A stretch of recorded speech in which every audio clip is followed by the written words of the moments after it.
on the rocks, new solstice, stubborn to equinox, and I rave, and I rake, and I rip, and I rend, everlasting in the might of Pan, Eopan, Eopan, Eopan, Pan, Pan,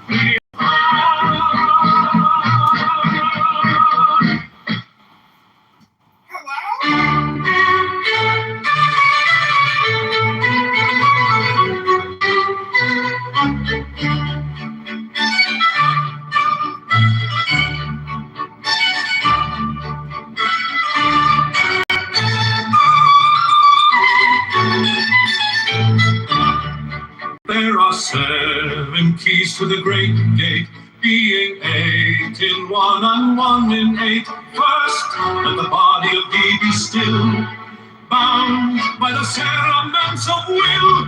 Corpse rigid, thus thou mayst abort the babes that tease the thought.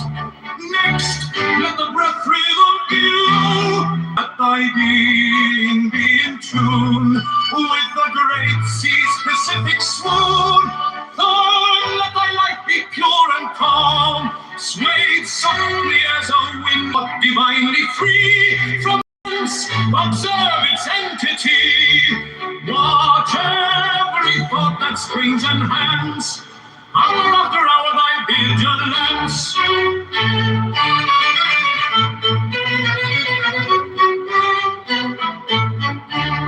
Intense and keen, turnward miss. No, still every whisper of the wind. So like a flame straight and unstirred, burn up thy being in one word. Next, still that ecstasy prolong, thy meditation steep and strong. Slay even God, should he distract thy attention from the chosen act. Lost, all these things in one outpowered, timed at the midnight blossom flowered. The oneness is yet even in this, my son, thou shalt not do amiss. If thou restrain the expression, shoot thy glance to rapture's darkling root, discarding name, form, sight, and stress, even of this high consciousness.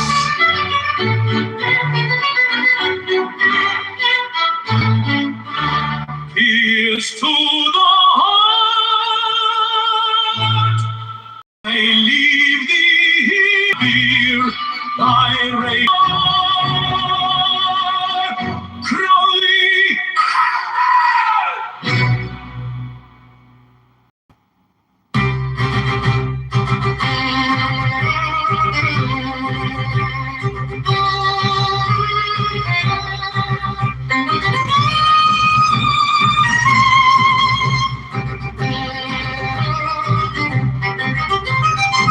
Give me the sign of the open eye, and the token erect of thorny thigh, and a word of madness and mystery, O Pan, O Pan, O Pan, O Pan, Pan, Pan, Pan, Pan. I am a man. Do as thou wilt, as a great God can, O Pan, O Pan, O Pan, O Pan, Pan. I am awake in the grip of the snake. The eagle slashes with beak and claw. The gods withdraw, the great beasts come, O Pan. I am born to death on the horn of the unicorn. I am born, O Pan.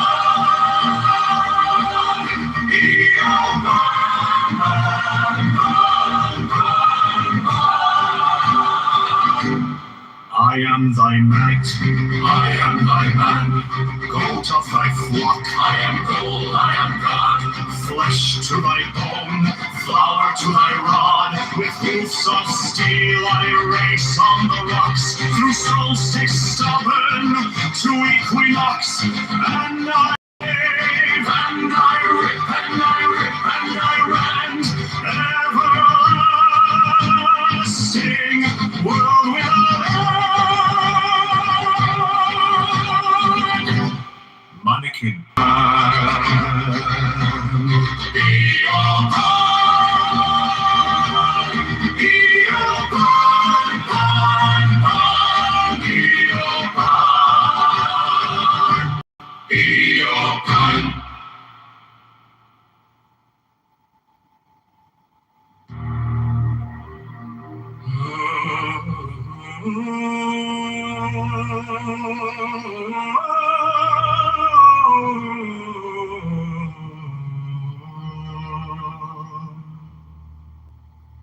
Give me the sign of the open eye, and the token erect of thorny thigh, and the word of madness and mystery.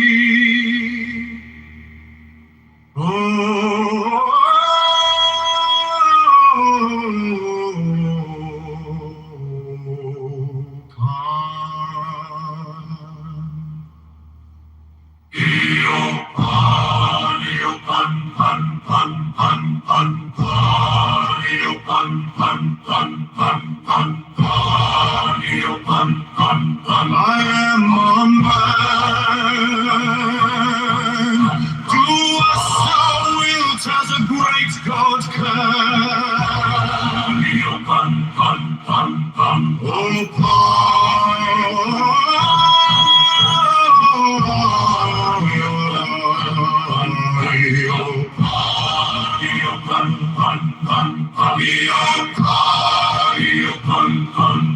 I am awake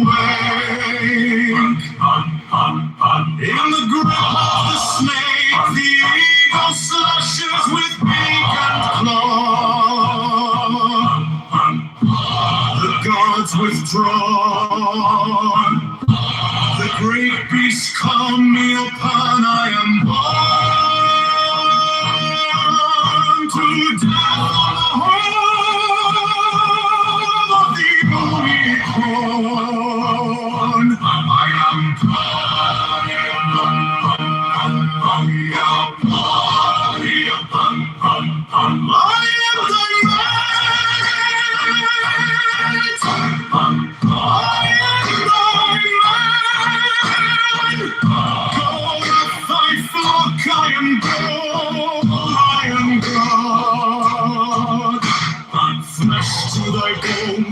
flower to thy rod, with hoofs of steel I race on the rocks, through solstice stubborn to equinox, and I rape, and I rape, and I rip, and I rend, everlasting world without end.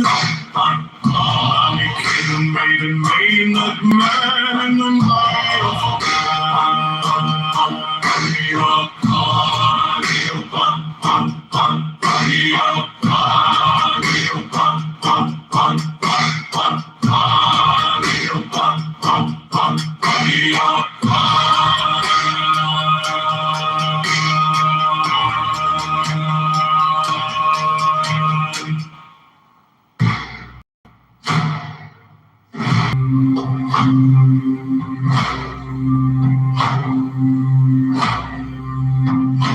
Give me the sign of the open eye, and the token erect of thorny thigh, and the word of madness and mystery.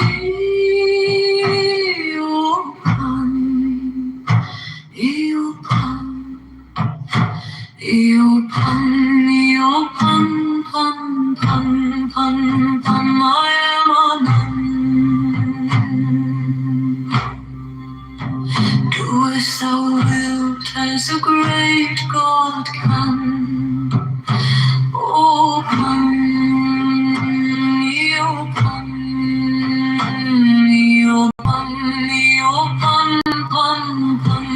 open, I am awake in the grip of the snake. The eagle slashes with beak and claw. The gods withdraw. The great beast come upon I am born. To death on the horn of the unicorn.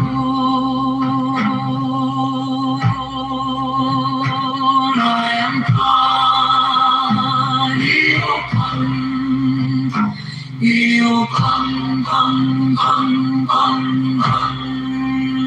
I am thy mate, I am thy man. Gold of thy flock, I am gold, I am God. Flesh to thy bone, flower to thy God. With hoofs of steel I race on the rocks. Through solstice stubborn to equinox. And I reap, and I reap, and I reap, and I reap, everlasting world without end. Malikin maiden Maynard man in the might of Pan.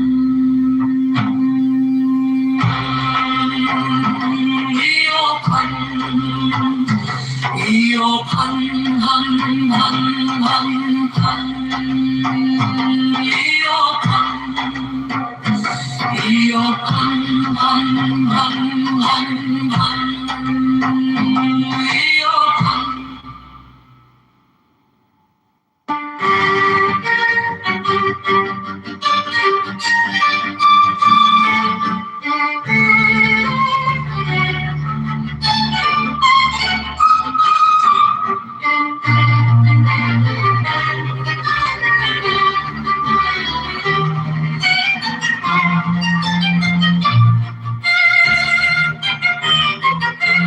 God the eternal, he begets not and is not begotten.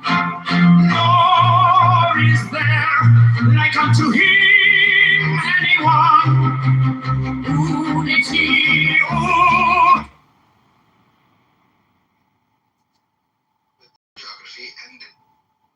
And you're still doing the same thing in terms of conflict, despite thousands of years.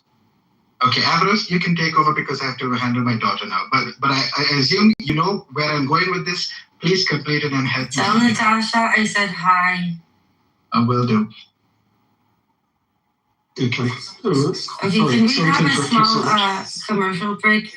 Mr. Bean, I want you to listen to Rolf and tell me who is speaking. Rolf, can you say something to Mr. Bean and don't tell him what I'm thinking? Well, yeah, I mean, I'm from London and I'm really interested in politics and I follow the war on Iran and, you know, I come on X Spaces sometimes and I'm a good friend of Emrose. She's very good people. Who is it, Mr. Bean? From London? Who does he sound like? Not Tony Blair. Oh, come on, Bean, it's so easy. Sounds more like him than anything. I guess Hawes, he sounds like Hawes. He's like Hawes' twin. I don't hear Hawes that much, so. Oh, come on. He's Hawes. Well, I tried, it didn't work. No worries. I should have kept my name as Well, actually, now I understand what it is. Basically, Rolf, a lot of the people outside of Britain, being of the nation and its people and being ready to support or serve it. Close quote. I feel like the people who say that the actual conversation we're having is patriotism dying when we're speaking about Trumpism. I think the reason why you're getting that is because they're in a cult of personality, right? Where they think of Trump as Louis XIV, I am the state, right? No. Where if you don't have fealty to Caligula, you are somehow anti-American, right? So you don't have to like Trump or Trumpism. That has nothing to do with your level of patriotism. Well, you don't have to nobody support made this that administration argument, at all. though. The argument was whether the Democratic Socialists were anti-patriotic, not whether Trump was anti-patriotic. And Louis XIV and Caligula have nothing to do with each other. Yeah, you're Yeah, not. actually, in one of the, in my opinion, one of the responsibilities is the wrong word, but being an American is all about questioning our leaders. Our Constitution, our Bill of Rights was made up primarily because our citizens do not trust the government. Our Constitution is based on the fact of checks and balances of the American citizens' lack of trust in the government. It's perfectly patriotic to question our leaders, but when you go to tear down the system, i.e. birthright citizenship, i.e. eviscerate the United States Senate, my humble opinion, And the U.S. Supreme Court, Steve. and the U.S. Supreme Court, thank you, that is And the unpatriotic. presidency. They want to decimate all three branches. They want some sort of parliamentum in which the leader for the country is chosen out of the Congress. Supreme Court to be subservient to the legislature. Yeah, so I could even take it. Hold on, I could come even on, take Steve. Steve, let me get in there, it. bro. Sure, go ahead. Thank you. So a re-envisioning of our branches of government and how our government operates is definitely not unpatriotic. That's not a re-envisioning concrete. That's a One second. Well, let concrete finish. Let him finish. Please, thank you. So you're not going to suss out whether or not somebody is patriotic by their ideas on how things should run in America, when obviously those ideas are based on the idea of continuing America in an improved way. So to categorize somebody as being unpatriotic because they think that there should be an alternate structure in our government is just like hand waving. Well, then it wouldn't be America. It's not an alternate America. It's not an alternate structure to figure out something in between it. It's a complete revamp of the Yeah, US a government. revamp is still going to have America operating as a country, a nation, and the people. Yes, Even if you but think that the government in a should way operate that differently. the founders never intended. The Did founders, the founders intended put a in recurring means to change the constitution system? in which you had mixed direct democracy and a oligarchic style Senate. There's also within Did the founders executive institute ways to change the system? constitutional amendments. Yes, Okay, great. constitutional amendments. So that means that they understood that things could change. And in fact, because of the changing times and dynamics, sometimes they should change, could change, and should change. So I don't think it should. these are illegal. Even if it were by means of like illegal means, you still wouldn't say unpatriotic, because the people that founded the nation engaged in illegal activities for the founding of the nation. Sure, but these people openly advocate for at least some of them that are bringing down the destruction of the United States from within. These people are anti-American, and I also it's been this way for well over a century. But generally, people today, I think the Democrat socialists are kind of like LARPer left-wing populists, but throughout history, they're generally pretty much against nationalism and any kind of national patriotism. That's really been their enemies. They went against the moderates, and of course, they went against the right wing throughout history. So to say that they can be patriotic, no, they want to break down all of these hierarchical structures and having a nation that to be proud of and its people. They think that like, oh, they see that as in a way as oppressive and as otherizing other groups of people. These people want to completely open up our fucking borders too. They've said that. They're not for America. They also want to eliminate the police departments as well. Yeah, I don't think these approaches, this approach to like categorizing your opponent that you disagree with in the like worst light possible, like pointing to the most unhinged, accurate light, pointing to the most unhinged aspects of the group. I don't think that's very helpful. Black and white. I don't think that's helpful if you ever agreement and not this. I think it's very lazy. I think it's very anti-intellectual, and I think it doesn't benefit anybody. You don't like it when they do it. You don't like it when they just paint you as racist dummies, right? Unintelligent, racist dummies. You don't like that. So why engage in the same type of rhetoric? When people over simplistic rhetoric. But nobody's doing that. That would be wrong if exactly you say all lefties are radicals. But it's like saying, well, the DSA has always been kind of radical, just like the Nazis have.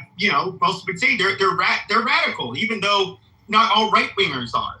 So it's pretty fair to label them a certain way because of what they've said and what they've done. And look, they were very active, particularly in the 60s. You can look at what they were even saying back then. This is not a moderate or, in my opinion, sensible group of people.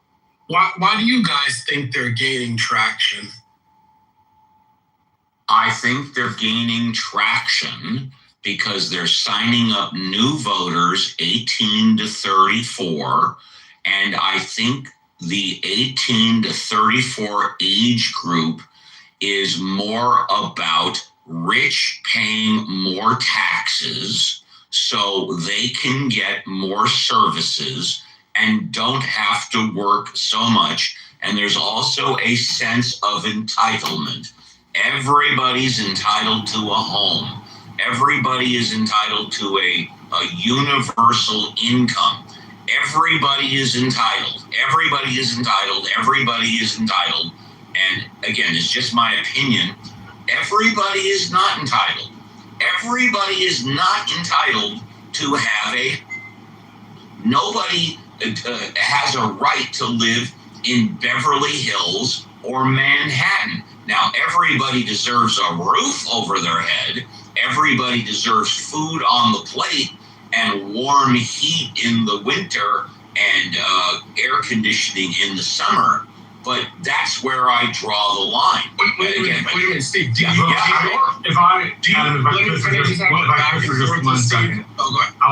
wanted to add into what Steve was saying. What Steve said, plus burgeoning wealth inequality that is worse than the Gilded Age, healthcare and food prices taking up at least 30% in each one. As I understand, healthcare prices are about 30% of overall paychecks. Thank you. I forgot about healthcare. Yeah, food prices. As I understand, food prices have gotten to about 25% of paychecks, and that hardship in America in populist times gives us more socialistic-leaning candidates. In particular, wealth inequality and inability to make a living wage. That, for people, will make them radical every time and twice on Sunday. So I think what Steve said plus what I said. Steve, just a quick question. You said that you don't think that everybody should be able to live in Manhattan or Beverly Hills. Do you think it's? I said everybody does not have a right to Correct. do. I didn't say that. Yes. Yeah. Go ahead. Sorry. Yes. Do you think it's normal to have multiple cities in metro areas where someone who is like of median income can't afford to live anywhere in the metro? You don't think it's the case that there are cities where you can't live anywhere in the metro unless you make a lot of money? I think it's the case where not everybody can afford to live in the best parts of the city. We can take Los Angeles, for example, and I pointed out Beverly Hills. But there are, which of course is 1 million in the county, there are absolutely places in Los Angeles where people can afford to live. You want a specific example? You can get a 2-bedroom apartment for $2,000 a month. You can get a 1-bedroom apartment for $1,000 to $1,500 a month. But they're not in the best places in Los Angeles. I mean, the best places you're going to pay $4 or $5 grand for a 1-bedroom. Wait. You can get a 1-bedroom for that little in Los Angeles? You cannot get it for that little in Boston. I'll tell you that. Same thing is true for New York. You can have moderate income and live in New York. I would say that the worst, like a house in the worst neighborhood in Boston will run you like $500K and need a ton of work. $600K. I would say that Steve's position is anti-American. The level of antipathy. You think my position is anti-American? The level of antipathy towards your fellow Americans. Wow. That they don't deserve to work hard and have their own home and to be constantly. That is not what I said. That is not what I said. That's definitely what you implied, that they don't deserve to. You're just not listening. They don't have the right to own a home. Is insane. That type of callousness is what's wrong with this country. Steve, tell them what you asked. When Americans who made. Can I repeat what I said before, and then you can criticize me? Let me repeat what I said, okay? Nobody has the right to own a home in the best, in location, okay? Everybody has the right to own a home as long as you can work for it and pay for it. Nobody has the right to be given a home, but everybody has the right, as I said, to have a roof over your head, food over the table, and like that. But nobody has the right to own a home in Beverly Hills. I don't know, man. I just looked it up. The median rent for a 1-bedroom in Boston is $3,000 to $4,000. Yeah, but remember I said we weren't talking the median. We were talking you could find a place, not the median. No. But I mean, that means that like there's probably almost no places that are 1,000. Right, that's so far away from. I did say 1,500 to 2,000, right? I mean that'd be hard to find. Right? I mean Omaha, Nebraska. I mean there's places in the Midwest perhaps, but major metropolitan, even here in Phoenix, where we were known for being pretty affordable. I mean now I think it'd probably be around the 2,500 range. But like the East Coast cities, the major cities like Boston and in New York City, I mean, what did you say? It's about 3 to 4. It's 3 to 4 for a 1-bedroom, and you also have to factor in that like this. We're not talking about like kids who just graduate from college. A 1-bedroom is not big enough if you have kids, right? Like it's just not. And like boomers did not do that, right? They were not in 1-bedrooms with their kids, like by and large. On the street that I live on, income. There are 800 square foot houses for well over $1 million. Yeah. What kind of income do they have to have? And is that close to the median? No, those are no working class kids can afford that. No kids who didn't go to college. Can I address the point that Steve made? Because I got moved down and over-talked because he didn't like what I was saying. Just don't interrupt. Really simple. You're a weirdo, as usual. Thank you. Just don't interrupt. So you interrupted me. Man. These people are way over your head. Thank you. Michaela, want to say that again? Because that was a good point. Yeah, I think you have to compare the median income to the median rent for whatever area you're looking at. That's a brilliant point. Yeah, you need to make $90K in order to afford $3,000 a month. Right. And that's assuming no kids, right? Yeah, that's not that like the average kid who didn't go to college, which is most kids, cannot afford a $3,000 a month rent. They can't afford $2,000. So the kids are all living with their parents. Is that it? Yes. In fact, yeah. Actually, in my neighborhood where I grew up, there are a bunch of kids who I grew up with on my street who are still living in their bedrooms and have their children in the same house they grew up in. Wow. Yeah, they can't afford to live anywhere in the metro. Well, that's they couldn't if you didn't go to college. About the half a dozen people that you know, but I would say that there are people living in Boston, New York, and Los Angeles at every level of income and at every level of housing. So it is not accurate to say that there are cities in which people cannot afford to live at a given income. Boston is All right, now let me unique. ask Adam a question. And Adam, I've been to Boston twice in my life. I know that is your wheelhouse. In your opinion, do you think everybody in the country, if they wanted to, has a right to live in Boston? And I don't mean 300 million people all converging on Boston. Who is making this argument? Let me rephrase. Does anybody in the country who wants to live in Boston, do they have an absolute right to live in Boston? Who is making this argument? The way I'll answer this, Steve, is when you were growing up and when you were an adult, when you turned 20 and 25, any person could in fact have lived in Boston. It was in fact affordable, right? So it's rich for people who didn't have to do this. It's not like you guys had to do this, correct? Like you guys definitely didn't have to live in the times where you needed to have a graduate degree to find a place. I think your answer is no, right, Adam? This is so in the 90s. Your answer is no. I'm interrupting you, Normo. In the 90s, right to live in Boston. in the 90s, in the I'd love to hear Adam just for a minute or two. I'd love to hear Adam respond. Yes. Yeah. In the 90s and 2000s, a person who was, if you went to undergrad, you could certainly live in Boston and New York and not be super strapped in terms of your income. You couldn't live in the nicest places, obviously. I'm not saying that, right? But you could afford it. Like neither of my parents went to college and they both own their home. No person who doesn't go to college now is buying a home in Boston, period. But can I ask aren't making enough money. There's no way. Adam, can I ask? My dad's from there. I've been to Boston several times. The last time I've been there is the early 2000s. I did hear that, like, for example, Southie, my dad grew up in the northern North End or whatever the fuck they call it, and I have family in Revere. I remember Revere was supposedly a lot more affordable. And that's one of the places that I stayed right near the beach. Love Revere.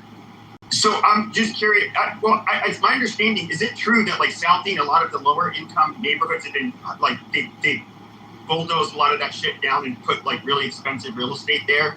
And is it affordable? No, Revere is not affordable either. Median home price in Revere is $600K. I just looked it up. Right, so Revere is like the stereotype is it's like a poor area. Dude, the poorest parts of Boston have median home prices of like $500,000 now. I'm trying to tell you. You can't just say, well, you can go to a bad neighborhood and live there. It's not used to be an option. It is not an option now. You cannot just buy in a bad neighborhood. A bad neighborhood is expensive too. This is just not accurate. This is like So you're just making this up out of yourself. It's not as expensive as a nice neighborhood. There are people at every income level right now living in your city of Boston. Yes, but those people, those people own homes though. And those people own homes. At every income level living in New York. Yes, the there are people at every income level living in rent subsidized apartments. Those are incumbents. It sounds like you don't have really a point.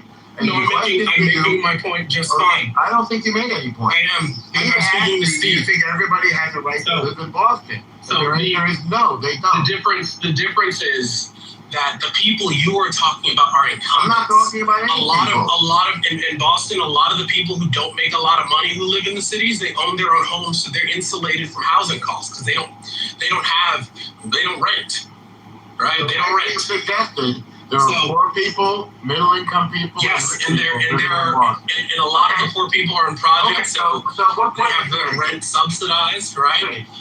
But this isn't the same as like an individual trying to come in, right? They couldn't make a go of it now unless they make a lot of money, right? So that's the end. I think people understand my point.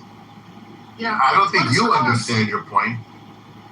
What has caused the cost of housing to go up? I got what you were saying, Adam. Well, that one's easy. It's called supply and demand. That's right, and people are paying these higher prices. If they can't afford it, the prices are going to come down, right? The thing that's making the costs go up is that we've had in all of the major cities a massive influx of industry, which used to have like the suburban office park. as the center of the organization of corporations. In a lot of the major cities, the companies have moved back directly into the cities proper. And the cities were downzoned in the 70s during the white flight era. So all of the major cities now have less population than they did in the 1950s, even though things are way more expensive because they've been downzoned. So you have entire neighborhoods which were bulldozed with urban renewal and replaced with much less dense housing or commercial districts. And there's simply not as much housing in the cities as there used to be. So Boston's like 100K off its maximum number that it ever had in like the 40s, even with the housing being so expensive today. Yeah, but it's not just in the major cities that the cost of housing is almost out of reach. Yeah, it's everywhere. It's everywhere. Yeah. Yeah. So yeah, apparently you can make $100,000 in Los Angeles and still be homeless. That's right. So what is causing in construction? Because remember, when the crash happened, obviously it was a housing crash after the financial crash, and you had people in the construction field just leave the field entirely because it was for years, right? And we stopped building housing, even though millennials were coming online as adults in 2008. We simply are way behind. It is so location oriented. I've sold two houses. One, I bought a house for $1 million on the ocean front, and 4 years later, I doubled my money and sold it for $2 million. The house I'm in now, I bought for $1 million, but now I'm only on a creek, and it's only worth. It took 20 years to double. It took 20 years.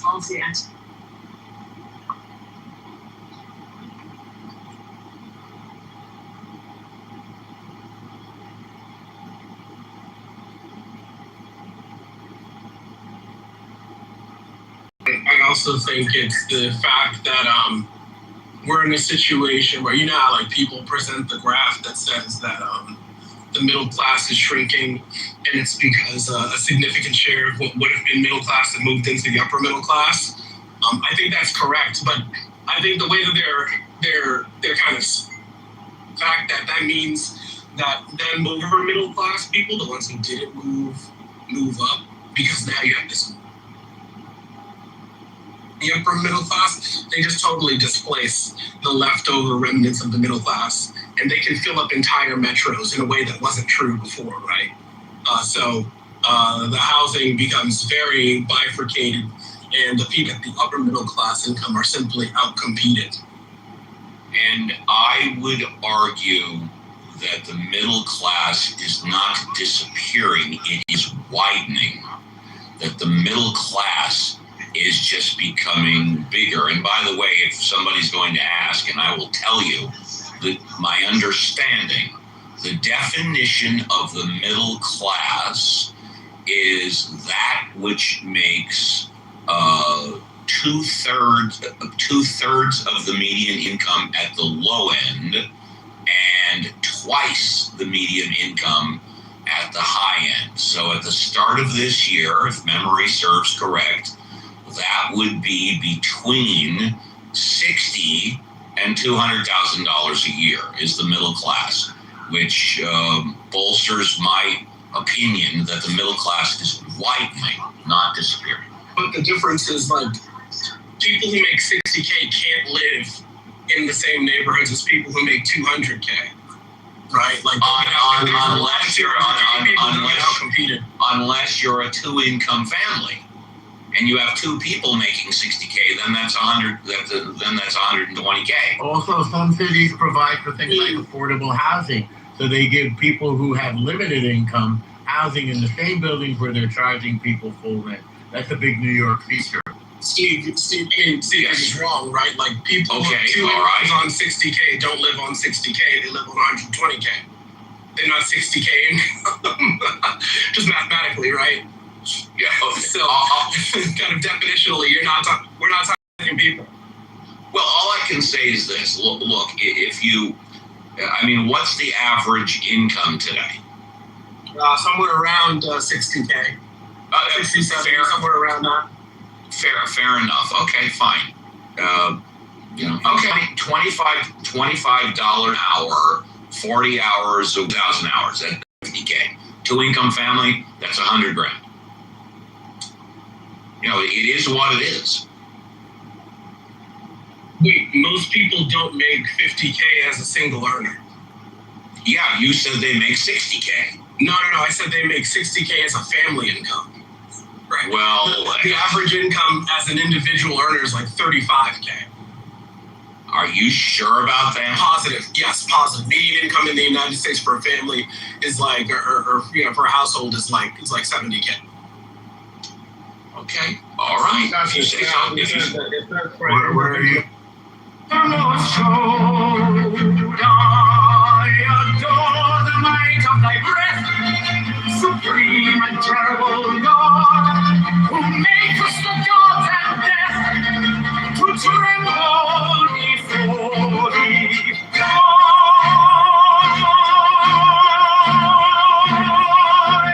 I adore thee.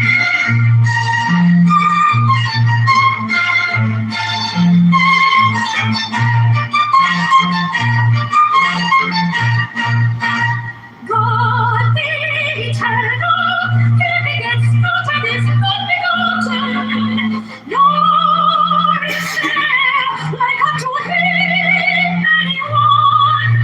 Unity uttermost. The might of thy breath, supreme and terrible God, who makes the gods and death to tremble before thee.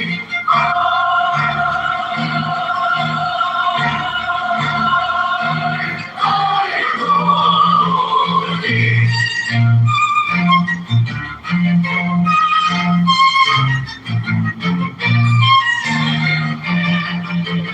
God eternal, He begets not and is not begotten, nor is there like unto Him anyone. Unity uttermost. I adore the might of thy breath, supreme and terrible God, who makes the gods and men to tremble before thee.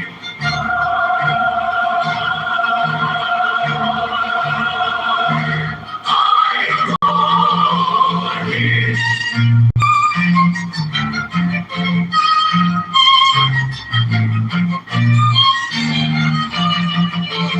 God the eternal, He begets not and is not begotten, nor is there like unto Him anyone. Unity uttermost. I adore the might of thy breath, supreme and terrible God, who made us the gods and death to tremble before thee.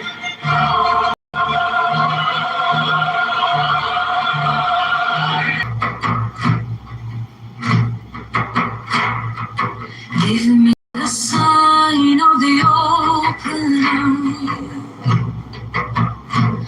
and the token and rags of thorny thought, and the word of madness and mystery.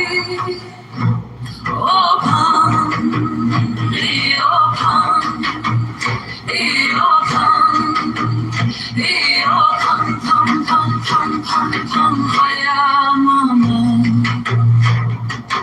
do as thou wilt, as a great God can. Open,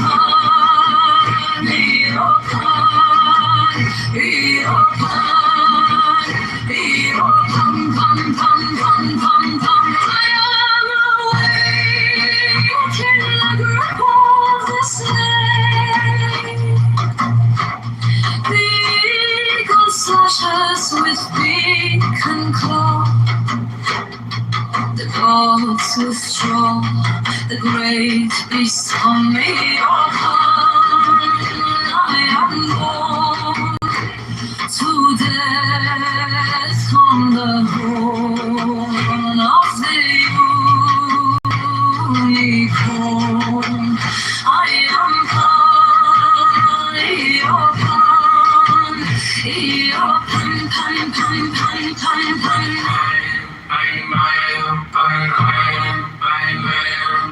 I am thy mate, I am thy man, goat of thy flock, I am gold, I am God, flesh to thy bone, flower to thy rod, with hoofs of steel I race on the rocks, through solstice stubborn to equinox, and I rave and I rape and I rip and I rend, everlasting world without end. Mannequin, maiden, maiden, maiden, the might of Pan.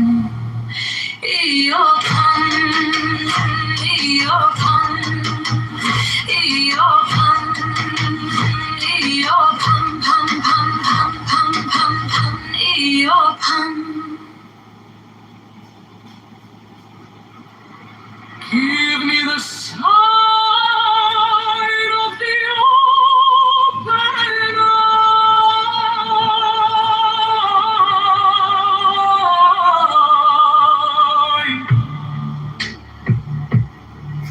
and the token erect of thorny thigh, and the word of madness and mystery. Pan, pan, pan, pan, pan, pan, pan, pan, pan, pan, pan, pan. I am a man.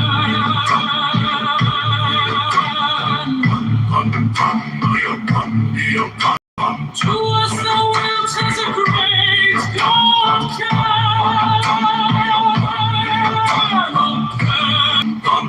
I am awake in the grip of the snake.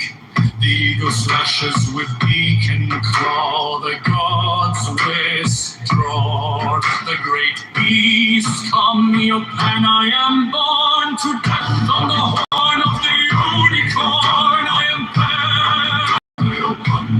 Pan,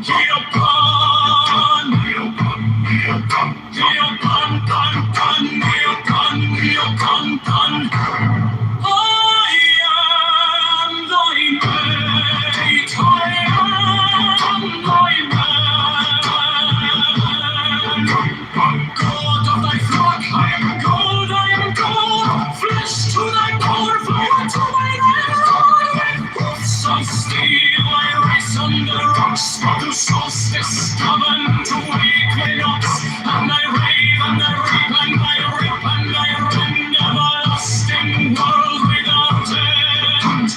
Money king, maiden, maiden, maiden of the might of on. Eopan, Eopan, Eopan, pan, pan. Eopan, pan, pan, Eopan, Eopan.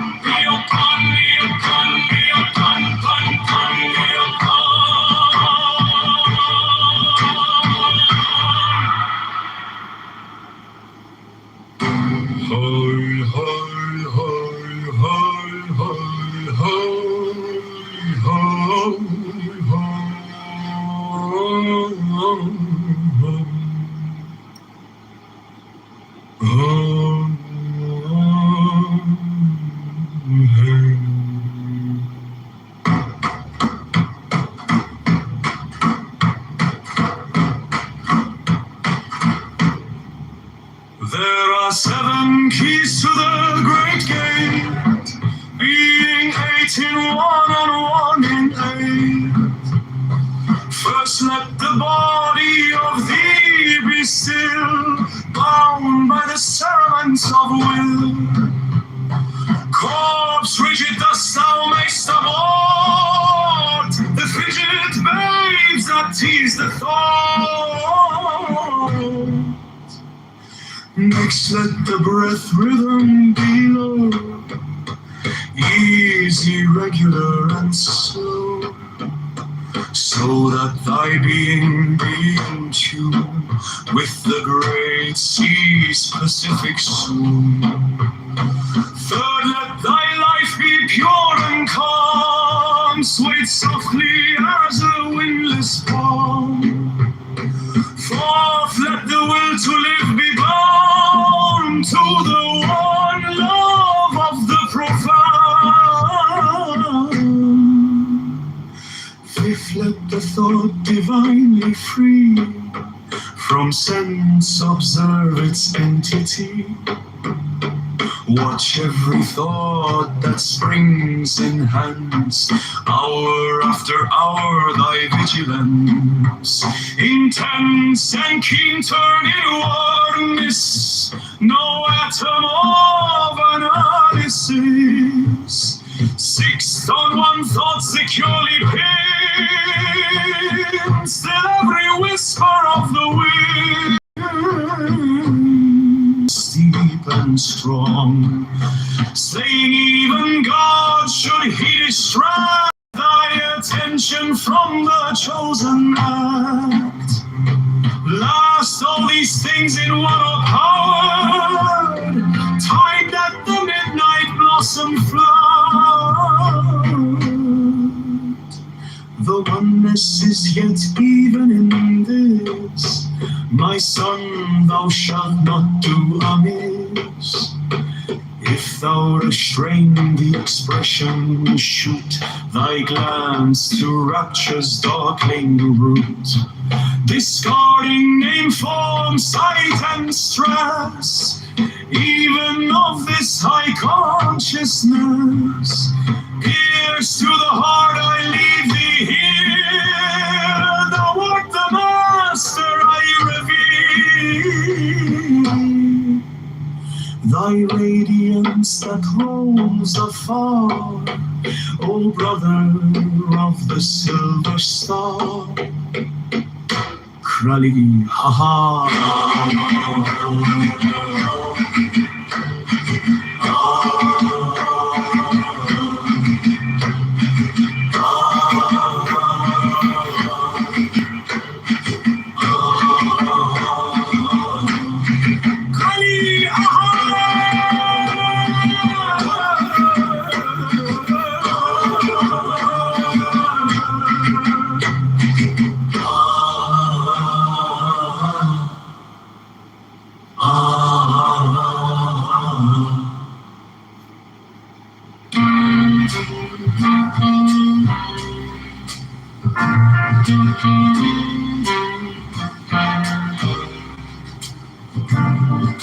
There are 7 keys to the great gate,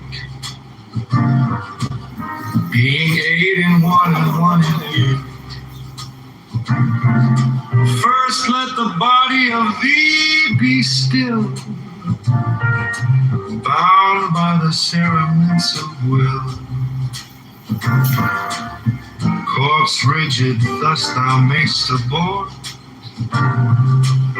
the fidget babes that tease the thought.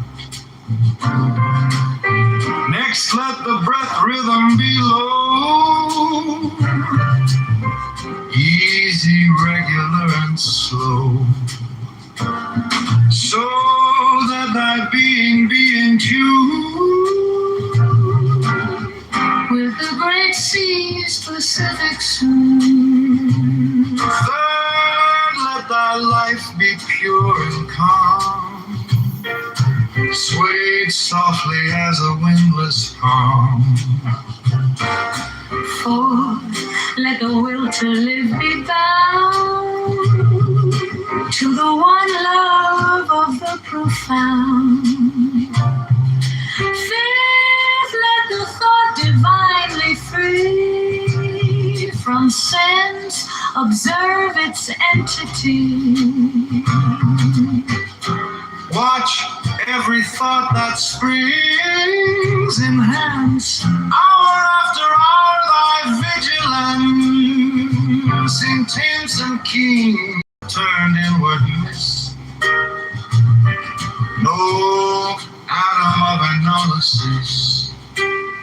Spur of the wind. So like a flame, straight and unstirred, burn up thy being in one word. Next, still that ecstasy prolonged. Thy meditation steep and strong. Slaying even God, should he distract thy attention from the chosen act. Blast all these things in one o'erpowered. Time that the midnight blossom flowered. The oneness is yet even in this, my son, thou shalt not do amiss. If thou restrain the expression, shew thy glance to rapture's darkling root.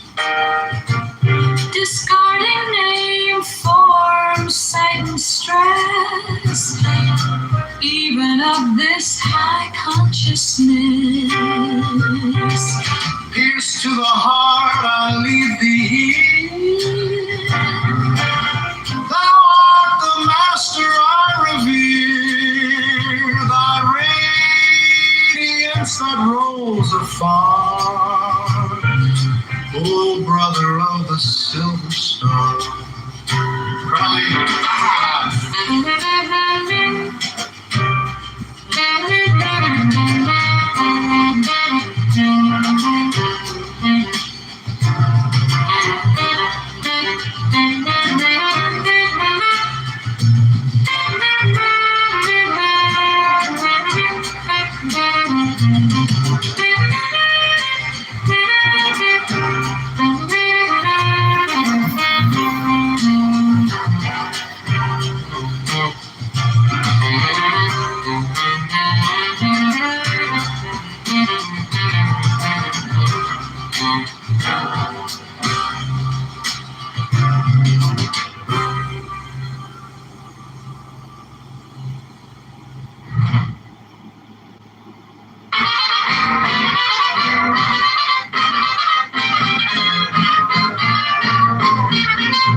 Give me the sign of the open eye, and the token erect of thorny pine, and the word of madness and mystery.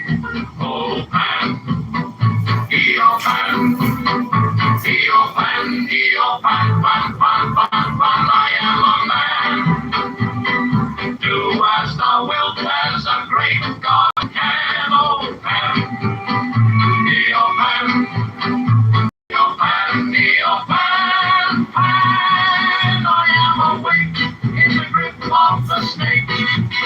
The eagle slashes with beak and claw, God's withdrawn, the great heart of the unicorn. I am Pan, Eopen, Eopen, Pan, Pan, I am thy mate, I am thy man. Gold of thy flock, I am gold, I am God. Flesh to thy bone, flower to thy rod. With hooves of steel I race on the rocks. Through solstice stubborn to equinox. And I rave, and I rape, and I rip, and I rend, everlasting, world without end. Mannequin, maiden, maiden, maiden, man in the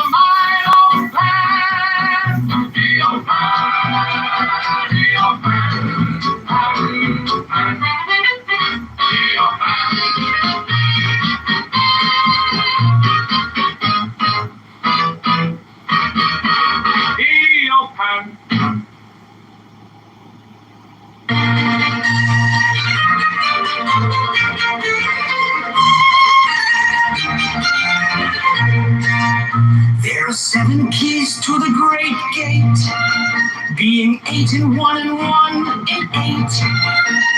First let the body of thee be still, bound by the cerements of will. Corpse rigid thus thou mayst abort the fidget babes that tease the thought.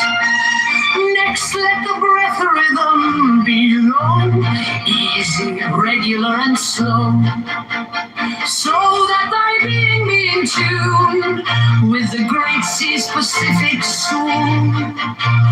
Third, let thy life be pure and calm, swayed softly as a windless palm. Fourth, let the will to live be bound to the one love of the profound. Fifth, let the thought divinely free from sense observe its entity. Watch every thought that springs enhance, hour after hour thy vigilance.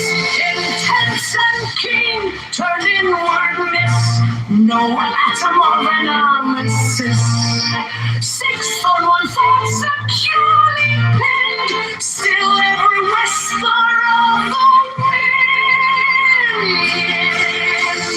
Fall like a flame, straight and unstirred, burn up thy being in one word.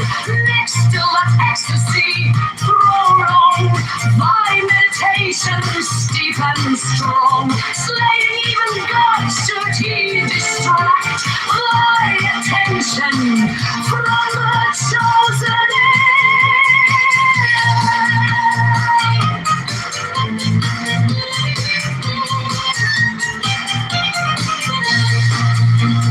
last, all these things in one o'erpowered, time that the midnight blossom flowered. The oneness is yet even in this, my son, thou shalt not do amiss. If thou restrain the expression, shoot thy glance to rapture's darkling root. Discarding name, form, sight, and stress, even of this high consciousness. Pierce to the heart, I leave thee here. Thou art the master, I of the silver star.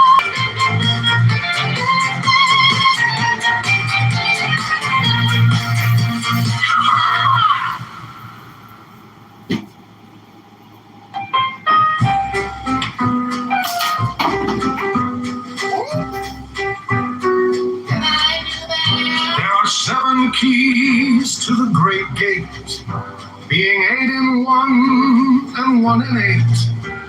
First, let the body of thee be still, bound by the cerements of will.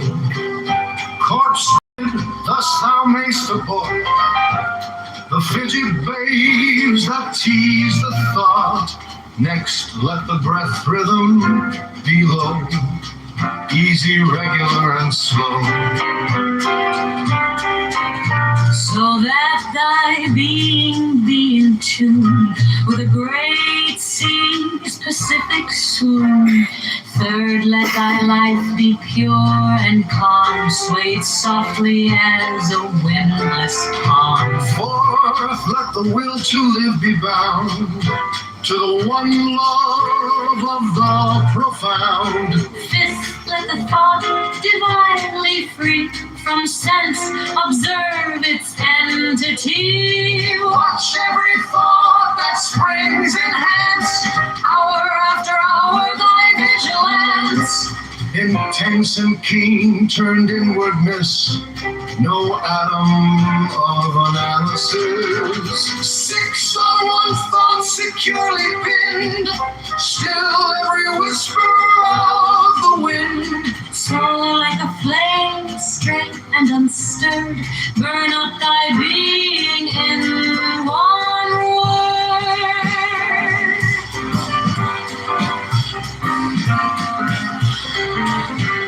Next, still that ecstasy prolong, thy meditation steep and strong. Slain even God, should he distract thy attention from the chosen act. Past all these things in one o'erpowered, time that the midnight blossom flowered. The oneness is yet even in this.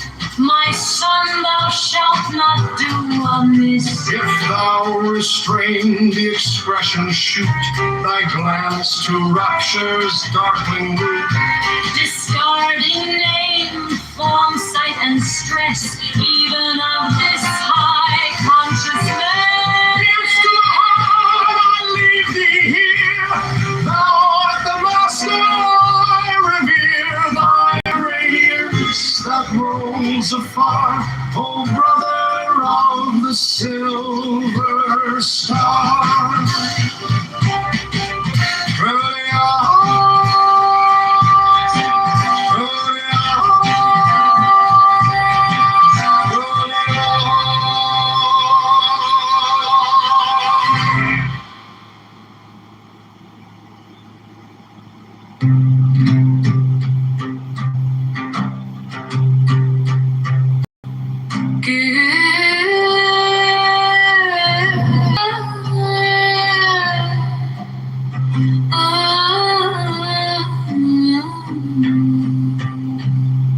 Give me the sign of the open eye and broken erector, thorny thigh, and the word of madness and mystery.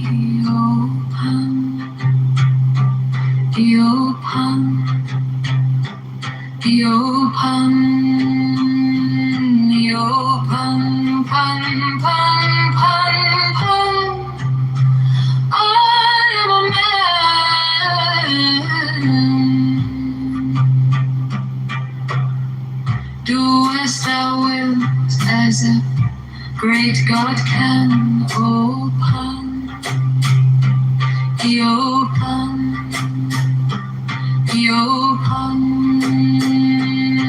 open, pun. I am awake in the grip of the snake. The eagle slashes with beak and claw. The gods withdraw. The great beasts come. Heel pod, I am born to death on the horn of the unicorn. I am Pan.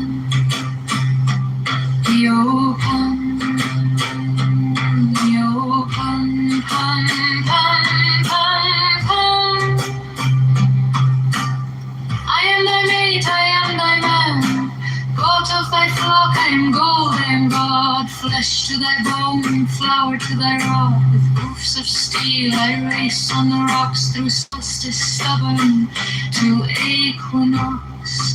And I rave, and I rape, and I rip, and I rend. Everlasting world without end. Mannequin, maiden, maiden, man. In the might of Pan.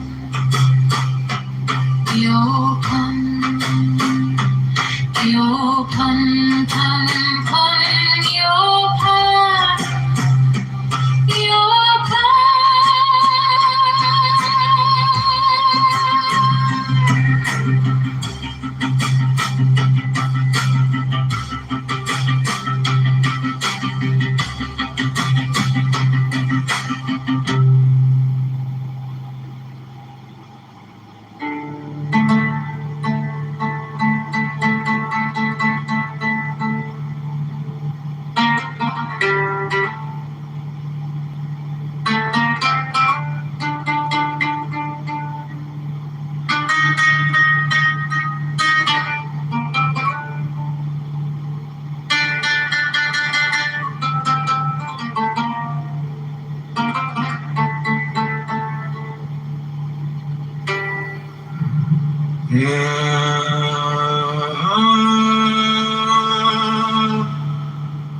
My mom paid $108 a month rent. I remember it very vividly.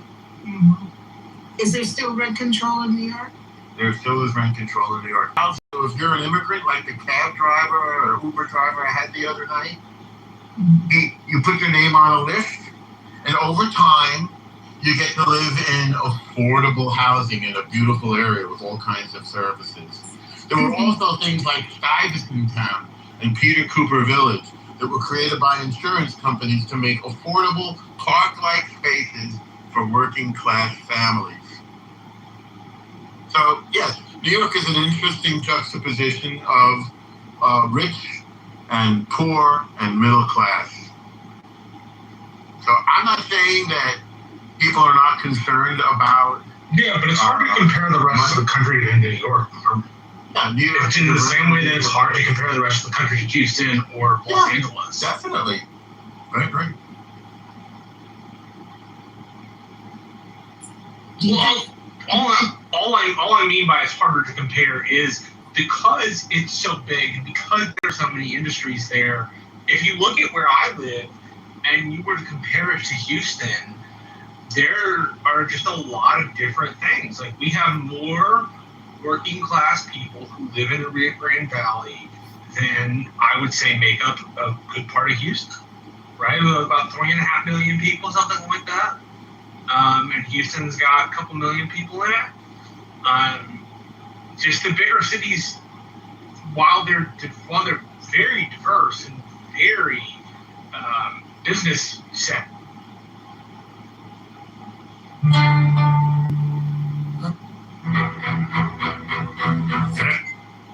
East to the great gate, being 8 in 1 and 1 in 8. First, let the body of thee be still, bound by the cerements of will. Frigid dust thou mayst abhor, the fitted rays that tease the thought. Next, let the brethren below, easy, regular, and slow, so that thy being be in tune with the great seas Pacific soon. Let thy life be pure and calm, swaying softly as a windless palm. For let the will to live be bound to the one love of the profound. Fifth, let the thoughts divinely free from sense of service entity. Once every thought that springs enhance, hour after hour thy vigilance.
of thee be still, bound by the cerements of will. Cause rigid thus thou mayst abort the fidget waves that tease the thought.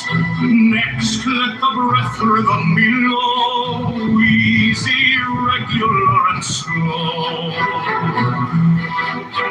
So let thy being be in tune with the great sea's Pacific swoon. Third, let thy life be pure and calm, sway softly as a windless palm. Fourth, let the will to live be bound to the one love of the profound.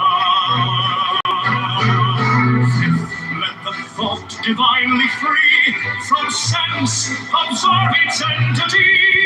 Watch every thought that springs, enhance hour after hour thy vigilance. Intense and deep in goodness, now as a mother man sings. Six, on one thought securely pinned, still every whisper of the wind. Soar like a flame straight and unstirred, burn up thy being in one word. Next, still that ecstasy prolong, thy meditation steep and strong. Slaying even God should he distract thy attention from the chosen act. Last all these things in one are powered, time that the midnight blossom flowered. The oneness is yet even in this, my son, thou shalt not do amiss. If thou restrain the expression, shoot thy glance to rapture's darkening room. Discarding name, form, and stress,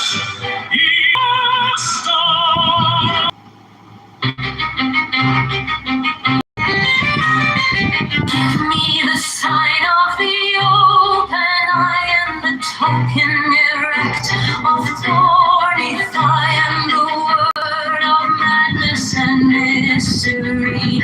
O Pani, O Pani, O Pani, O Pan, Pan, Pan, Pan. I am a man.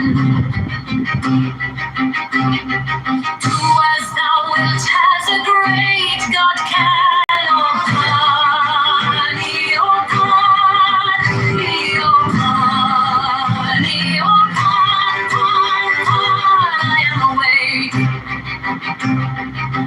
In the grip of the snake, the eagle slashes with beak and claw. The gods withdraw, the great beast come me. O Pan, I am born to death on the horn of the unicorn. I am Pani, O Pani, O Pan, Pan, Pan. I am thy mate, I am thy man.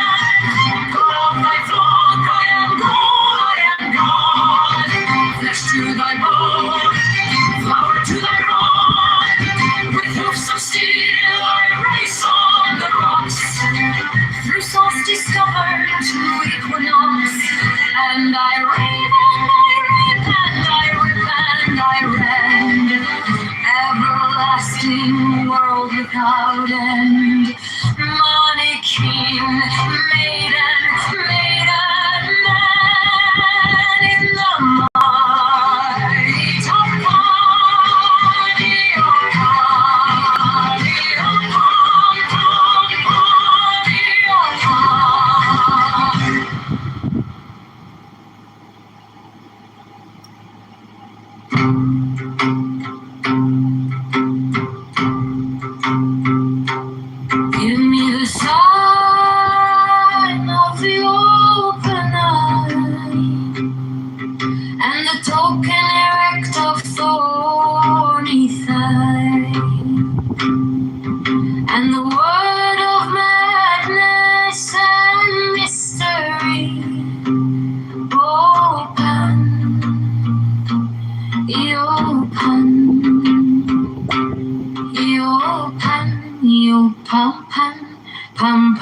pan. I am a man. Do as thou wilt, as a great God can. Oh, pan. Your pan. Your pan. Your pan, pan. I am awake in the grip of the snake. The eagle slashes with beak and claw. The gods withdraw. The great beast comes. Your pan. I am born. I am pan. Your pan. Your pan, pan, pan. I am thy mate, I am thy man. Goat of thy flock, I am gold, I am gold.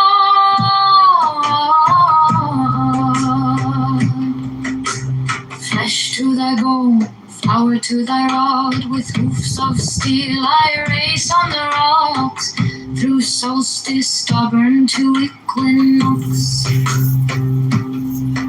And I rave, and I rape, and I rip, and I rend. Everlasting world without end. Manic and maiden, may not man. In the might of pan, your pan. Your pan, pan. Your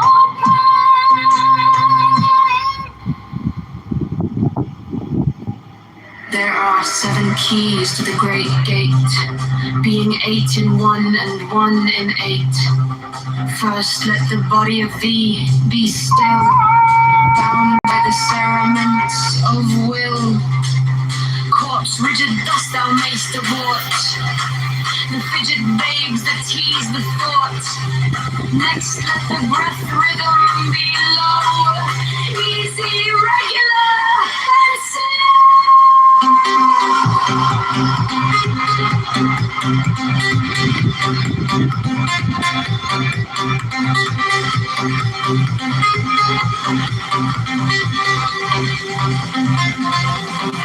So that thy being be in tune with the great sea's Pacific swoon. Third, let thy life be pure and calm, swaying softly as a windless palm. Fourth, let the will to live be bound to the one love of the profound. Fifth, let the thought divinely free from sense observed entity. Watch every thought that springs enhance, hour after hour thy vigilance, intense and keen, turned inward miss, no atom of analysis, sixth on one thought securely pinned, still every whisper of the wind, sound like a flame straight and unstored, burn up thy being in one word.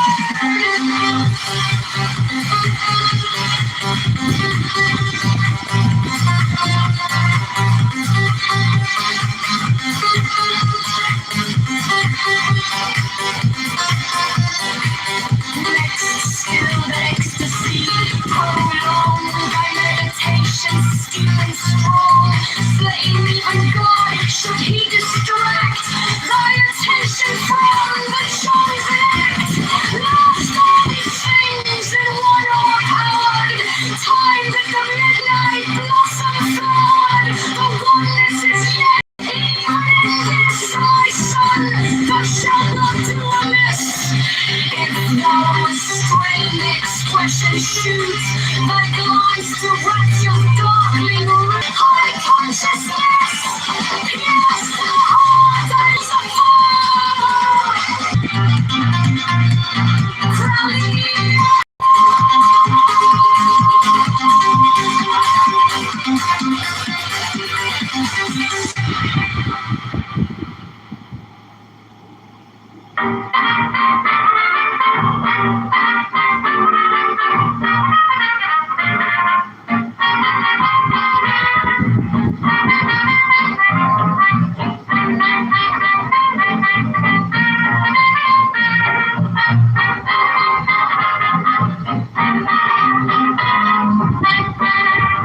ice on the rocks through solstice, stubborn to equinox, and I rave, and I rape, and I rip, and I rend.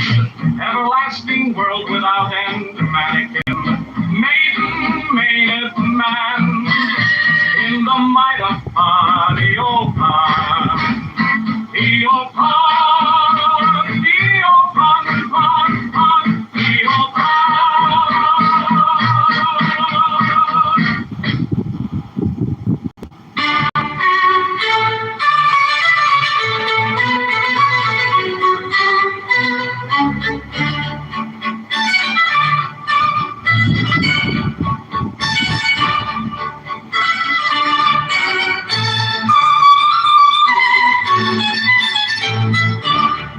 There are 7 keys to the great gate. Be 8 in 1 and 1 in 8. First, let the body of thee be still, bound by the cerements of will. Corpse rigid, thus the mace abort. The fidget babes that tease the thought. Next, let the breath thrill you. Easy, regular, and slow. See specific food. Third, let thy life be pure and calm, swayed softly as a windless palm. Fourth, let the will to live be bound to the one love of the profound. Fifth, let the thought divinely free from sense observe its entity. Watch every thought that springs and hands. Hour after hour thy vigilance.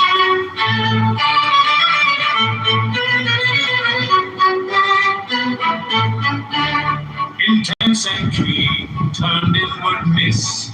No atom of analysis. Sixth, on one thought securely pinned. Still every whisper of the wind. So like a flame straight and unstirred. Burn up thy being in one word. Next, still an ecstasy prolong. Thy meditation steep and strong. Slain even God, should he distract thy attention from the chosen act. Lost all these things in one o'erpowered, timed at the midnight blossom flowered. The oneness is yet even in this. My son, thou shalt not do amiss. If thou restrain the expression, shoot thy glance to rapture's darkling root, discarding name, form, sight, and stress. Is high consciousness.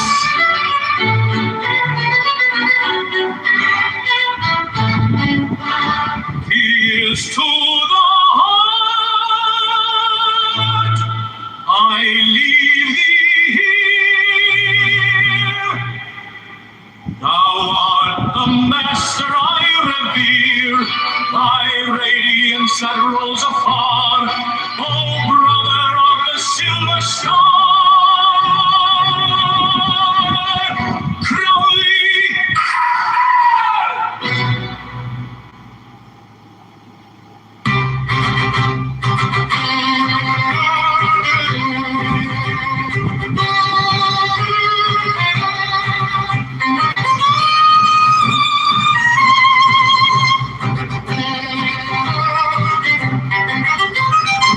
Give me the sign of the open eye, and the token erect of thorny thigh, and the word of madness and mystery, open,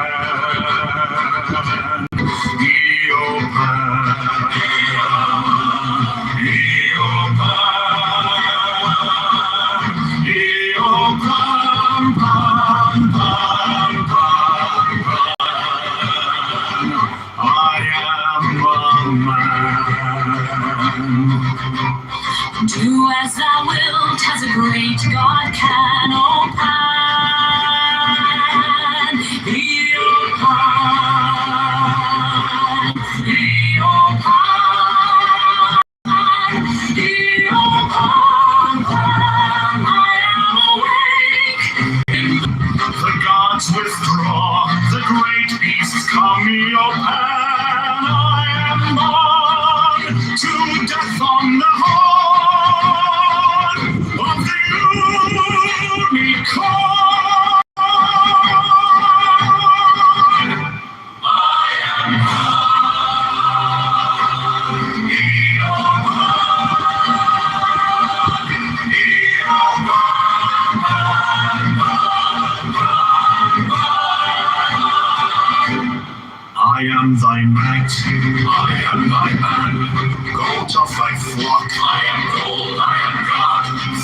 to thy bone, flower to thy rod. With hoofs of steel I race on the rocks, through solstice stubborn to equinox, and I rave, and I rip, and I rip, and I rant,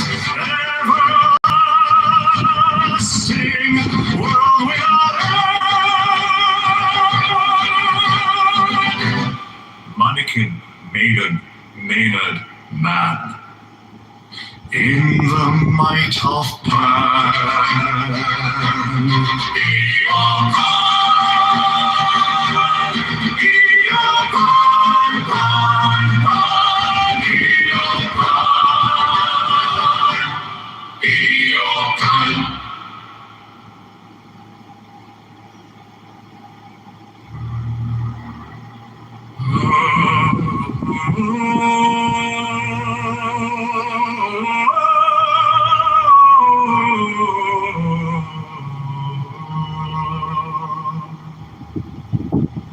give me the sign of the open eye,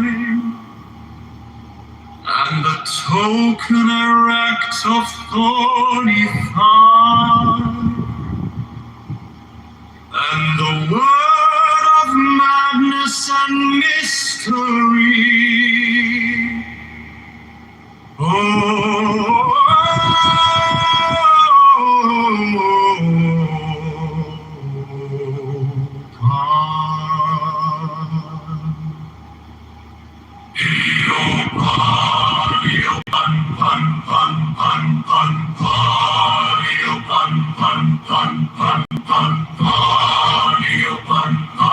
I am a man.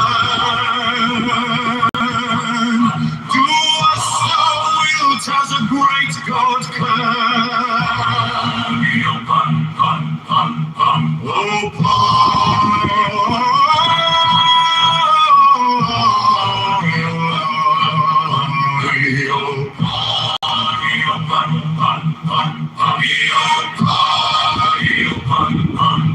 I am awake in the grip of the snake. The eagle slashes with beak and claw. The gods withdraw. The great beast calm me upon. I am born to death on the home of the unicorn. I am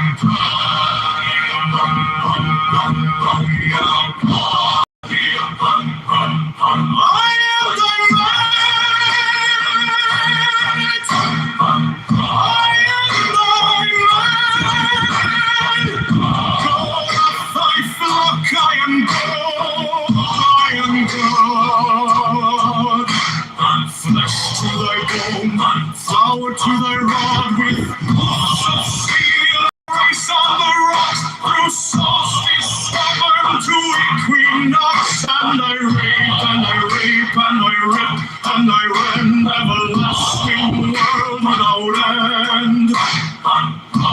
Mannequin, maiden, maynard, man in the might of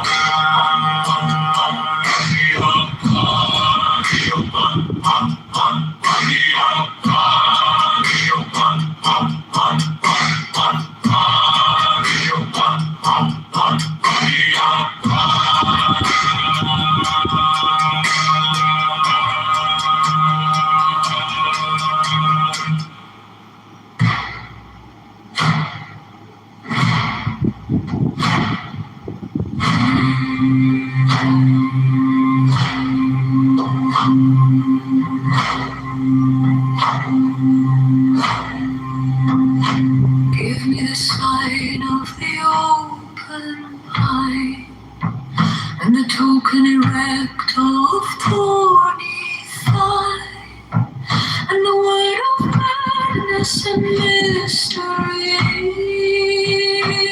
Open,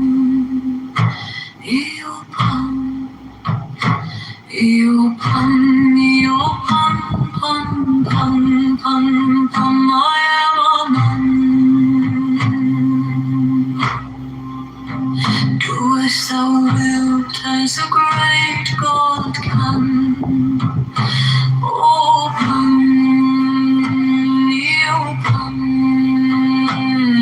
open, I am awake in the grip of the snake. The eagle slashes with beak and claw. The gods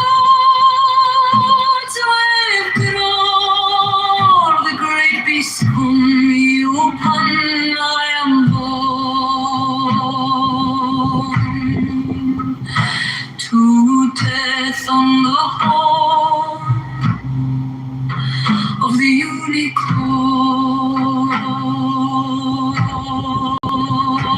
I am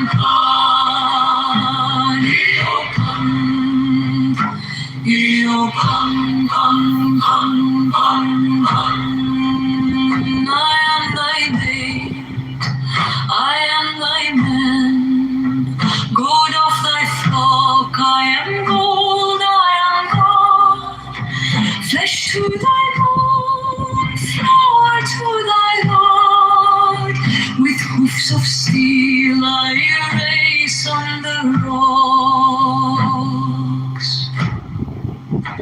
Through solstice stubborn to equinox, and I reign, and I reign, and I reign, and I reign, everlasting world without end.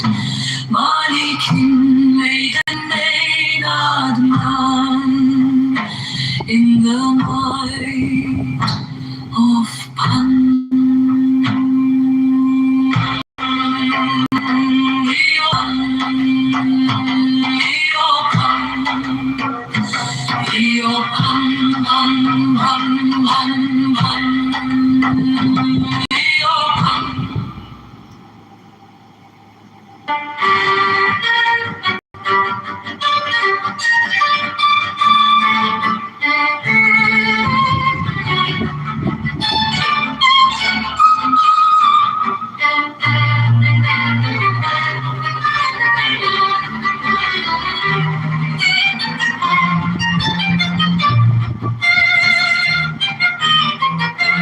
God the eternal, he begets not and is not begotten. Nor is there like unto him anyone. Unity uttermost showed. I adore the might of thy breath, supreme and terrible God, who makest the gods and death to tremble before thee.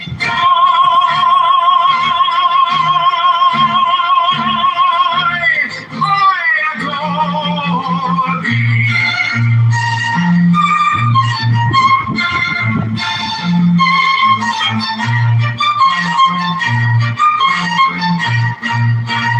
God the eternal, he begets not and is not begotten. Nor is there like unto him anyone.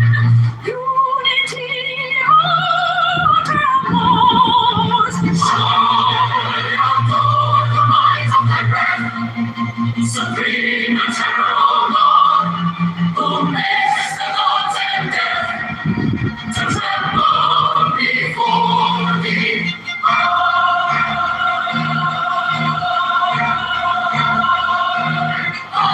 adore thee.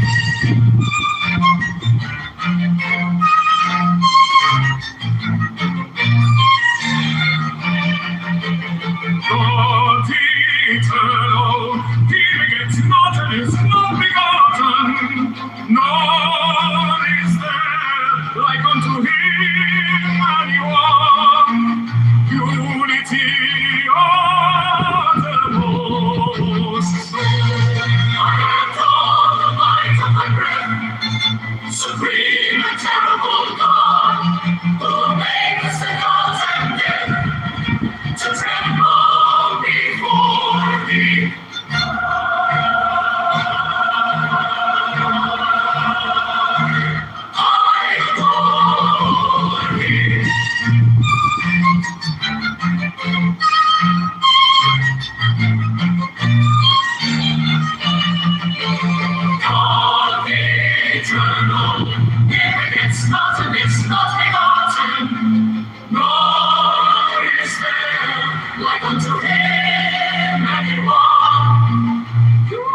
and wrecks of thorny thought,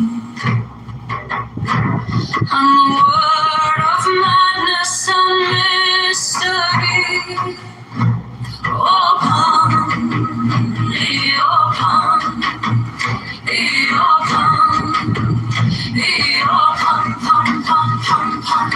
I am a man.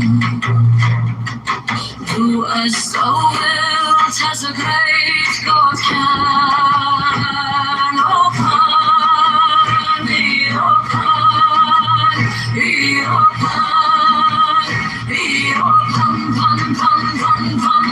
I am awake in the grip of the snake. The eagle slashes with beak and claw. The gods withdraw, the great beast on me upon. I am born to death on the horn of the unicorn. I am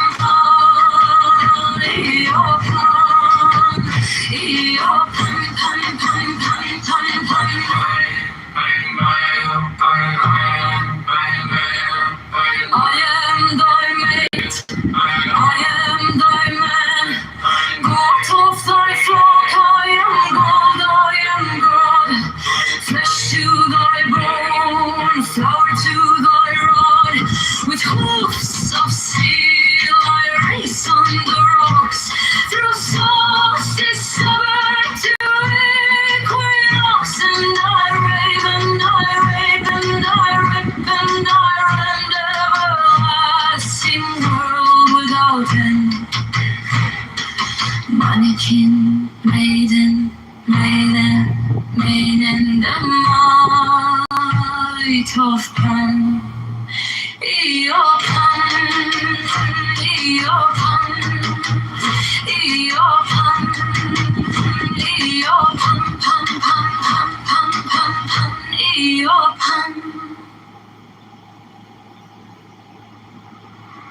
Give me the sign of the open eye,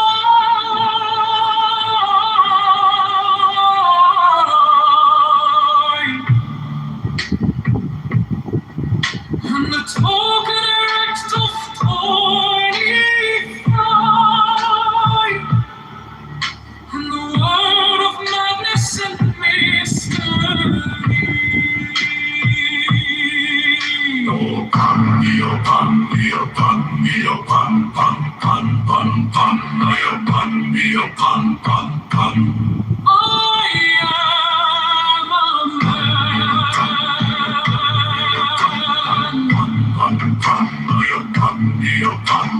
To us the will takes a great God can.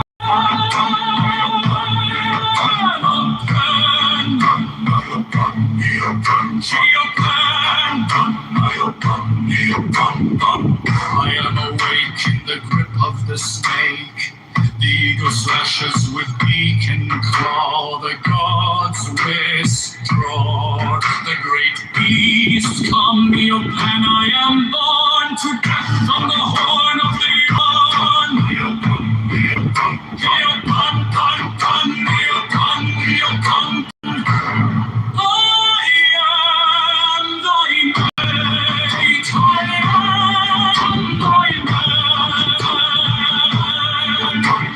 God of thy flock, I am God,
There are 7 keys to the great gate, being 8 in 1 and 1 in 8. First let the body of thee be still, bound by the cerements of will. Corpse rigid thus thou mayst abort the frigid babes that tease the thought. Next let the breath rhythm be low, easy, regular, and slow, so that thy being be in tune with the great sea's Pacific swoon.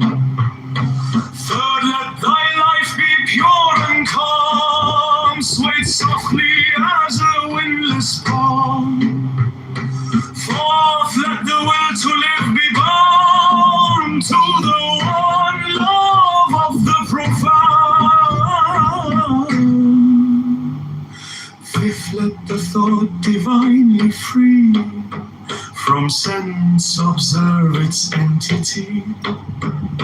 Watch every thought that springs, enhance hour after hour thy vigilance. Intense and keen turn inwardness, no atom of analysis.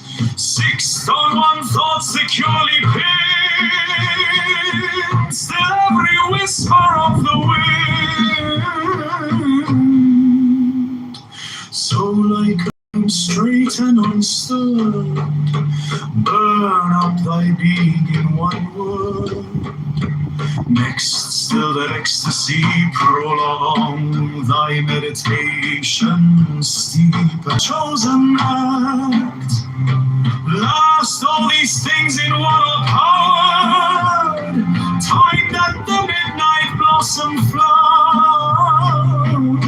Sun, thou shalt not do amid, if thou restrain the expression, shoot thy glance to rapture's darkling root, discarding name, form, sight, and stress, even of this high consciousness.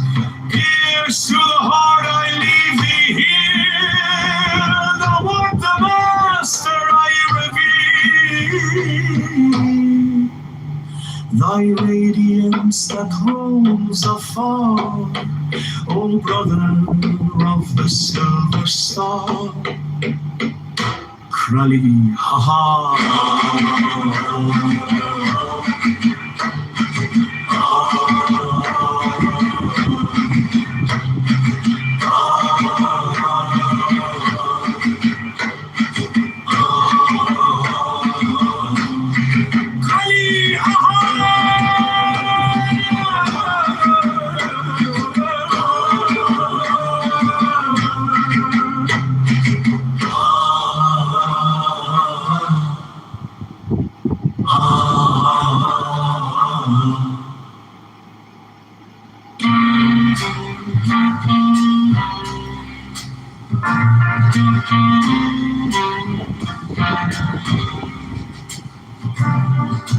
There are 7 keys to the great gate,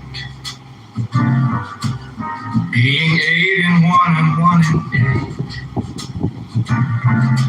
First let the body of thee be still, bound by the cerements of will. Corpse rigid, thus thou mayst abort the fidget babes that tease the thought.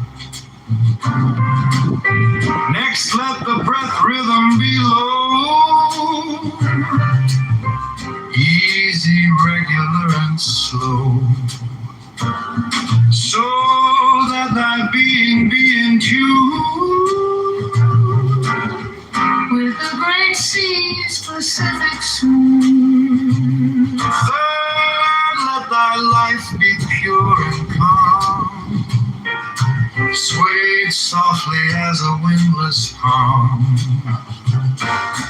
Forth, let the will to live be bound to the one love of the profound. Fifth, let the thought divinely free from sense observe its entity.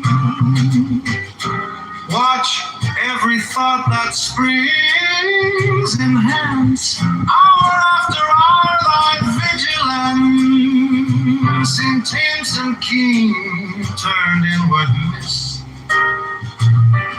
No atom of anomalous, still every whisper of the wind. so like a flame, straight and unstirred. My meditation deep and strong, Slaying even God, should he distract thy attention from the chosen act. blast all these things in one o'erpowered time that the midnight blossom flowered. The oneness is yet even in this, my son, thou shalt not do amiss. If thou restrain the expressions true, thy glance to rapture's darkling root. Discarding name, form, sight, and stress, even of this high consciousness. Pierce to the heart, I leave thee here. Thou art the master I revere, thy radiance that rolls afar. Oh, brother of the silver star, crying,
give me the sign of the open eye, and the token erect of thorny pine, and the word of madness and mystery. Open, Eopen, Eopen, Eopen, fan, fan, fan, fan, I am a man. Do as thou wilt, as a great God can. Open, Eopen, Eopen, Eopen.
thee be still, bound by the cerements of will.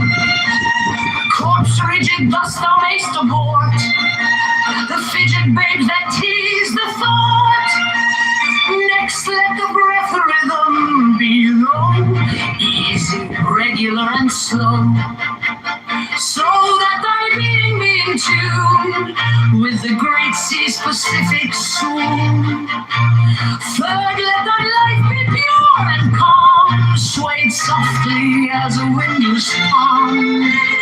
Fourth, let the will to live be bound to the one love of the profound. Fifth, let the thought divinely free from sense observe its entity. Watch every thought that springs enhance, hour after hour thy vigilance. Intense and keen, turned inward miss no atom of analysis. Sixth, on one thought securely pinned, still every whisper of the wind. Flow like a flame, straight and unstirred, burn up thy being in one word. Next, still that ecstasy prolong thy meditation steep and strong, slaying even God should he distract thy attention from the chosen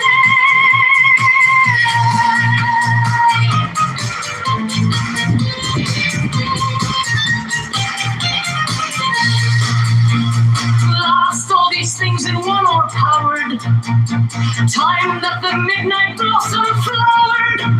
The oneness is yet even in this, my son, thou shalt not do amiss.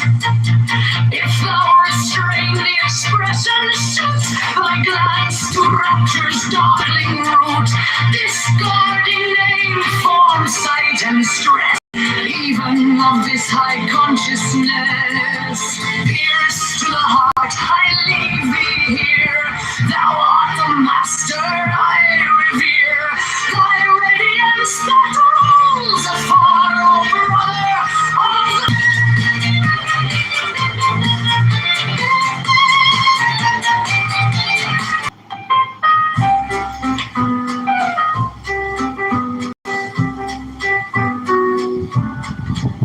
There are 7 keys to the great gate, being 8 in one and 1 in 8. First, let the body of thee be still, bound by the cerements of will. Corpse rigid, thus thou mayst abort the fidget babes that tease the thought. Next, let the breath rhythm be low, easy, regular, and slow, so that thy being be in tune with the great sea's Pacific swoon. Third, let thy life be pure and calm, swayed softly as a windless palm. Fourth, let the will to live be bound to the one love of the profound. Fifth, let the thought divinely free from sense observe its entity. Watch every thought that springs enhance, hour after hour thy vigilance. Intense and keen, turned inwardness, no atom of analysis. 6 on one thought securely pinned, still every whisper of the wind. So like a flame, straight and unstirred, burn up thy being in one word.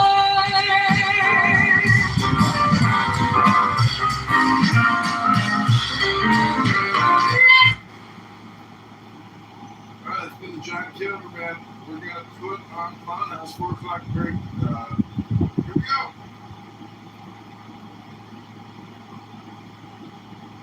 Announced that there is just one party. They called it in Farsi it's Rastakhis, of Iranians, the party name. So Shah had one party system and every Iranian has to. So Shah politically wasn't at all liberal, although. I don't disagree with you on this. I can't argue with you on that. I remember, but the Ayatollah promise was a big lie. He promised a revolution that would care for the people, that would promote freedom, that would give the kinds of things that you and I both love, democracy and rule-based order and free trade. And what he brought instead was a insane, apocalyptic, genocidal, expansion, imperialistic.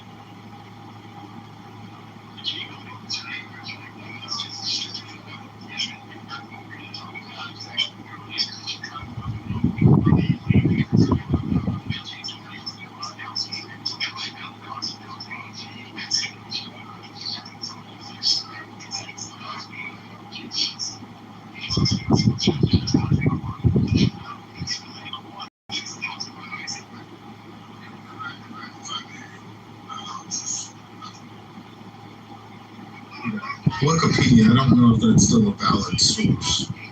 Oh, we moved a little beyond it. You know, we're looking at, but on August 19th, damn, we coming up, are we on the anniversary day? Yeah, I was telling you, it's inaccurate that they orchestrated a coup. You know, let me read it. August 19th. Excuse me, sir. Excuse me, I was speaking. On August 19th, 1953, somebody do the math, is that 76 years ago? The U.S. Central Intelligence Agency, the CIA, and British intelligence, MI6, orchestrated a coup d'etat codenamed Operation Ajax and Operation Boot. That overthrew. Not accurate. Hold on for a minute. If I can't, I'm just reading history, sir. No, you're reading Wikipedia. I am just reading the history that overthrew Iran's democratically elected Prime Minister Mohammed Mossadegh. I can't say his name correctly. Yeah, thanks. Okay. The joint operation strengthened the absolute rule of pro-Russian monarch Shah Mohammad Reza Pahlavi. The coup happened because the Prime Minister, Mossadegh, nationalized Iran's oil industry in 1951, cutting out the British-controlled Anglo-Iranian oil company, later known as British Petroleum. I'll land. Yeah, but we moved back to that was in the year 1953. I've already disproven that, by the way. That was in the year 1953, and Iran had a democracy. Well, no, actually, Mossadegh dissolved the parliament. No, they had a democracy then. They have a democracy. You're wrong, sir. The Prime Minister dissolved the parliament. You're wrong, sir. The Prime Minister dissolved the parliament. You're wrong. They put the Shah of Iran in charge. He was already in charge, Paul. No, he wasn't in charge. He was not already in charge before that. He represented a separate political party. No, sir. Okay, so he was the Shah before the coup, right? And there was a fight about who controls the actual government. So when the coup, when the first coup failed, when he left Iran, it kind of gave him more power. Well, who left Iran? The Shah. So the Shah, at the time, the Shah and Mossadegh, they left Iran. So when they left, what year was that? It made them look more powerful. What year was that? This was more, I guess it was, he said August 19th, 1953. But this was, I think. When the Shah took office then over the country, he was already in office. No, So yeah, but he was in office outside. He was in office outside of what Iran actually had. You got to understand that. No, that is correct because America, the country I was born in, was trying to confiscate all their oil. Point. You are inaccurate. You know what I'm saying? You've been trying to pay. You gotta understand that. I do understand this. No, I do understand this. You know what I'm saying? The fact is that I even shouldn't be speaking English right now because I was under another culture and another language. Point blank. Okay. I don't know what's going on. This guy is trying to give America a clean bill of what they're trying to do. Clean bill, but I think you got it fucked up. The Shah existed before the coup. You do understand that, right? Say that the Shah didn't exist, but he wasn't in full power. Right. So the fight was who actually controlled the government. Right, and they America, along with the UK, made sure that the Shah of Iran, because it would be more conducive for America to be able to get the oil. Because you gotta understand that America was already over there, like the Shah of Iran did exist. You know what I'm saying? But they were over there to get the oil. That's the whole point. That part of what you're saying is 100. It doesn't matter. The Shah, she is correct that the Shah wasn't in Iran. I did not. Are you saying that because I'm saying that I'm in denial of that? No. The Shah of Iran in 1953 was not in total control. In 1952, in 1951, he was not in total control. 1953 is when they went after. Never mind. So what I was trying to say, if you just let me say it, she is correct, Shu, that he had fled the country and then returned to power. But you are correct in that the Shah was not in total control of Iran by any stretch of the imagination, and that it was a coup for oil, which is the reason over the past. This was 73 years ago. And 73 years, the amazing thing, 73 years ago today, we were fighting over oil. And still to this day, we are in the Middle East fighting, raping, and killing and pillaging people over oil. It was completely amazing. This is not accurate at all. And I'm surprised that you don't like we're part of the cause for that coup now. We can't deny that. So let's look at history, because I love history, right? Because history is 2020 in hindsight. This was billed as the worst decision in United States history, the decision that Eisenhower made. This is history. This ain't got nothing to do with Clubhouse. These are reports and studies that analyzed the decision we made. It was a bad decision. It was a bad decision. Which decision? His whole decision, everything he made regardless of the project. I'm sorry? Which decision are you referring to? All of the decisions regarding the debacle that we're in today, how it started, its genesis. From the things in now? I can't, bro. I'm moving around. I ain't gonna go back and forth. I'm making my factual statements. I'm bouncing in and out. Okay. Like, do your homework, fam. Who made a bad decision? All right, sure. Who made a bad decision? Eisenhower. Explain it better, because I don't think anybody here is actually coming with good. I don't know. No, I don't think none of y'all have good faith. It's Operation Ajax. We all know about that. This is the part that El Normo is denying happened, and I'm agreeing with Rambo. It was a terrible decision. It was a terrible decision. It was a terrible decision because it was. This is not the only place where we interdicted in. But it was a terrible decision to go and overthrow democratically elected governments for our own good, for our own gain. We didn't do that. We didn't do that. We supported the Shah. We just supported the legitimate people of the country. Hang on. Okay, wait. So the support for Shah came from Mossadegh nationalizing the oil. Because remember, Britain had a play in their oil market. So once he nationalized it, similar to something that Venezuela tried to do. But once he nationalized it, it became a problem for the UK. So then the UK says, I'm gonna fucking put sanctions on this goddamn country. Then I'm gonna talk to my homeboys in the US and we're gonna figure this shit out because we want our money. So like I don't know why El Normo said that it wasn't about oil. No, I said it wasn't the coup. What they read from Wikipedia is absolutely wrong. No, it wasn't. Because the constitutional right, no, the Shah dismissed Mossadegh, and he has the constitutional right to do so. The documents that have been declassified by the American government. It is. Yeah. Hold on. The documents from the 19... Hold on. Yes.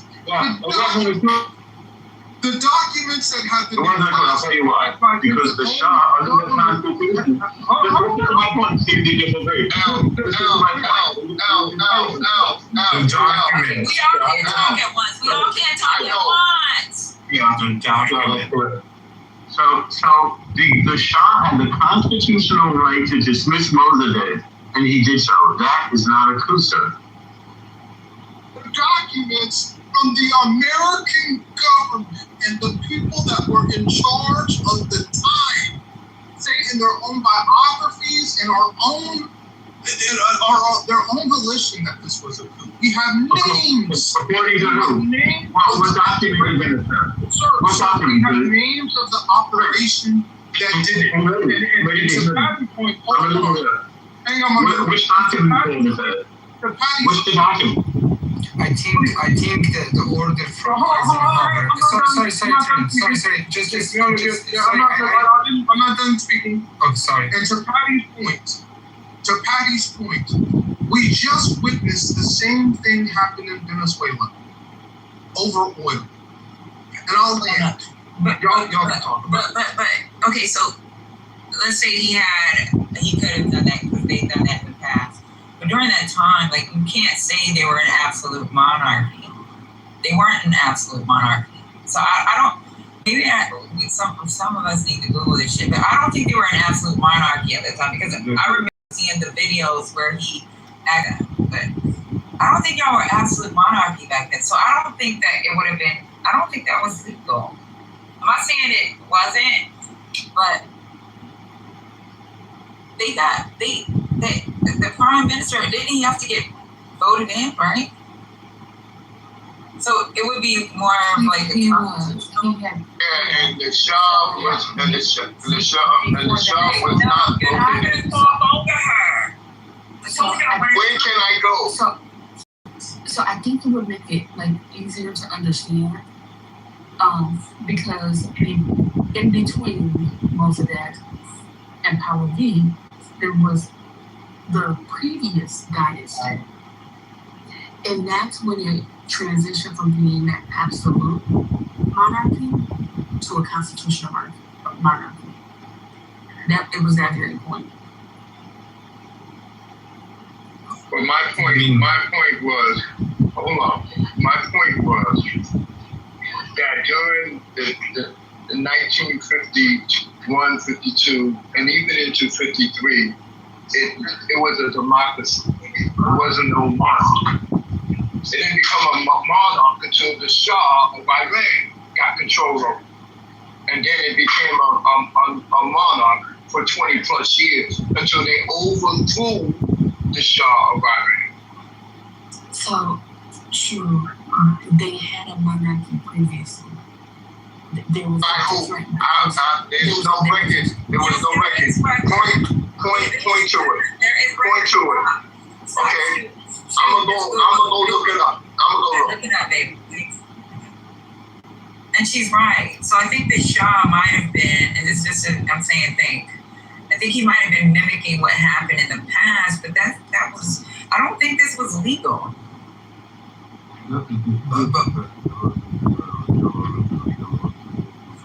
We can't hear you. Speak up, Igor. It might be you on Bluetooth.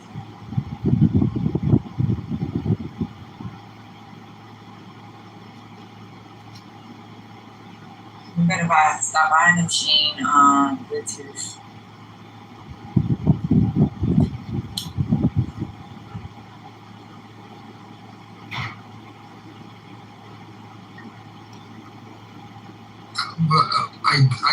I checked right now, and the order from Eisenhower to approve Operation Ajax, according to the declassified documents, has been signed in June 53, and Parliament was dismantled by Mossadegh in August 53, and the Farman, how you say in English, the decree, the royal decree to get rid of Mossadegh was in early August 53. So, I mean, if we remove the time stamp from the events, then we can portray or come up with any story that we want. But there has been a plot by Americans and Brits to overthrow democratically elected government. Shah fled the country after the first attempt, got kind of really organized my mind and put it this way. Why it is cool? Because we had constitutional democracy, ordinary people going to parliament, and it quacks like a coup, it swims like a coup, and it swims like a coup. So it's a coup, you know, it's a duck. I mean, arguing. This is not really accurate because it was Mossadegh who was installing himself as the absolute authority and nationalizing the oil, which again is going to cause a problem to the people who developed the oil in your country. He didn't make a deal. He just tried to steal the oil. That isn't going to fly. Sorry. Well, I would like to read. I would like to. No, you're gonna read after Tia speaks. Like, I don't know what's going on here. But if we go back, the original Shah actually gave and granted all the rights to the infrastructure away. It was the original Shah. He didn't give them away. He made a deal. They get money, and the people who take the oil get money. It wasn't giving it away. Remember, they didn't have the ability to extract the oil. That's why people allow American and British companies and such companies in, because they don't have the technology to extract the oil. If they knew how to do it, they would have done it without the U.S. and Britain and the Netherlands.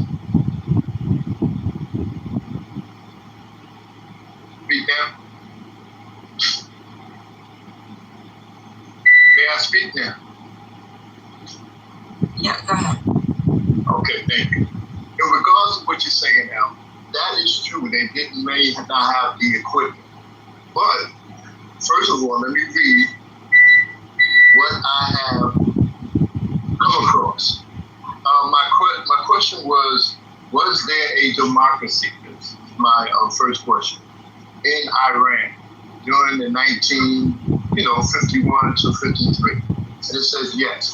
Iran had a parliamentary constitutional system led by the democratically elected prime minister. Then he dissolved the parliament. Excuse me. Then he dissolved the parliament. Okay. Why is he? My sister, how come you don't say something when he comes in and interrupts me?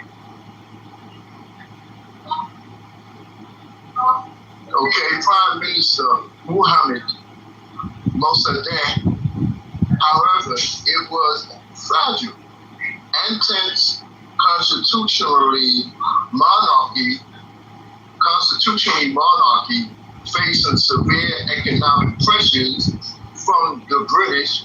You can add the US to that because they did it, from the British oil embargo, and a tense political power struggle between Mossadegh and the Shah Mohammed Reza Pahlavi. You know what I'm saying? And the reason why you had that is that the Shah was siding with the U.S. and with British. You know what I'm saying? So all the sanctions and everything else that was coming in is going to be against the prime minister at that particular time. But all the prime minister was requesting is that, hey, if you're going to come and deal and, you know, bring your equipment and dig up in the oil, at least let it be of some beneficial. 50%, I heard it was beneficial. Excuse me. Shut the hell up, man. You're going to get your turn to speak. The 50%, at least national for the people that was a part of the nation. That's what all that was.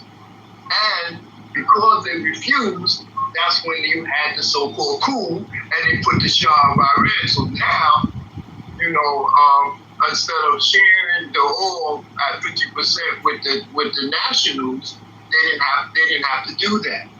Point blank. And that's all I'm saying. So the Shah of Iran came into power. I'm not saying that he didn't have some power, because I read to you that there was a chance going back and forth. But the only reason why it was intense is because America and British already had certain elements within Iran already.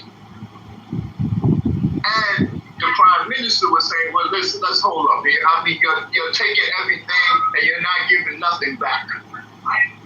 That was the whole problem. So they went through this whole situation with the Shah of Iran once he got full power, right? Because, you know, the United States and British have a way in which they can give arms, they can put sanctions on the government and so forth and so on. That's how they squeeze. An example of that is Venezuela. You know what I'm saying? So my point is that it would change, the climate would change, the political climate would change when the Shah Iran, that's when all of Iran became a full monarchy, and he ruled for like 20 plus years, 25 years, until they overthrew the Shah of Iran. But so, the hatred, and I'll land the hatred. So the last statement you made when it became a monarchy, it formerly was a monarchy. No. Did you find the previous episode? No. It's always been a monarchy. It's just a change that happened right now. So you're saying there was nobody, there was no elected official?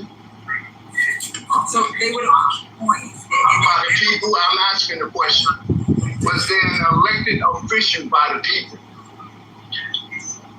It was an absolute. Was there? So there was no voting. Like they have a monarchy in the UK, but it's not absolute. That's what we're explaining to you. No, I understand that, but I'm just saying, was there an electric voting system at that particular time? Was there somebody that was electorally voted in to be the prime minister? So over the people. Let me slow it down. You keep going back to the monarchy. I'm trying to ask you. Let me slow down. Go ahead. When we say absolute monarchy, that means that the king makes all the decisions. When that was eliminated, that means that there's made in conjunction because it became a constitutional monarchy. It can look in a variety of ways. So in the first dynasty,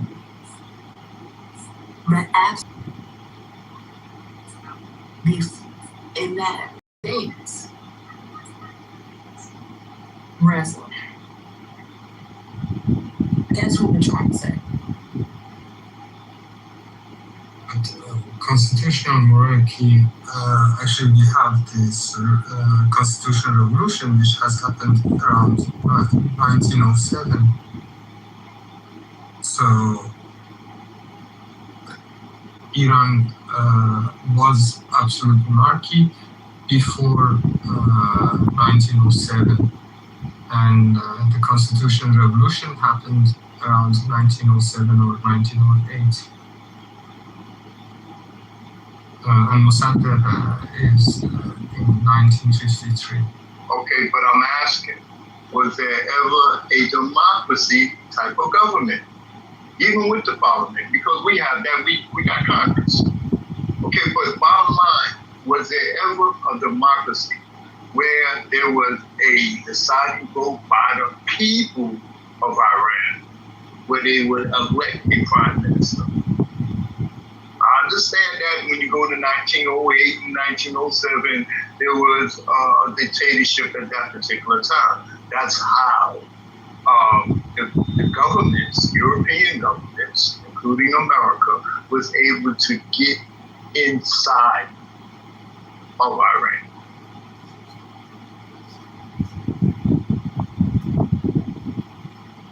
I'm talking about, is there a democracy that was formulated and that was done ever during that time from 1907 all the way to 1953? So, was there a time?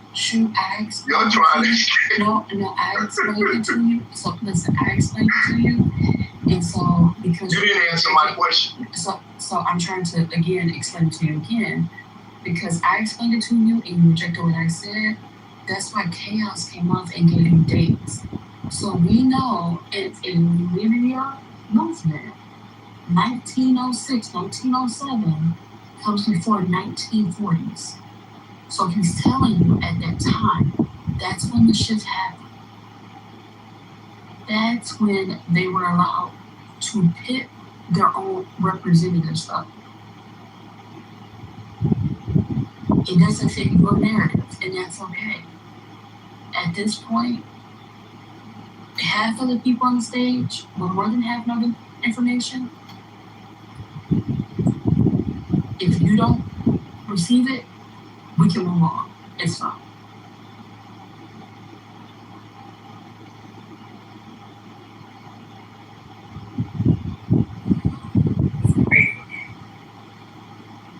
And Peter in the chat. That's bad. That's just like most FBAs trying to wipe out the fact, you know what I'm saying, that slavery really did to us, point blank, and try to wipe out the previous history before FBA, before America. That's what you...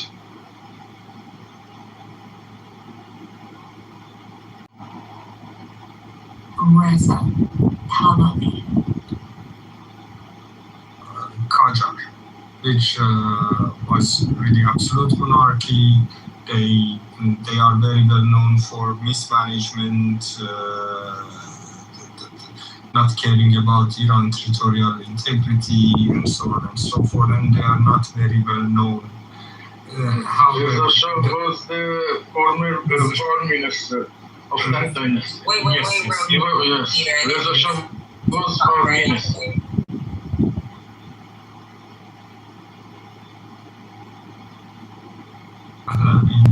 Dynasty, a constitutional monarchy, about modernization, and also he reconstructed Iran. He took over the power and built Iran from, let's say, scratch.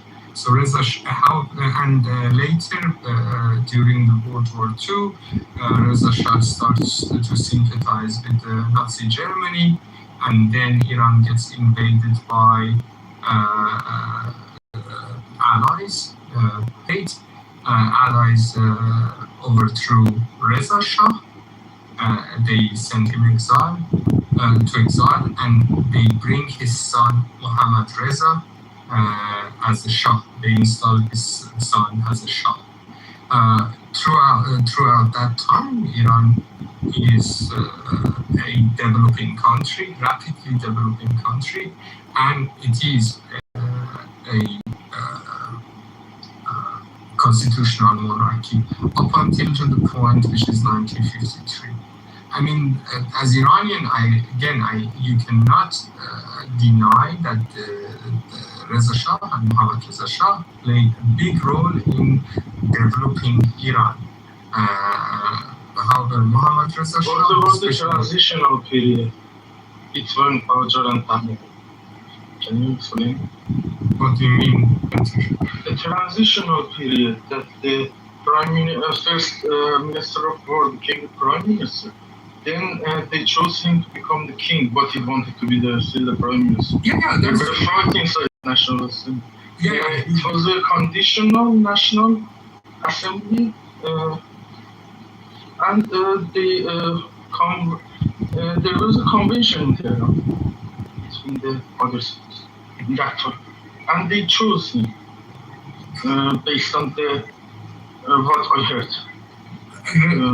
That's also correct. And the transitional period was much more safer than what Muhammad Reza did. It was a sudden fall, the community which the power. Pros and cons. Both of them has advantages and disadvantages. Well, the fact is that in the aftermath, the democratic experiment did not survive much longer. By August 1953, it stated, the internal political friction combined with a covert joint operation by the CIA and British intelligence, Operation Ajax,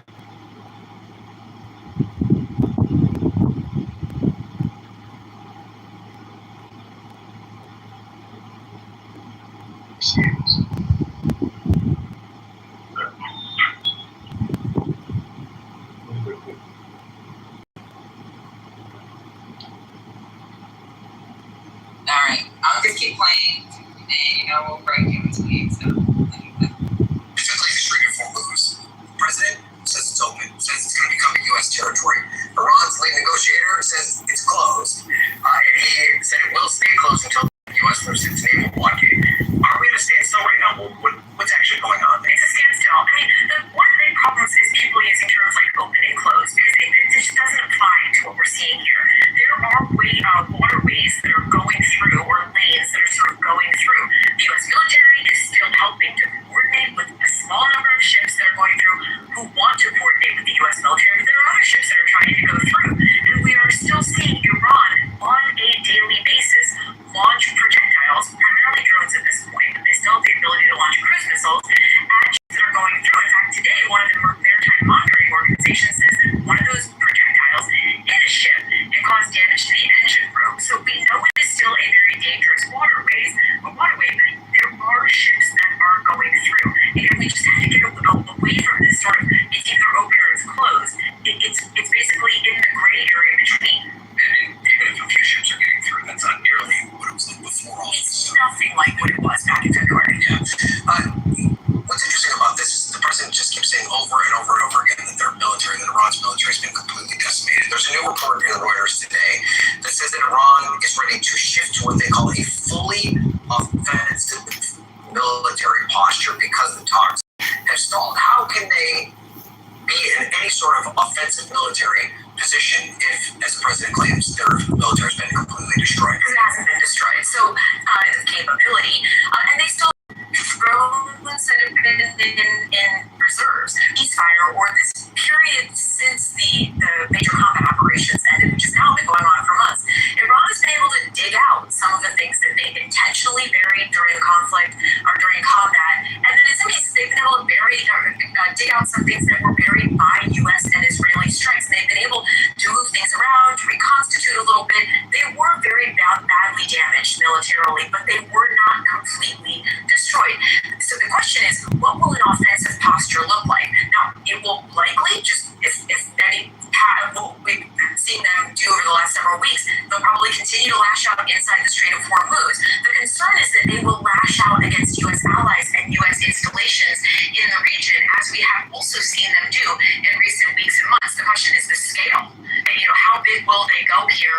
Or will their offensive posture just be a posture waiting for the U.S. or Israeli action? And part of the administration's goal here was to try and isolate Iran, cut them off from the rest of the world. But our colleague Dan DeLuce is reporting that Russia is actually supplying Iran with explosives and other weapons components.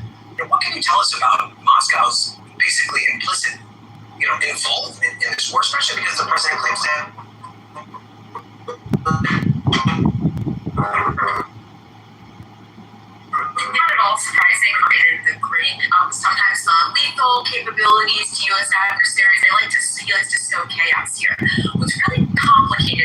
situation, though, is if the U.S. were to complain and say, Vladimir Putin, Russia, you need to stop providing lethal components or any kind of lethal aid to Iran that could be used against the U.S. and U.S. allies.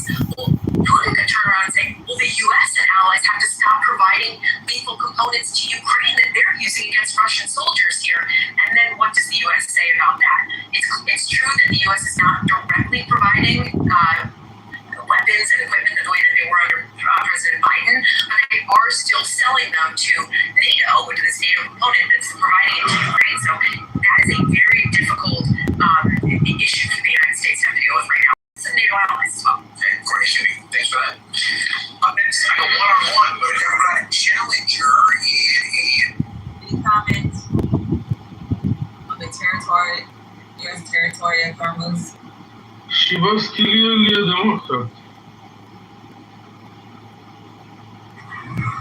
Thank you, Peter. All right. District that has an 11-term incumbent is front and center.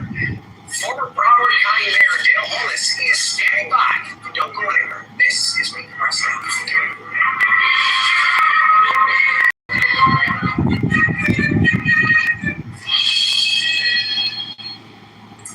Welcome back. We are turning our attention back to Florida, where redistricting has scrambled today's primaries, including in the 20th congressional district, where a crowded field of Democrats is looking to unseat 11-term Congresswoman Debbie Schultz.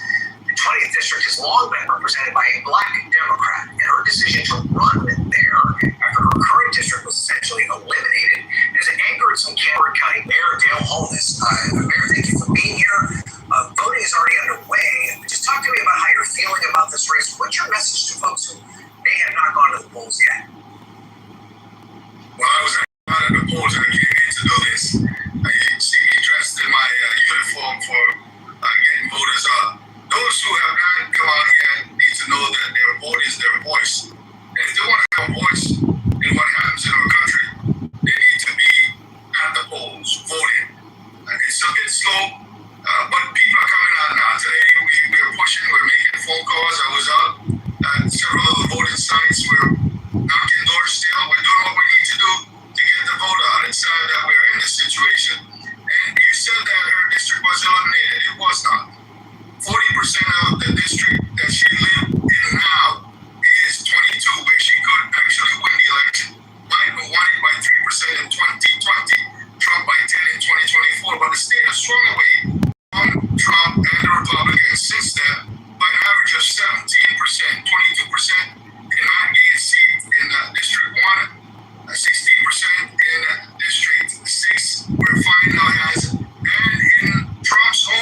Broward County to Millie or Palm Beach County because I brought the communities together, leaders from every segment of our community to face that virus down and to ensure county totally. Let's talk about redistricting. That's obviously playing such a significant role in this race and other races around Florida. It's going to have an impact on who holds the majority at the end of these midterms. We've seen other blue states respond by gerrymandering their states to make their districts more favorable to Democrats. Do you think that's the right response, or should there be some sort of even perhaps federal level intervention to prevent this mid-decade redistricting and try and move toward a more independent redistricting effort? Well, I think that what we're doing as a nation is not the right thing. We shouldn't be choosing who the voters are. We should allow them to choose us. So I would say both of us. But as a Democrat, you can't surrender to what the other side does. You have to go fight back. And that's what the Democrats are doing. We initiated this war of redistricting, of gerrymandering. They did. And for us to then lay down our arms and say we won't do anything makes no sense to me as a Democrat. When we need to have people in office that care more about the American people than about mega corporations that fighting wars, which is driven up the cost of our living. Gas prices going crazy. This administration is doing some reckless things that are hurting our economy. They have brutalized Americans who stand up for their immigrant neighbors. It is wrong what's going on here. And I tell you, our economy is not going where it needs to go. We need to make sure that we have people in office of diverse background, lived experience, and representation is important. Diversity and inclusion strengthens us. It doesn't weaken us at all. And what this administration is doing to roll back the voice of the people is not right. What the Republicans are doing to roll back the voice is not right. But again, we need to make sure that we can get to 218 seats to take the House back and to put policies in place that put people first. That's what I've been about in my 18 years of service as a public servant to the people of South Florida, serving as a commissioner and as mayor of Broward County, growing the economy, providing service. Let me ask you a quick because we're running out of time. Can I ask you just one quick question before we go? We only have about 30 seconds left. There's been a kind of a struggle in your party right now between the progressive wing and the moderate wing of the party. What will you do to bring those two sides together to unite as Democrats moving forward? Well, if we focus first on getting results for the people, not necessarily being ideologues, but finding a way forward. And there are times when you have to compromise in order to get to where you need to do. When I passed the additional homestead exemption to reduce the taxes for seniors, it took me 2 tries to get the whole thing. I did a half first and then another half to ensure that our seniors' taxes on their property was reduced. And a Republican joined me in that. So we can find common ground, but we should not surrender our principles. We should not surrender what's in the best interest of the American people. And too often, the Republicans have lost touch. They're out of touch with the reality of the cost of living that people suffer through. They're out of touch with how we grow our economy, not by giving $1 trillion tax cut to the wealthiest people. When President Clinton did a tax reform, it put money in the middle class pocket and it grew our economy balanced. All right, we gotta go, Mayor. All right, I appreciate it. Thank you so much. Good, sir. As we mentioned, Steve Kornacki will have special coverage of tonight's results on NBCNews.com. And any comments, Doc? Okay. Continue to buy. After the break, speaking of Florida's primary, it's one of Palm Beach's most high-profile residents, President Trump, by mail in today's election, despite his repeated claims that mail-in voting is quote crooked as hell and should be banned. Our panel's going to weigh in on that. You're watching Meet the Press Now.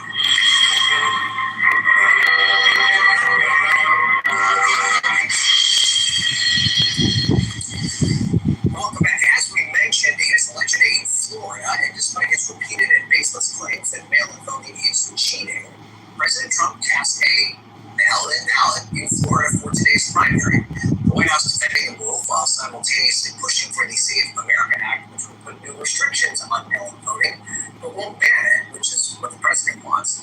The White House said, quote, as President Trump has said, the Safe America Act has common sense exemptions for Americans to use mail-in ballots for for illness, disability, military, or travel, but universal mail-in voting should not be allowed because it's highly susceptible to fraud. To be clear, there's no evidence at all that voting by mail is highly susceptible to fraud. Joining now is our panel. David Mitchell is the Washington bureau chief for the Atlanta Journal-Constitution. Sanjay Gomar is a Democratic strategist and the CEO of Emerge, and Malik Abdul is a Republican strategist. Thank you guys all for being here. I appreciate it. Tia, so let's start here with the president's kind of double standard here. David, are we past this point where he says something and does something different, or do people roll their eyes, or do people look at this and question it? I mean, I think most people are rolling their eyes. Most people are questioning it, except for the people who are most loyal to the president.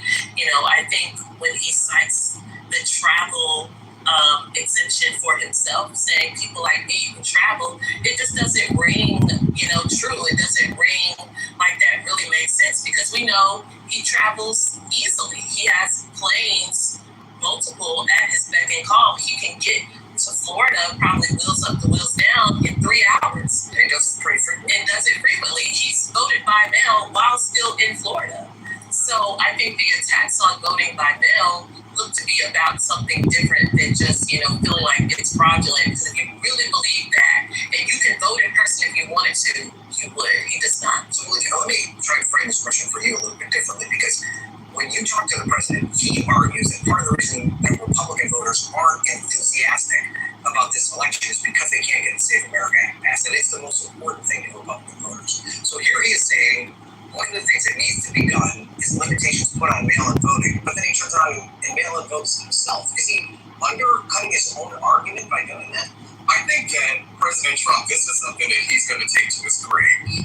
We've seen over and over again Republicans all around the country have taken advantage of the early voting, mail-in voting, and I suspect that that's going to continue. The biggest story for me, though, coming out of Florida is whether or not we're going to have the first black governor of Florida in Byron Donalds, or whether or not the Democrats, whether or not OG Deborah Wasson and Schultz actually wins down in Florida, because she's running in a majority black district against black candidates, and those black candidates down there have a problem with her. So I'm actually interested to see whether or not the white candidate actually beats the black. Well, we can talk about those other issues, but I want to stay on this mail-in voting issue. Sanjay, how should Democrats handle this? So President Trump, he's a Republican who votes by mail.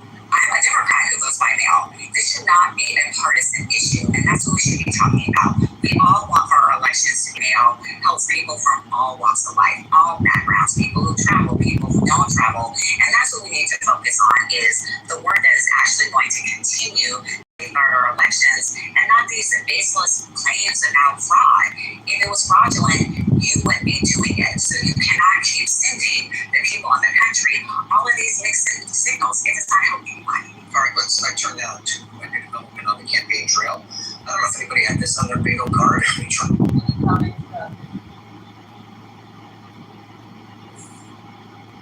Second.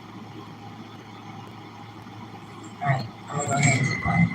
I was going to the early states, but it was Defense Secretary Pete Hegseth, who was in all places Iowa, stumping for Congressman Zach Nunn in his personal capacity. It still seems pretty unusual for a Defense Secretary to find himself in that position, isn't it? It is really unusual for a defense secretary, because most defense secretaries historically have avoided politics. They've been too busy focused on the mission of managing our armed forces. I think we should pause here to note we are at war with Iran. We are still trying to figure out what's going on with Israel and Gaza. We are still looking at what's happening in Venezuela and a lot of other places. And our defense secretary is campaigning in his personal capacity. I think it shows that our defense secretary, whose roots are kind of like in TV and kind of being out front, he doesn't have the same type of military brass that previous defense secretaries have, and maybe his priorities may be a little bit different than previous defense secretaries. He's really contemplating a run for president, or maybe some other political life. I think he's contemplating what happens after Trump, because let's be honest, even I think a different Republican president is unlikely to have someone with the resume of Pete Hegseth as defense secretary. He just doesn't fit the mold of other defense secretaries, and I know Pete Hegseth knows that once Trump's out of the White House, he likely is also out of a job. So I want to ask about this district that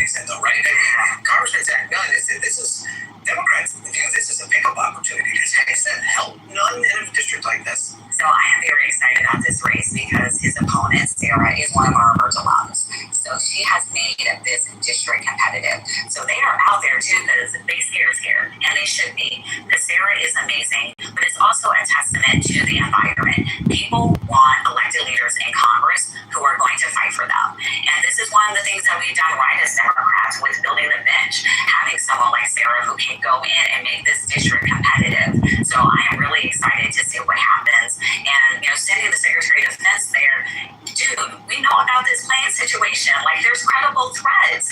You know that you need to be protecting us. Someone else should have went, and he should be getting us out of all of these horrible foreign situations that we are in, that we have to be honest about are negatively impacting our economy, that makes districts like this competitive. All right, Malik, I want to turn to Texas now. The news out of Texas today is that James Tallarico's campaign has hired the former legislative director of Senator John Cornyn, who's of course the incumbent Republican there, Jacob Smith. Should this be setting off alarm bells for Republicans in Texas, that you have a Republican willing to go work for the Democrat in this race as opposed to Ken Paxton, who won the party's nomination? No, not at all. And the reason that I say that is that we saw since 2016, Republicans have either voted for someone like Hillary Clinton. So this actually isn't surprising to see.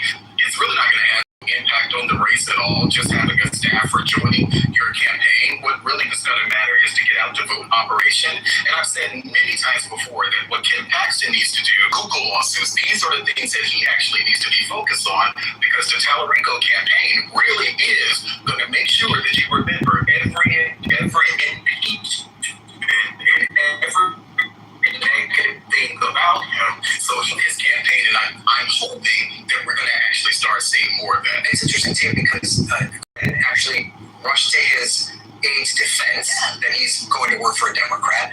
And Cornyn himself has not endorsed Paxton. He was obviously very critical of Paxton during the primary. Could there be a little bit of dissension in the Republican ranks? I mean, I think it's shrewd on Tallarico's behalf, because it shows that he's trying to have messaging, have outreach that speaks to Republican voters. He is hoping that there are Republicans who are Cornyn supporters who don't think they can stomach voting for Paxton. Could they consider maybe voting for a Democrat in November? That's what he's portraying by hiring this former Cornyn aide, and by Cornyn saying, "Hey, I'm not mad at him for doing it," I think indicates that there are Republicans who still have concerns about Paxton's electability, and not just his electability, but they have concerns about what type of senator Paxton would be, and are saying maybe we do need to look at the other guy. All right, Sanjay, I want to close on this, and I want to put up this poll from Reuters about which party has a better plan for and how voters view this. On healthcare, voters are saying Democrats had an 18-point advantage. Their cost of living, they're up. The economy, they're up. Republicans are up on immigration, but only by a little bit, and Republicans own crime. When I talk to Democrats, the biggest thing they say is my party going to mess this up? How can your party mess up these numbers heading into this fall election? These are some pretty good numbers. They definitely make me smile, but no, I definitely feel good about the midterms. Just even looking at the primaries and elections that we had last year, we are doing really well, letting people know that what is happening in the White House is bad. It's not benefiting you. We have a plan. But most importantly, they're messaging directly to the people in their district, and that's important. Okay, we're going to leave it there, guys. Thank you so much. Tia Sante and Malik, great conversation still to come.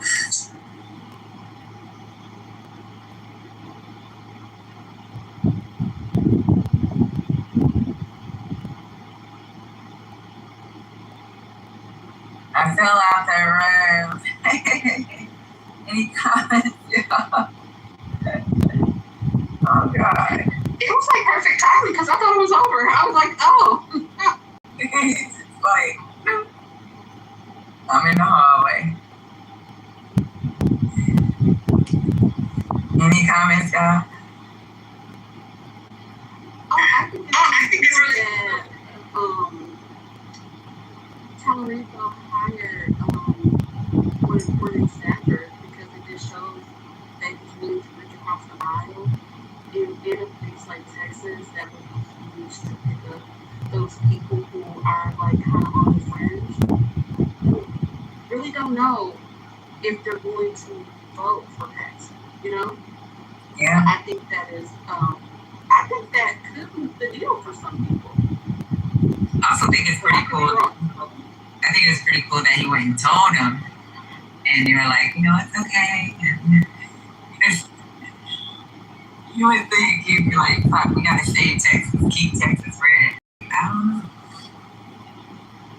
But a lot of people don't like Texas.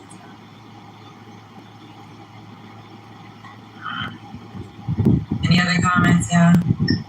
A whole lot of us are not a fan of our current state attorney general, but he has. When I said the man has 50 lives, I have never, ever seen a politician more resourceful and counted out and come back from the dead than Ken Paxton. It's been absolutely unbelievable.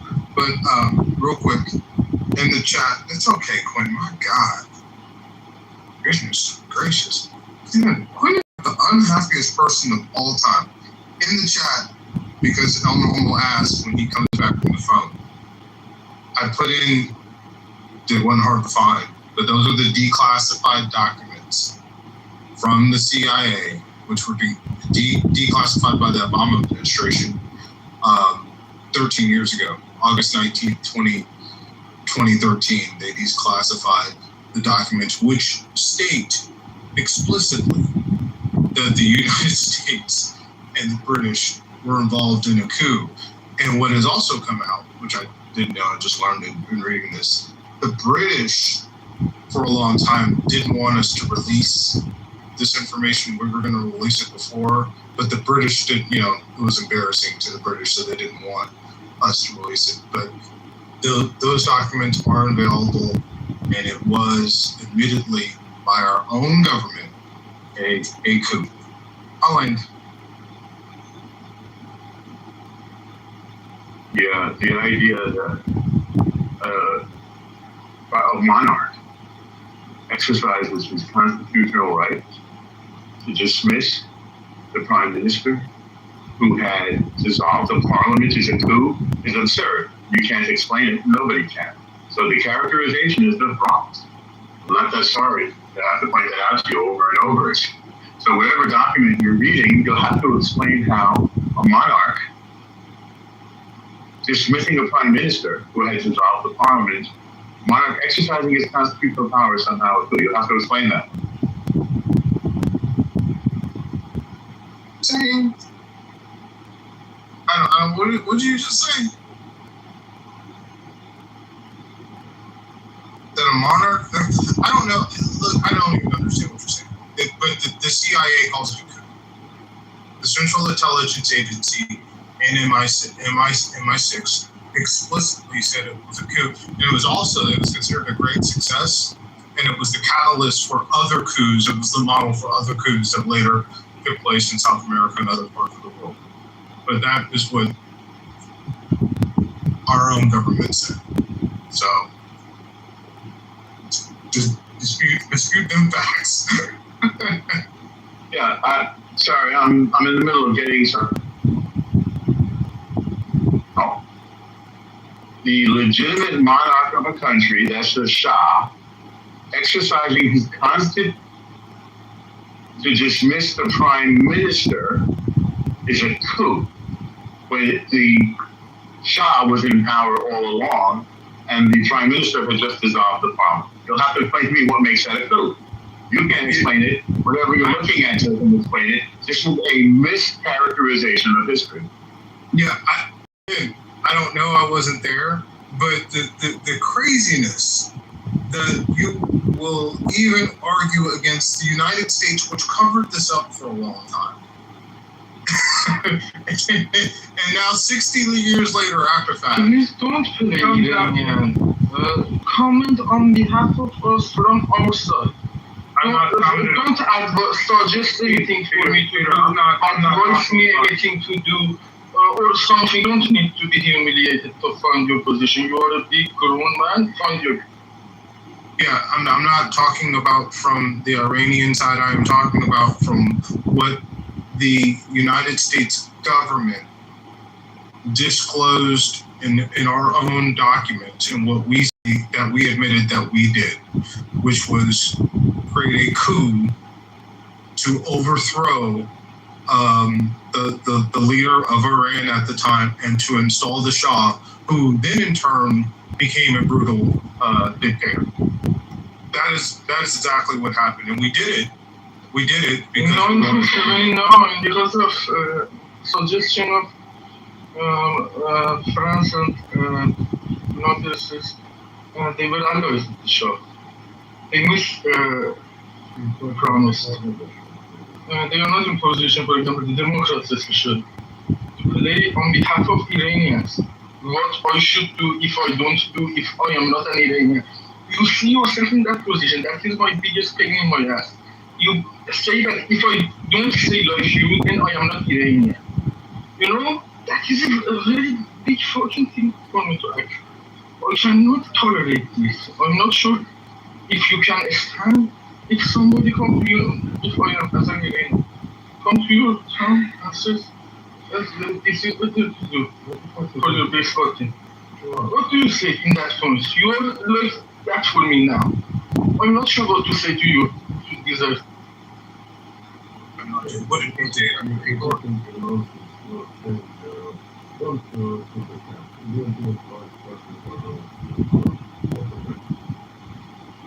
Ego, you're really low. But Peter, we really can. He was telling Peter to behave. Peter. I'm over here cracking up.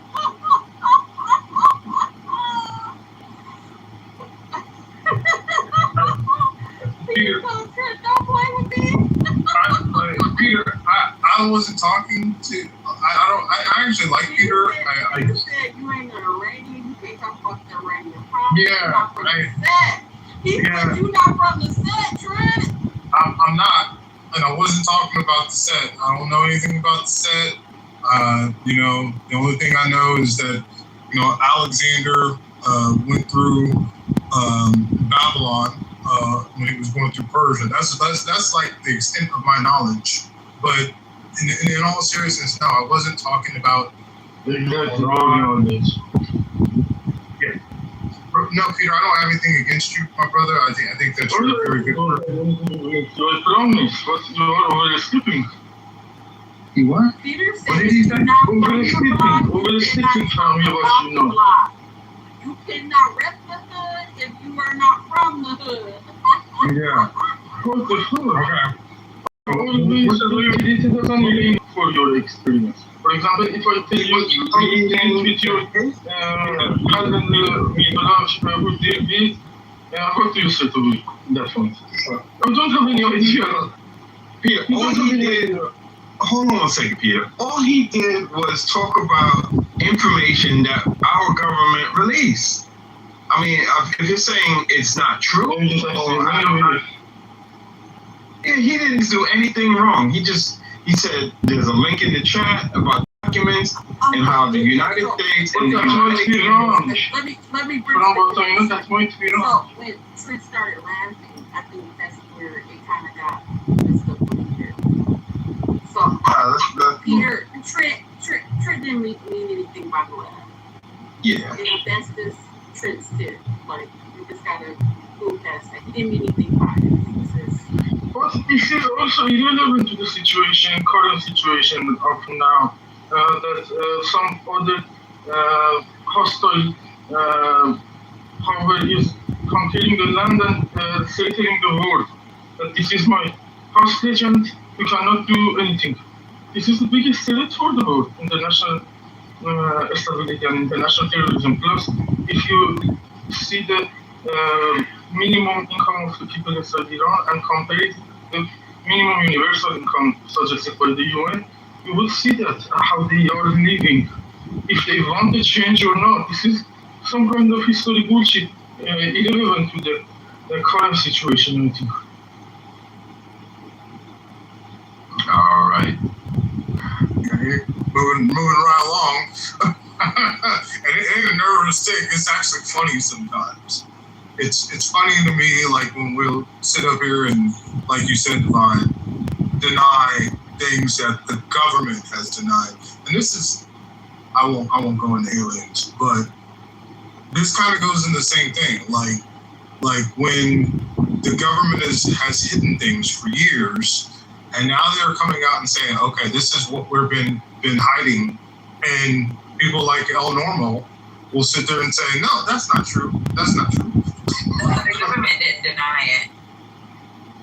Didn't deny what? The government has released, like, they have declassified files out now. And then there's excerpts from the diary, the president's diary. So, like, it's not, yeah. The government denied it for years until the declassification. It's top secret. It's related to national security. The security for our government is to our benefit. There's no beef with that. There's no beef with that. There's no beef with covert actions. We don't need to know that. I agree with you, sis. Like, yeah, while it's going down, long as it's based on some real, some real data, and yeah, we don't need to know that because y'all know what people. Sorry. So, and this is the problem. So, Trent, covert actions proves when things are a little bit nefarious, they're not going to tell us. The problem is people don't keep secret. I don't know how to keep a secret. It doesn't make it right. When you get called out on it, and when you get called out, they got called out on it in the 80s. They got called out on the 80s and during the Iranian crisis.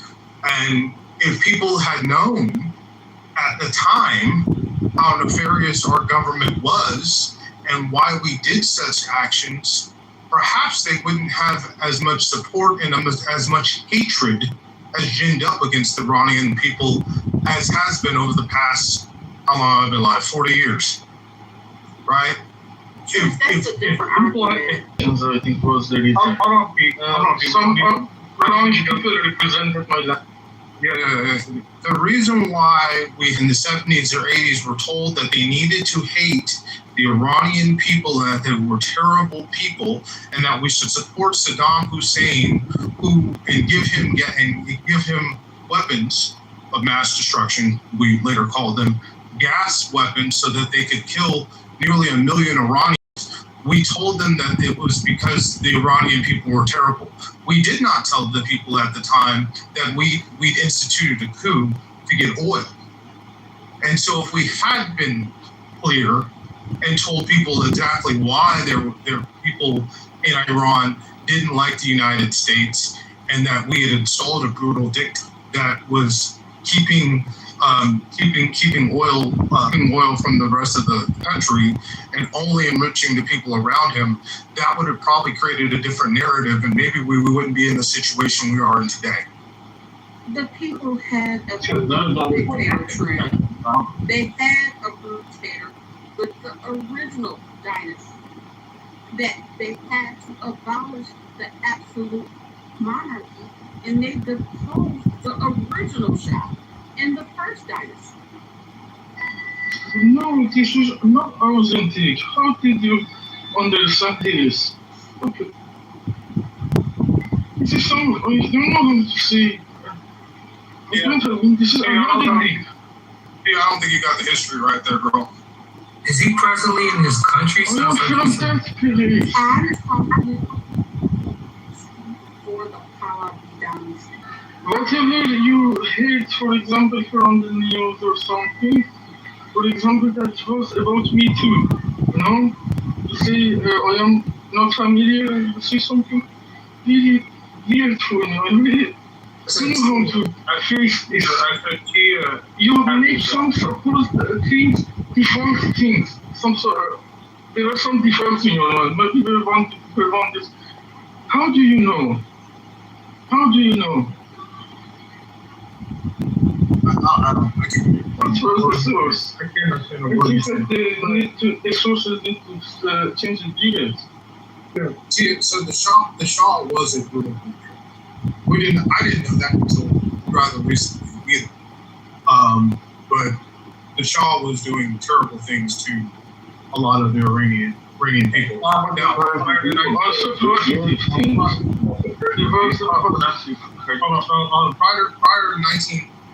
1953, I really don't know. I can't. And I was referring to the dynasty that was deposed in 1925. That was an absolute.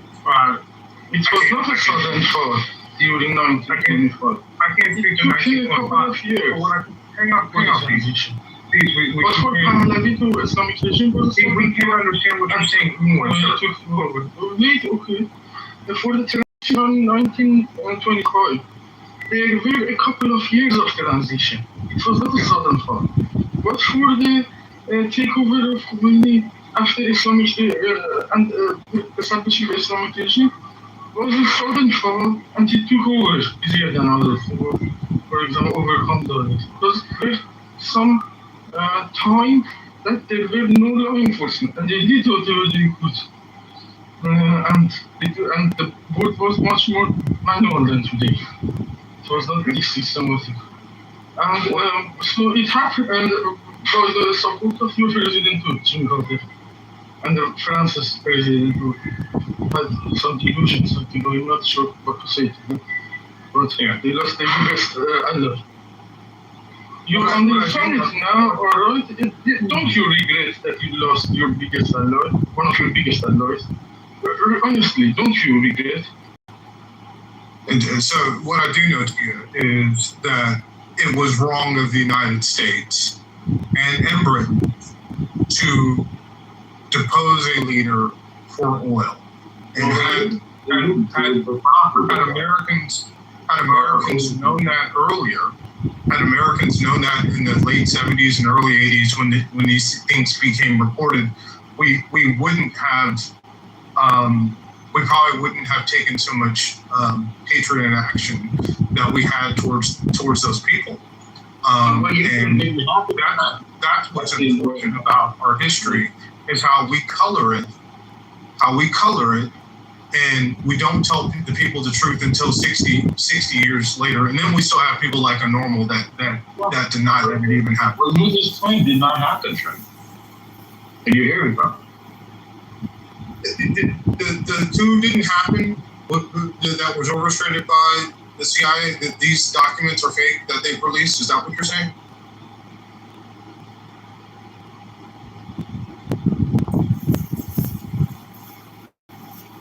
I think that the sheriff of the what is your concern? What is your claim concern? The sheriff of Iran could have been much easier contained with the regime of Pahlavi, but it was the international slope, I think. During that time of Cold War, Russia was increasing its power toward Cuba, and United States toward Iran. They swapped it because Iran was nearer to Russia and Cuba was nearer to United States. It was a strategic neighborhood, and they changed that, like for example, Green. Now I'm not sure they know what they did or if they would have repeated that disaster if it was the next time. Simple question, El Normo, are you calling? It was international. Don't you, Peter, you're losing the conversation. So, El Normo, are you saying that these documents that have been released by the CIA are fake? No, I said something much simpler.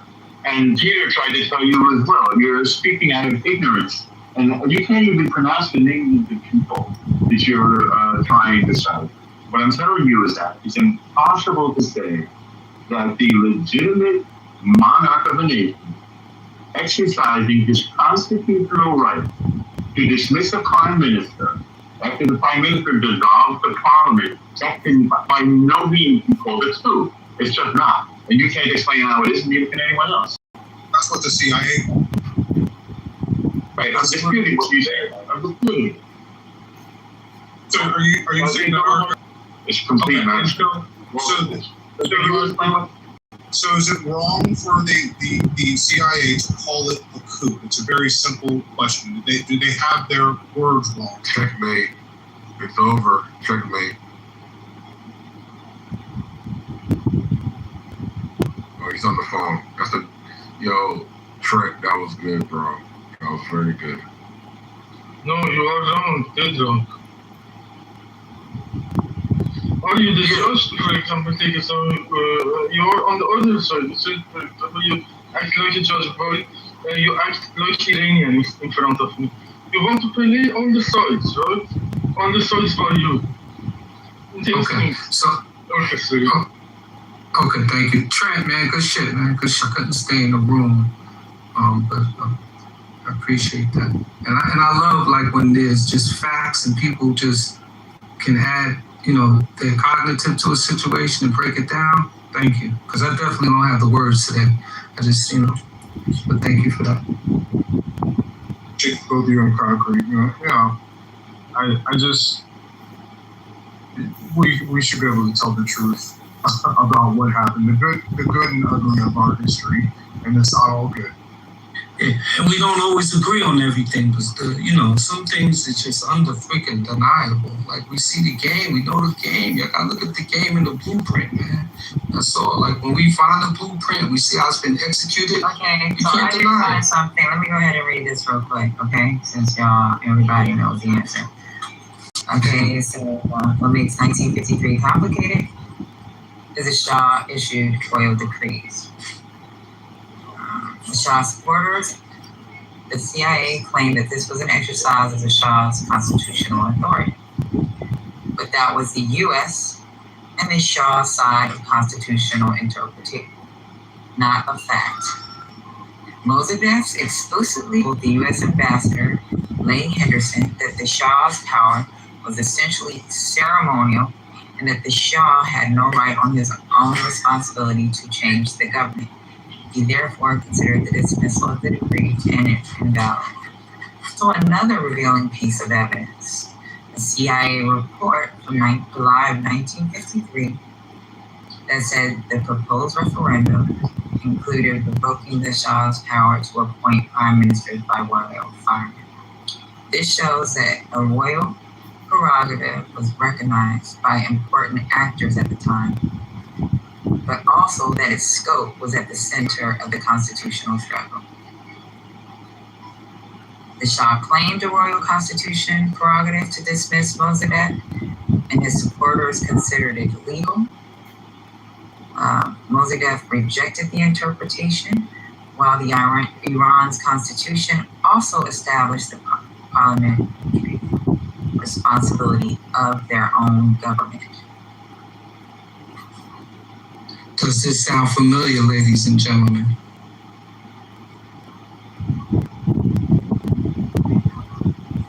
Some of this is happening in America today. Or a parallel can be drawn, let me just say that. Let me speak politically.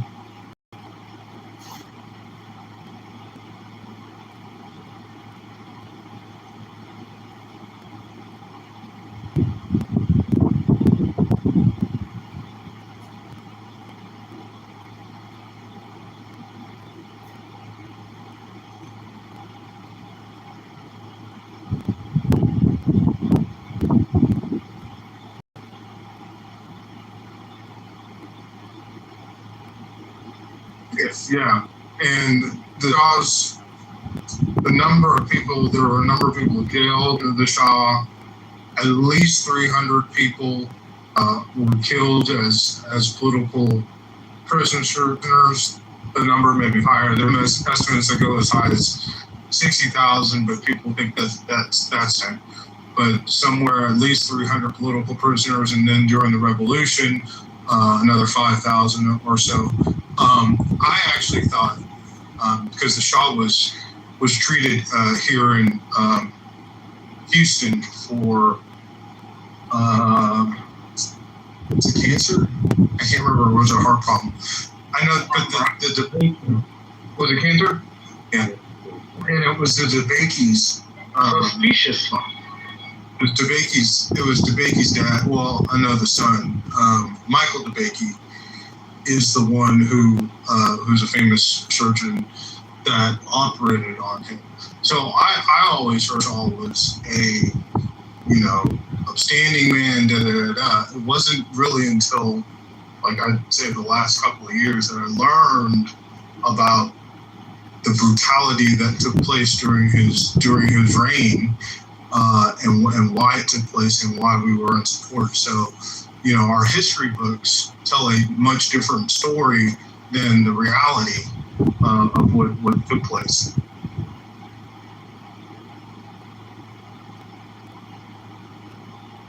Reality can be derived by the people here.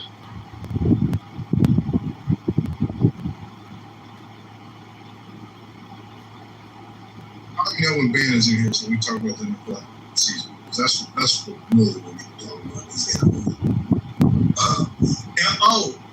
And Patty, did y'all talk about Byron Donalds going to be the next governor of Florida? Happy for this man.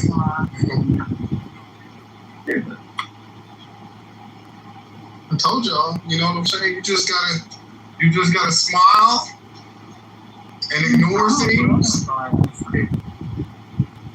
know, but my brother's gonna be the next governor of Florida. Look at my man. You just gotta smile and ignore things and get in the office. I ain't mad at him.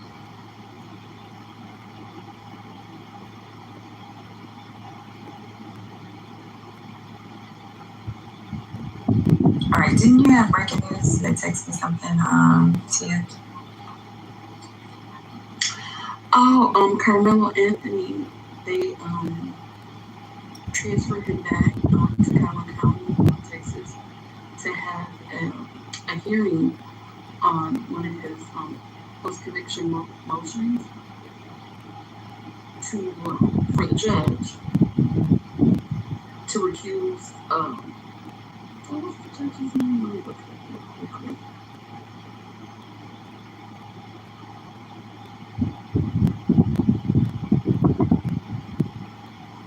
Didn't you send a clip? You know what? It was a clip in there too. Hold on, let me go on. You playing with me, Concrete? No.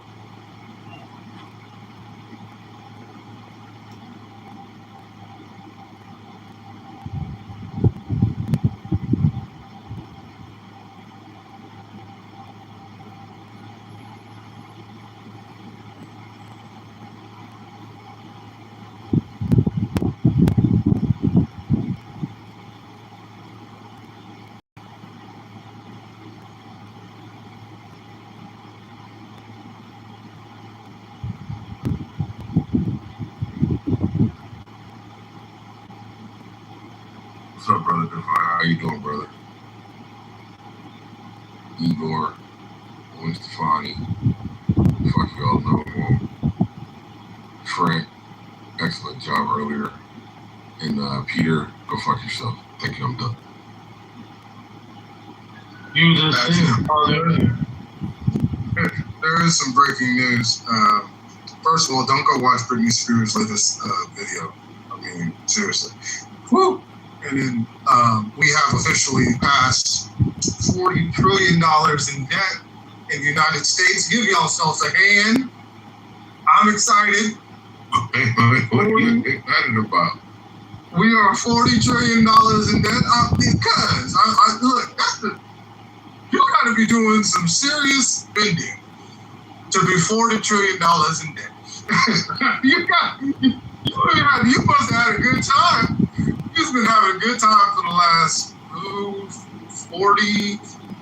How long have you been running a deficit? 38 years, 39 years, something like that. You're excellent. I'm very proud of y'all. Like, we will not listen. I just want to tell y'all something before I go. Everybody on this stage, I want you to know this seriously. None of the national debt will not be paid off in your lifetime. It probably will not be balanced in your lifetime because now the interest that we pay on the debt exceeds both Medicare and national defense spending, which we spend $1 trillion on national defense. But the interest, right, just the interest payment alone exceeds Medicare and defense spending. That is a massive problem. One that I remember like 10 years ago, 15 years ago, them warning that would, during the Tea Party, or the warning that this would cause a cataclysm of depression. And so we have hit that point. We are $40 trillion in debt, and there is nothing any of you can do about it. I just want us to know that the budget can't be balanced. If it's balanced, it won't be balanced for long. So don't worry about the debt, because truly it is completely out of control and out of our hands. Trent, what do you think about, did you hear about this situation with the Japanese yen? I thought I was supposed to be playing the clip. Nobody's stopping you. If you want to play the clip, just play the clip, bro. You gotta be weird all the time. I think I'm the most weird of the trio right now. Okay. One could argue that the election of Jimmy Carter was a demand for an ethical presidency. I think that a lot of people, in retrospect, do not consider Carter the best president that we've ever had. And maybe for some, that's a statement. But I think in terms of ethics, we would be hard pressed to argue he was. Were legislative reforms. The Ethics in Government Act was passed after the Nixon debacle. There were election campaign act amendments made.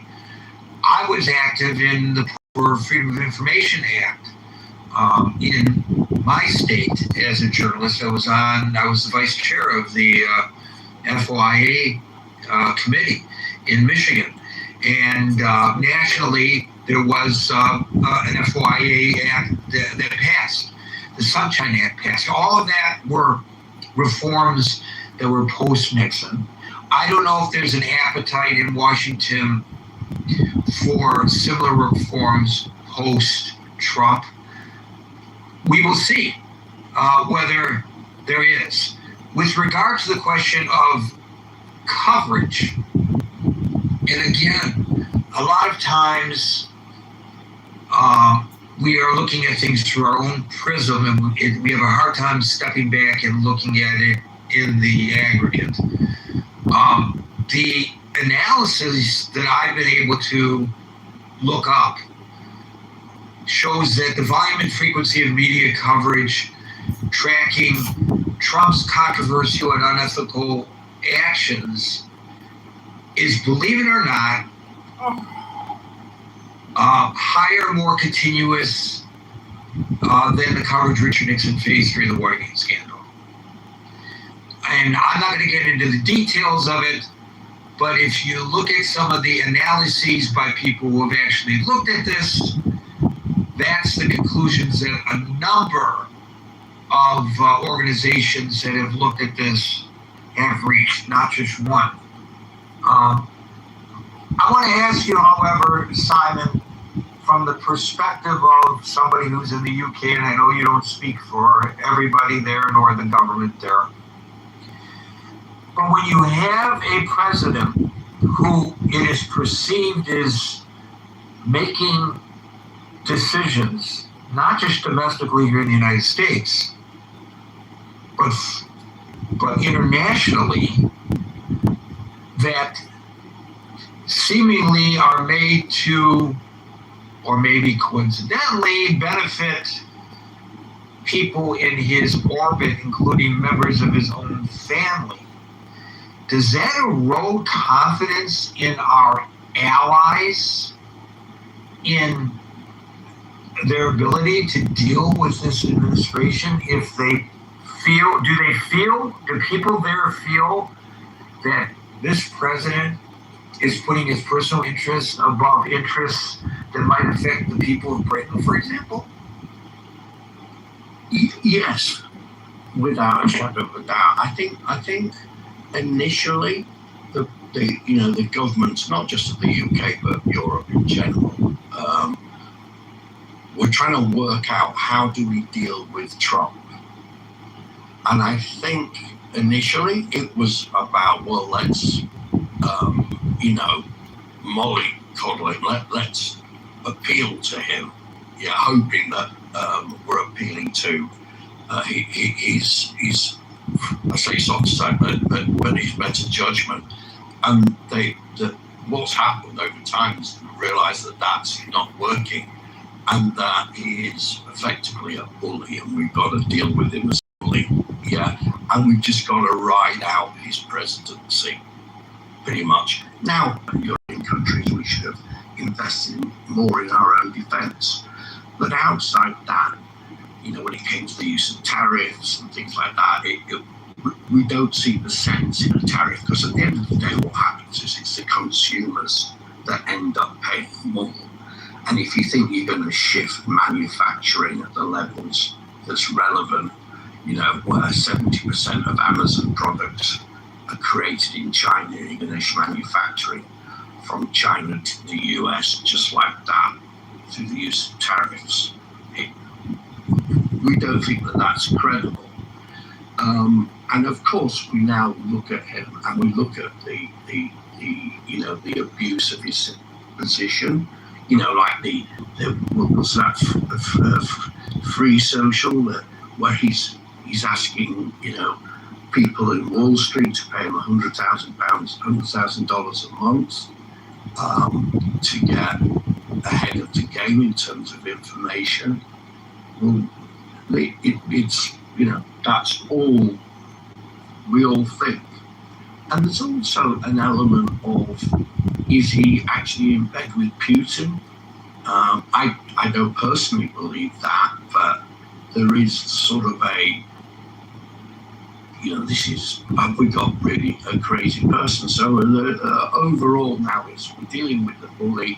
We've just got to look after ourselves more. We've got to do deals around the world with other countries, whether it be China, whether it be India, and we can't rely on the US anymore, because I think that I may be wrong, but I think that Trump perceives that America should be the power in your part of the world, so basically North and South and Central America, and he has no real interest anymore in Europe, which is fair enough. That's a perspective. But I think we're waiting until he goes, and I don't think he's an overall. This is about America as an entity in your political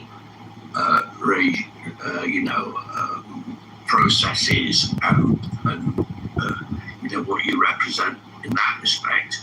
I think we view Trump as just being a bit of a loose cannon on deck, and we're waiting. He's a bully, and we're waiting him out. That's all we've got. That's all we can do now. And I wonder whether you feel the same. I don't know. Well, it's I've made my observations, but you're the people who potentially suffer. And to your final point, Simon, I don't know whether this story's getting traction in the United Kingdom. It's a fairly new story, but the Financial Times today is reporting that they talked to some of the insiders, as they put it, at the Islamic Republic, and they say that the more extreme mullahs in the government there are considering attacking U.S. interests in Europe, and that could potentially mean U.S. interests in the United Kingdom.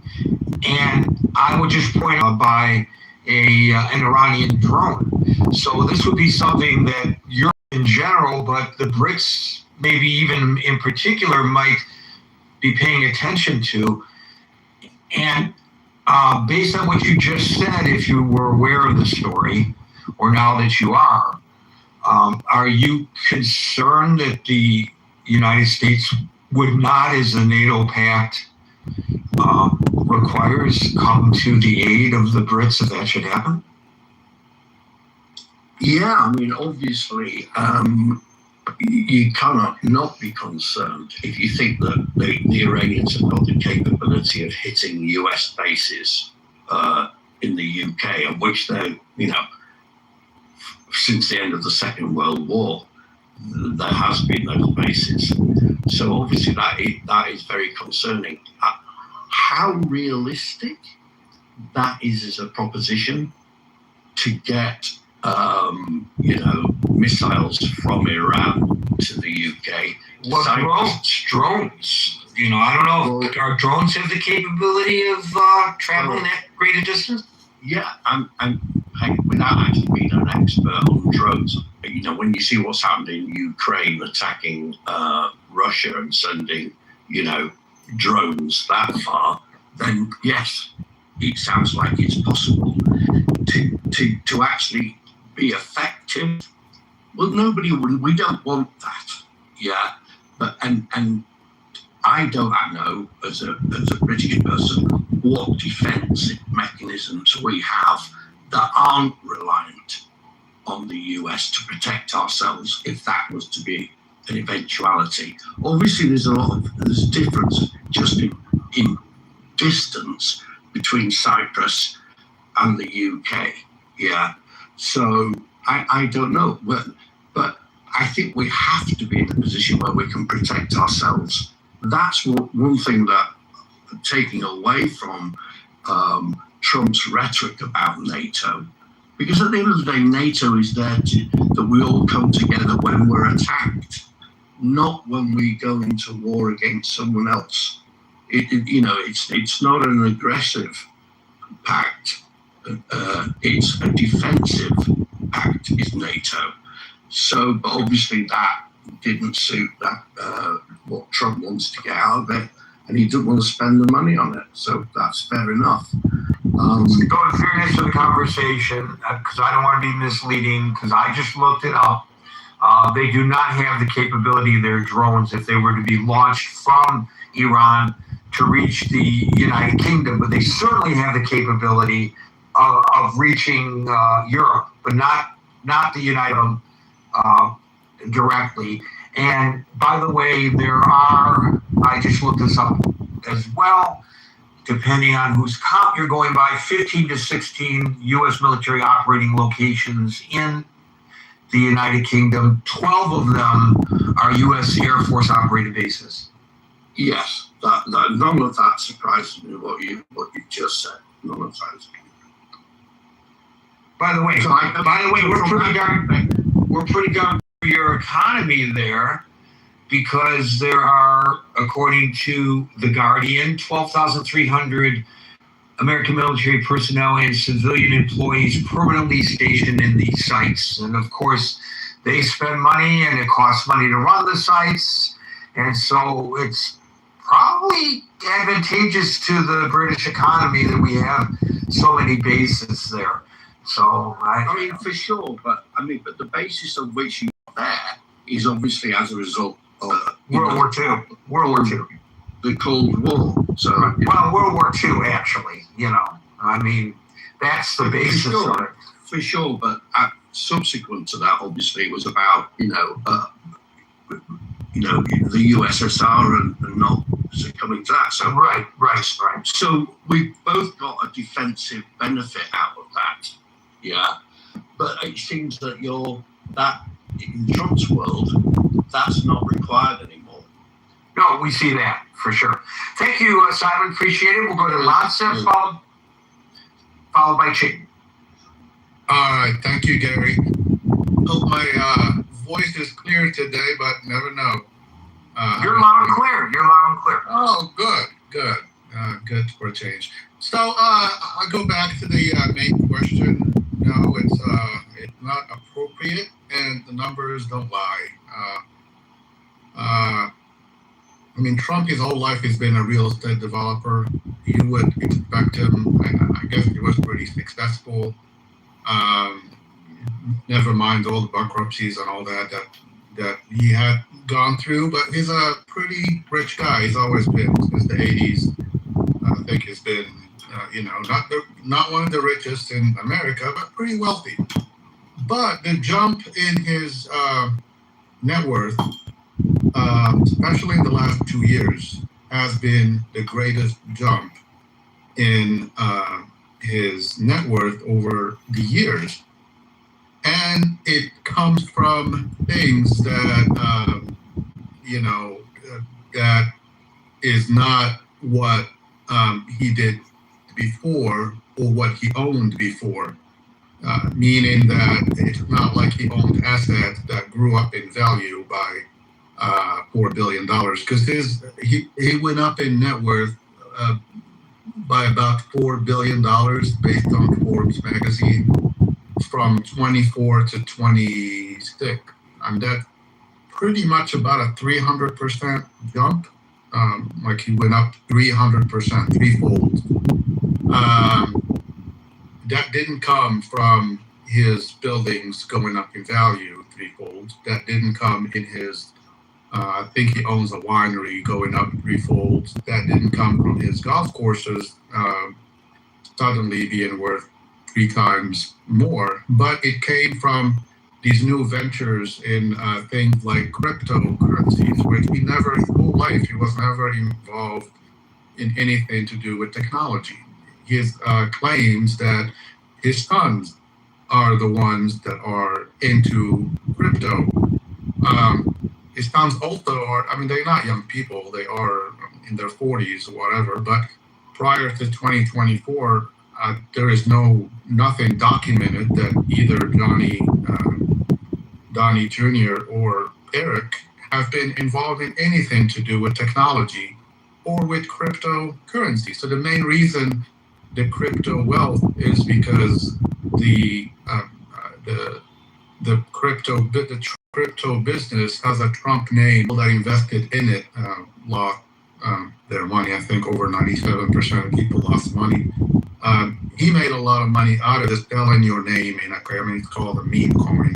Doesn't solve any issues, doesn't have anything, but it wasn't for Trump being President Trump, that coin would not have any value.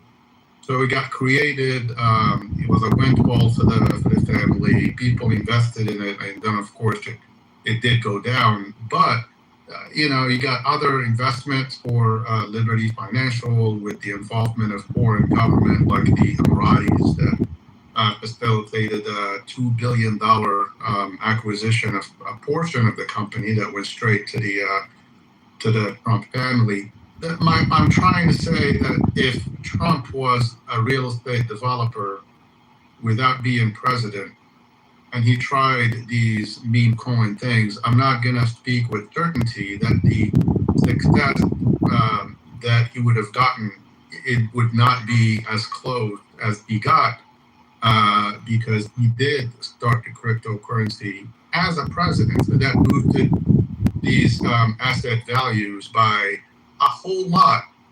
Why? Because, you can make a case that people do want something from the United States as a whole, and they use it, the president as a gateway to get that. I don't know why foreign governments would be, buying into the president's family.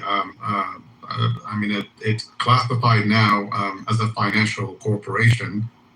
Before it was just a company that owned Truth Social. It was a social media company, and then they changed it into a financial company. The Middle East has always treated Trump like this. It was always lavish, gifts and if you remember from at the end of his first term, Saudi Arabia kind of allowed Jared Kushner, who's the son-in-law of the president, to manage about $2 billion worth of funds. Again, I don't think that would have happened if he wasn't the son-in-law of the president. So these things are not even, hiding. The problem is it became normal for someone in power at the highest, level of our country. That is basically we voted him in to run the country. He gets a salary of $400,000 a year. Correct me, Marshall, if I'm wrong. I think it's still $400,000, maybe $450,000. Something like that, yeah. Yeah, he should spend all his time working, as a president, which, like I said, for $400,000 to $450,000 wouldn't create, a $4 billion windfall from 24 to 26. And the assets that he owned before he became president for the second time did not go up in value by $4 billion. So the money that he made in the last 2 years, it's been the most money that he's ever made. And it just happened that he made it when he was president. And not just him. Members of his family and his associates as well. That is going to be my next point. Not just his associates, but I was doing some research while you were talking, and it was an article by PBS yesterday that was circulated by a lot of news media that says 57 people in the administration now are worth at least $100 million each. So, a lot of these people are ambassadors, and a lot of them hold, cabinet positions and all that. This is more than 3 times more than any other, cabinet before any other president. I think Scott talked earlier about how the people that donated to the ballroom, which is now, I guess, it's a military installation. $400 million is the cost of the ballroom, but the government contract that were issued to these folks are valued at $50 billion, and no one, is doing anything about it. There's a person that was at the SEC. She was the head of the enforcement division. She's a judge. Margaret Ryan, that's her name. She quit her job because with all the stuff that she was trying to push, like the SEC, to do what they need to do, when she was told over and over and over that that to basically not do her job when she sees that they need to investigate stuff like insider trading, stuff like that, to certain people. If I commit insider trading, none of these leniencies in that would be at the upper echelon will apply to me. I'll go to jail, as any of you, I guess, in this room. But we see even stuff like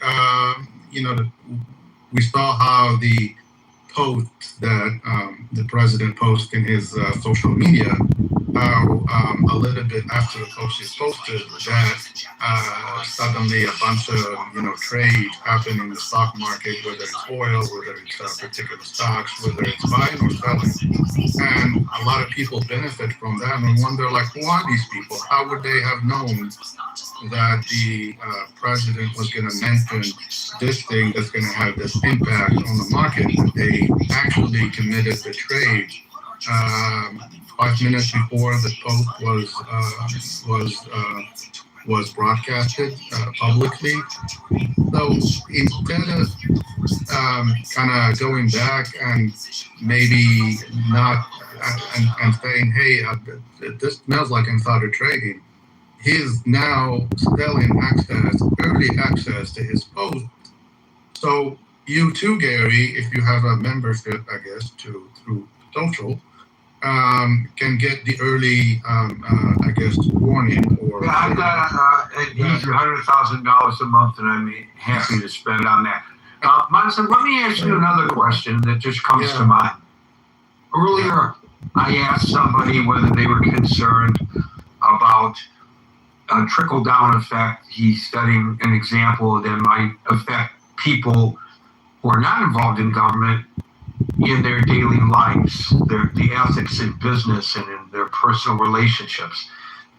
I want to expand that to ask you about whether you have concerns about how he is setting a tone for people in current government who might not act in an ethical manner. And the reason I ask this question, Secretary of War, just went to Iowa, to the state fair, to campaign for a Republican congressman. I think his name is Zach Nunn. Let me look up the guy's name because I want to make sure I get this accurately.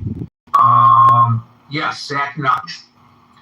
And I checked, and there may be some loopholes to this, but I think it's generally considered a violation of both federal ethics and Department of Defense policies for a sitting Secretary of Defense to actively campaign for partisan political candidates.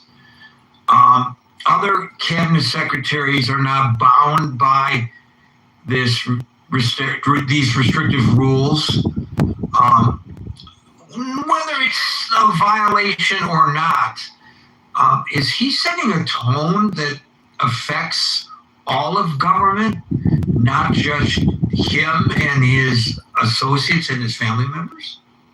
Yeah, basically, if it's the protected circle that is allowed, I guess if you can get away with it, we're seeing a lot of people. It's like, yeah, and they'll tell you if it's for the benefit of the country. So it did create a whole big kind of untouchables, I'll call them, that nothing will come out of this because there is. We're basically the clique that can get away with stuff, and you'll hear people on Fox News and all that kind of not minimize the problems that can raise, whether it's ethical or whether it's legal or whatever. I mean, you'll have that because it's just created this idea that everything is, if you can get away with it, and then nothing will really happen to you legally, because there is this perception that the Justice Department now is basically, belongs to the president. We didn't have that feeling before. Usually the Attorney General, a good Attorney General does not have to speak to the president when they get hired, just like an FBI director doesn't have to, to do what the president asks him to do all the time. So we do have that environment now. We do have, a cabinet that is basically people that got hired were hired because of, they bled loyalty and all that. So yeah, if it created this whole thing that if you can get away with it, and if you can say we're doing it it's for the good of the country, and we're gonna bypass all these bureaucratic kind of things that would make the progress kind of happen later. It's unfortunately happening, and the unfortunate thing is there is a whole side of the other branches of the government that would turn a blind eye on this. And I know some people are vocal about being on all that if they appear to be too critical of the president and his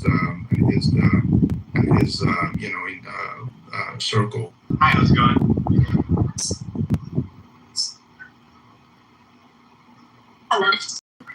Hello, Gary. Is it me? Hi, Gary. Hi, Jane. Samuel, you're after her. Jane followed by Samuel. Oh, okay. Yes, it's me. Okay. Yes, teacher. Hi, Gary, and everybody else. I'm in a very noisy place, okay? So if you can't hear me, just let me know. your question is so polite. Is this appropriate? Depending who is answering the question. If you ask some, people or some Trump's supporters, it's appropriate. Or, hey, good for him, being a president can make him rich. Oh, we should all go, campaign for president. And I was just thinking, since you guys know I'm from China, I was born in China. I've been in the United States for 40 years.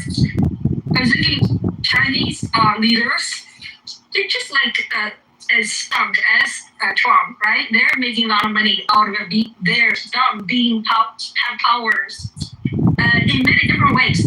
Property-wise, they get money not like obviously getting cash or investment or stock, those kind of things, but they probably get properties, they get securities, forever, they get, certain money until they die. So it's very similar. But I think Trump is getting way lot more than many politicians in his category, including foreign politicians. I don't have data there. So is it appropriate? No, it's not, to my standard. He's supposed to work for people. He's supposed to lead our country. He's supposed to be the smart guy. He's supposed to be the captain of our ship. He's supposed to be the teacher of the class. And, all the things he's done to the country is just disgraceful. Now he puts his name on every building you possibly want to pick. He wants to put his goddamn name on Penn Station in New York City. This guy is shameless, and this guy, anyway, he doesn't feel bad about being rich out of his position and his connection and his power, and it's not appropriate. I'm done talking. Thank you. Thank you, Ching. I don't know if you were continuing, but we lost you there if you were still continuing. Thank you, Ching. Samuel. Hello.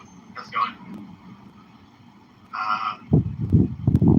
I think that, like, much of what Trump has done, I think many people find it, like, distasteful or, like she said, like, not appropriate. I think that we're probably entering into like a new how to describe it, like this is a new era, right, where I don't think people's idea of what got much anymore.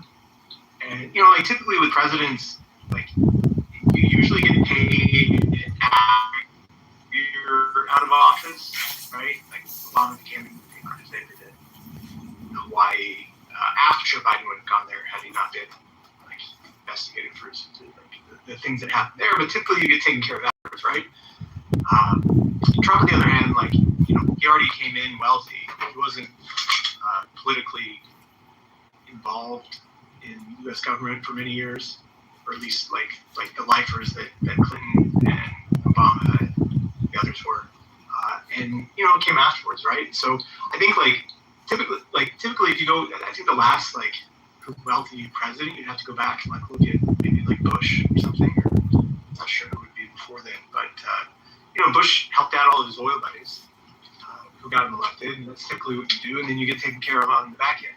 For Trump, it's a little bit different because he already had assets when he came in, or he already had businesses, and there didn't need to be this quid pro quo that happened where you get taken care of afterwards. That's much what we're seeing now. So I think some of it's distasteful. Others is it's very politically toxic to some of the legislation that I think the Republicans would like to get passed. But because of Trump's involvement, it makes it much harder to actually get certain laws passed. So I don't know. I mean, there must be some political calculation that goes into it that says this must be okay. What laws are you thinking we have a harder time passing while in the majority? Are you thinking maybe of the SAVE Act or? No, because that's with elections. I was thinking more about so the crypto markets have been wanting this thing called for I don't know, a couple of years.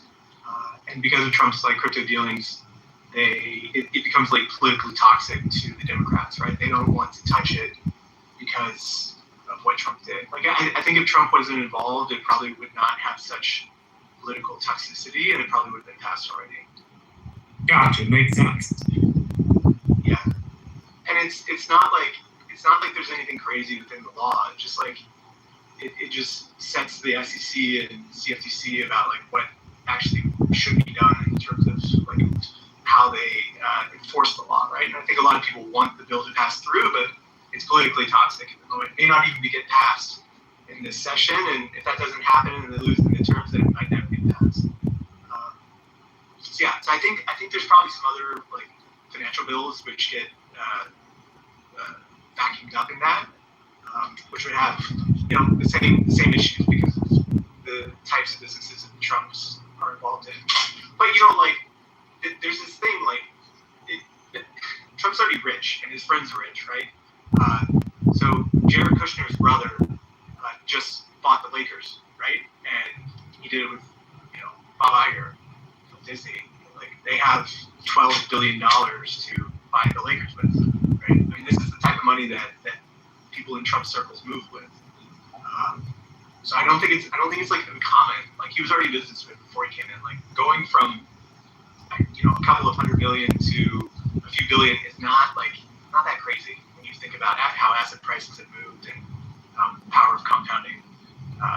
But again, it's probably quite distasteful, but probably not illegal. That'd be amazing.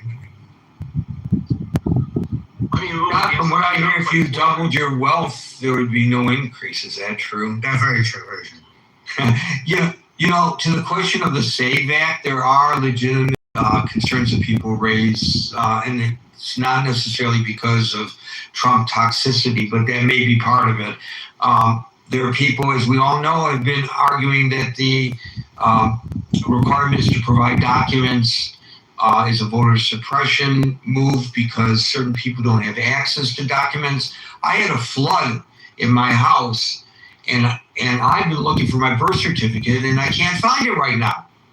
I'm sure it's here somewhere, and I will find it, but everything got shuffled around, and some things that were in certain locations no longer are, and I need my birth certificate for something, and I've been searching for days for my birth certificate. Now I can get another one, but that's not the point. The point is sometimes people have trouble, and there are other issues that some folks feel are necessary to ensure the integrity of elections, but there are people who are opposed to it, and I'm not making an argument one way or another. I'm just suggesting I don't know whether one can conclude that if it were not for Trump's toxicity, the SAVE Act would pass by now. And Kevin, one other thing about the one thing Samuel said, that this idea of, guys get paid on the back end as speakers and because they're celebrities, right? Yeah, but they're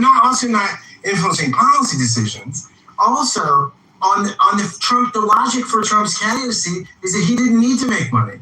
That he was so wealthy. First off, he said he was going to self-fund his campaign, which he never did, right? but people believe that, right? Oh, he's so wealthy, he's going to self-fund, and he never did that. But didn't he get Mexico to pay for the border wall? Very strongly, powerfully, very strongly, beautifully. They paid so beautifully. And China's going to pay all the tariffs. So that, he didn't do that. And also, that was the logic of the campaign, right? That he was so wealthy, he didn't need to act like this and look distasteful like this because he was beyond being bought. He just doesn't look that way. Well, I'm wondering, actually, I don't understand the psychology. There's some people that get to be uber rich. I don't know whether Trump is considered in that stratus. But they become uber rich and then they recognize, what am I going to do with all this money?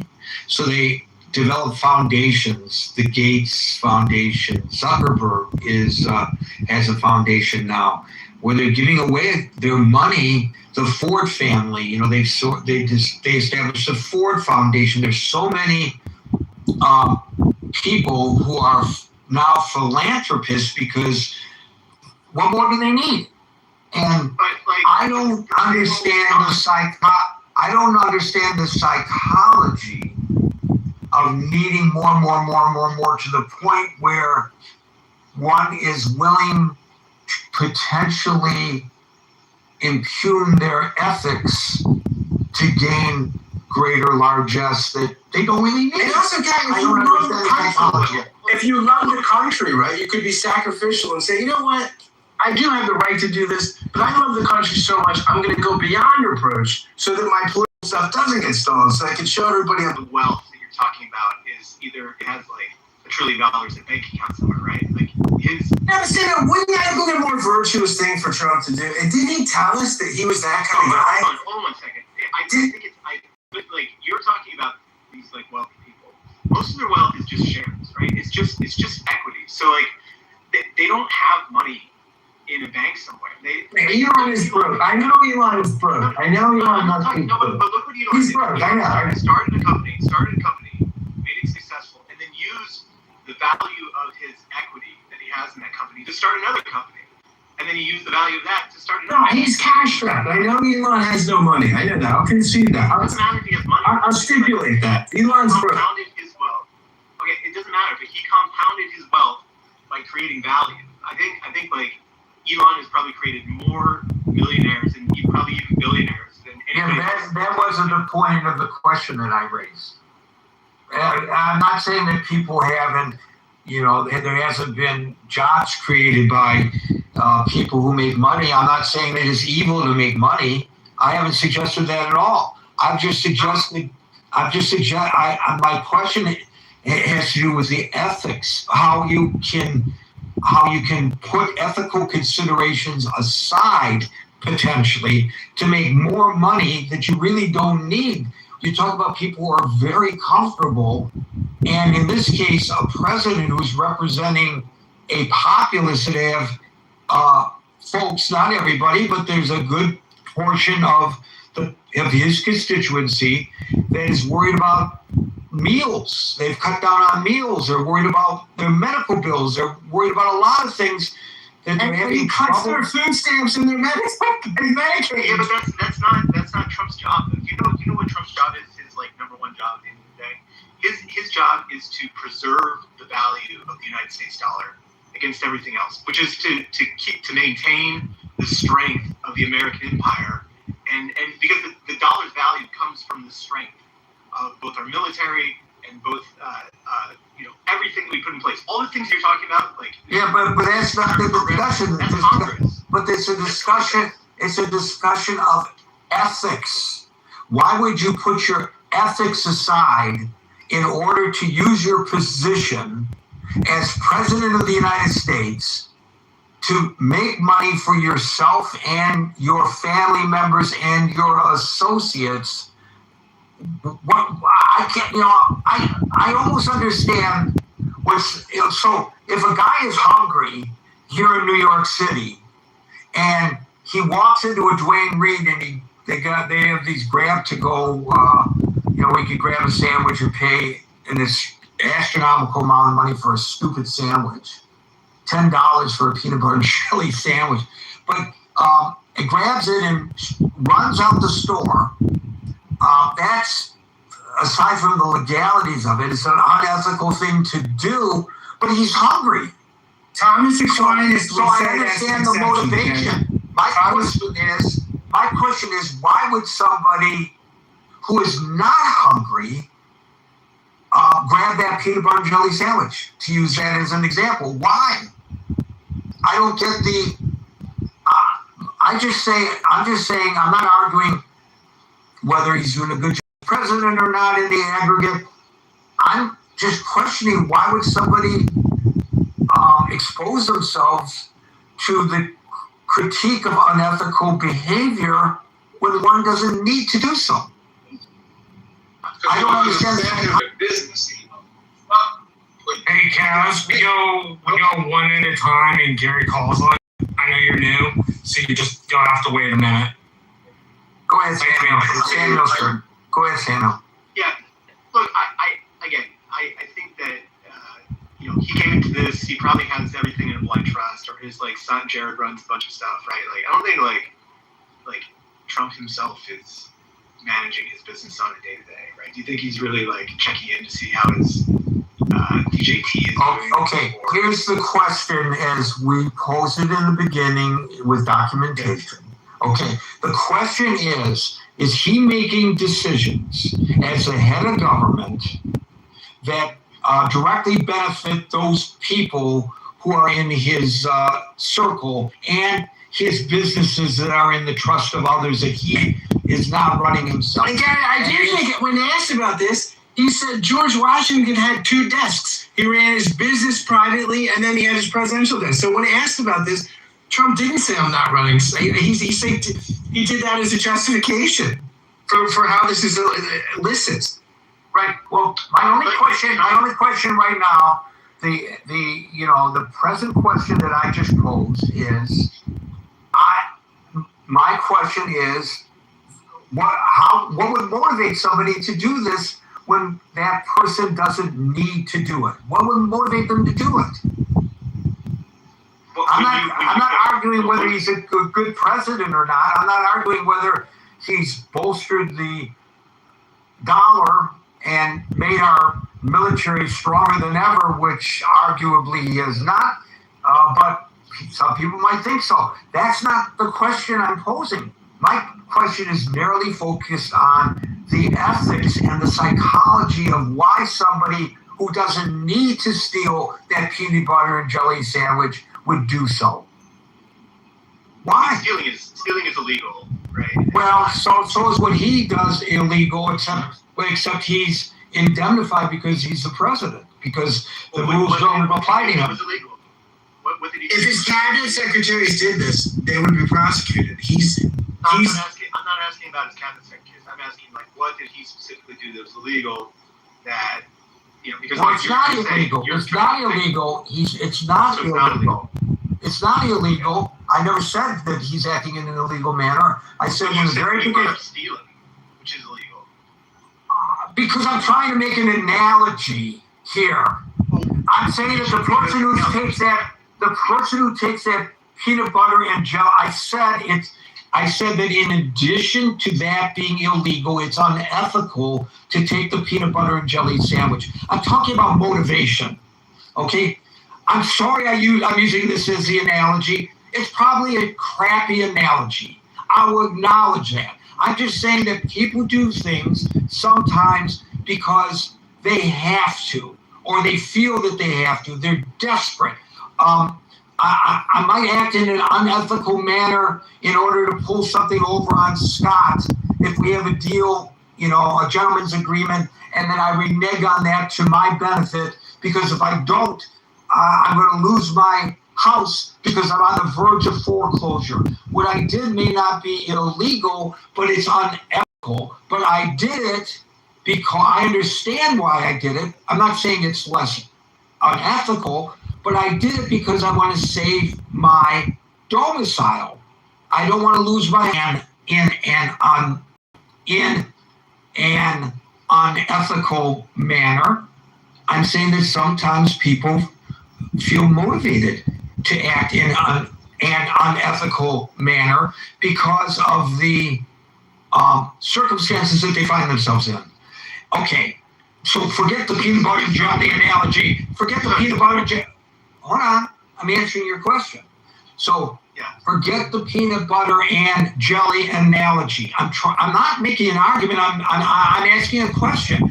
If I am not in danger of losing my house, I am comfortable and living within my middle American income means, why would I act in an unethical manner towards Scott, my friend? I don't understand the psychology. What would motivate me to do so? The president is comfortable in his means. Right now, well, he's got overhead. I won't go there, but he does have a White House. He's not worrying about losing his current government-provided domicile. He does have overhead. I recognize that. But as far as we all know, he's not in danger of losing, being homeless tomorrow. He's not in danger once he leaves office of not being able to buy his Big Macs and Diet Pepsis. He's fine financially. So why is it so important for him to act in an unethical manner, which gives the impression, true or not, that he is making decisions on behalf of himself and his orbit, not on behalf of the nation? What would motivate him to do that? Okay, so just to set things straight, he's not doing anything illegal, you say? Right. He's indemnified as president because of a Supreme Court rule. He's not doing anything illegal. I said that in the very beginning, and I probably said it 5 or 6 times. Okay, I'm just making sure of things. So he's not doing anything illegal, but he's doing something which you believe is unethical, right? He is acting in a manner that 60% of the nation feels is unethical. 63%. Oh, for God's sake, Samuel, I'm going to move on. You're looking. No. You're looking to start an argument. Let me explain. This may be your first time on the stage. When I ask a question, it's not because I'm trying to get to start an argument and you're trying to get things into the weeds because I use the peanut butter and jelly analogy and that's illegal. What the president's doing is not illegal. I think everybody here understood the question. I probably shouldn't have made the analogy because it got us off on a track that you just couldn't get off of. And so I apologize to everybody for that because as everybody knows, this is not what I want with this room. I'm trying to have an honest discussion. I ask an honest question. It's not about what Gary believes is ethical or unethical. We're discussing the fact. The basis of today's discussion is the Reuters Ipsos poll. The president is acting in an unethical manner. It's not about Gary. Maybe because you're new to the room, you don't understand that's how this room operates. But you're frustrating me, and I'm moving on. Daryl, followed by El. Hey, yeah. So a couple of things into the point, right? So the argument that, wealthy people aren't sitting on a bunch of cash and it's mostly stocks and, investments, it's false logic, right? Because the phrase they cash in anytime they want. Yeah, it's money in their pocket. They may not be in their pocket right now, but they can cash in today and live the rest of their lives fine, right? Or borrow against it, right? The phrase or they can borrow against it, but yeah, they're not, the phrase, right? But they're not cash strapped. Well, ultimately it doesn't matter because the phrase that when I was on Wall Street, the phrase was build, borrow, die, right? You build something, you spend the rest of your life borrowing against it, and then you die and you create, tax havens for your kids. The point is, whether you're spending cash to buy a plane or someone gives you a loan to buy a plane, you still get the plane. So I don't understand the argument that because, it's not cash. Yeah, but they're still getting cash to go buy things. The point is, are they having trouble meeting their buying bills? Dinner? Not at all. Right. Are they having trouble buying dinner? Not at all. Yeah. Well, a lot of Americans are. Yeah.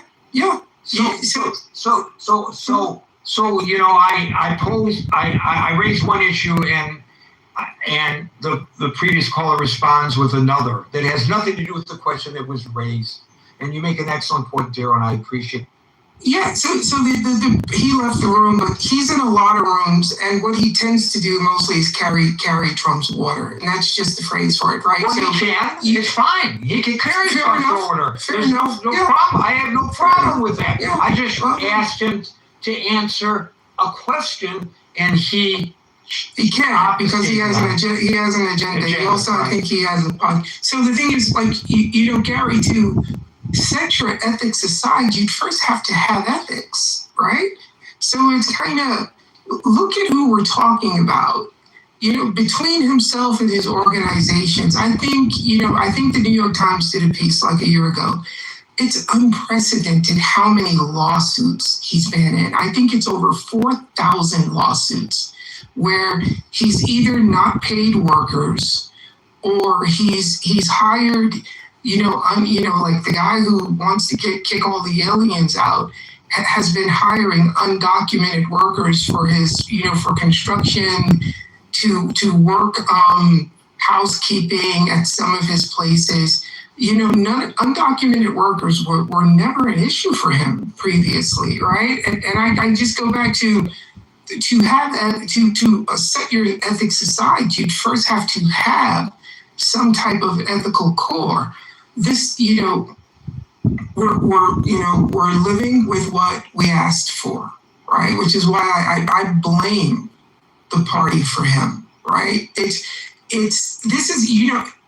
I said before, anyone who's been here in New York before The Apprentice, who's known him before the 4,000, Daryl. Yes. More than 4,000. I just looked it up. Lawsuits? Is Trump been involved in outside his responsibilities as president?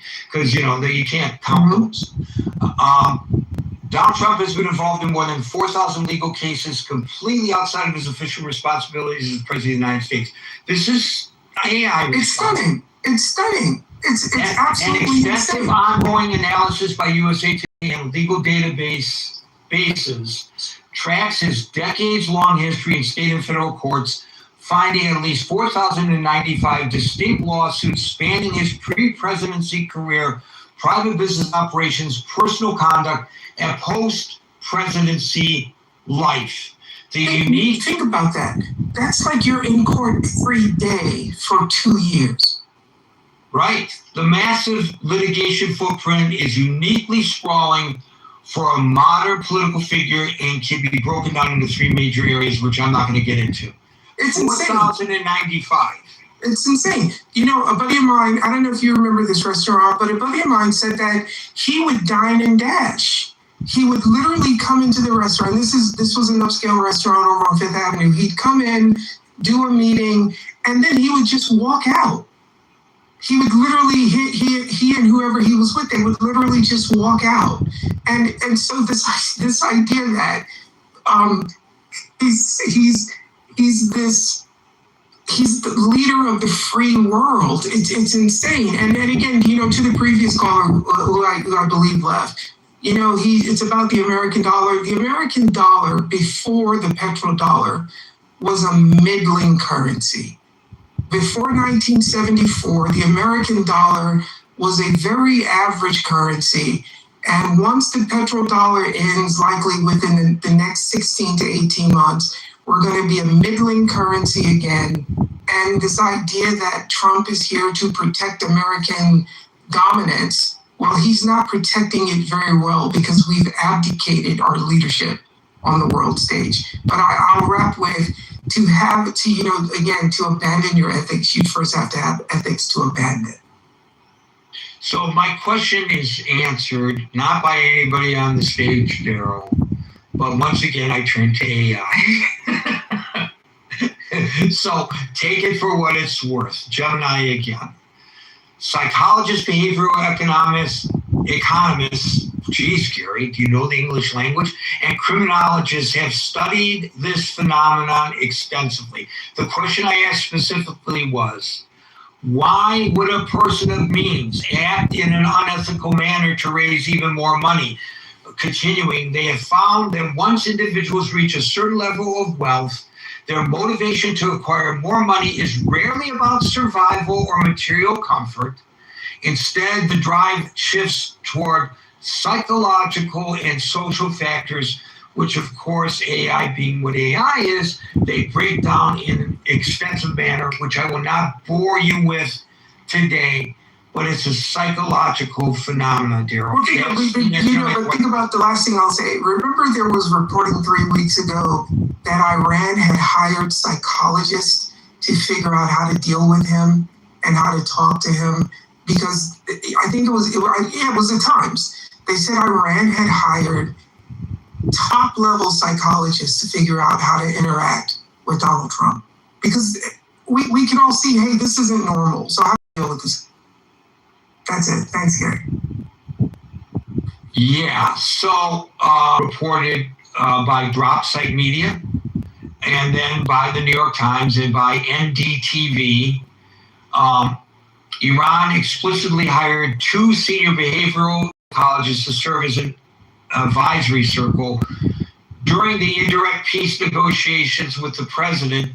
The decision to enlist psychological professionals marked a highly unusual shift in traditional diplomatic strategy. Rather than relying solely on nuclear scientists, military experts, or career diplomats, Tehran brought in mental health experts specifically to decode Trump's communications and predict his reactions. Good contribution, Daryl. L followed by L.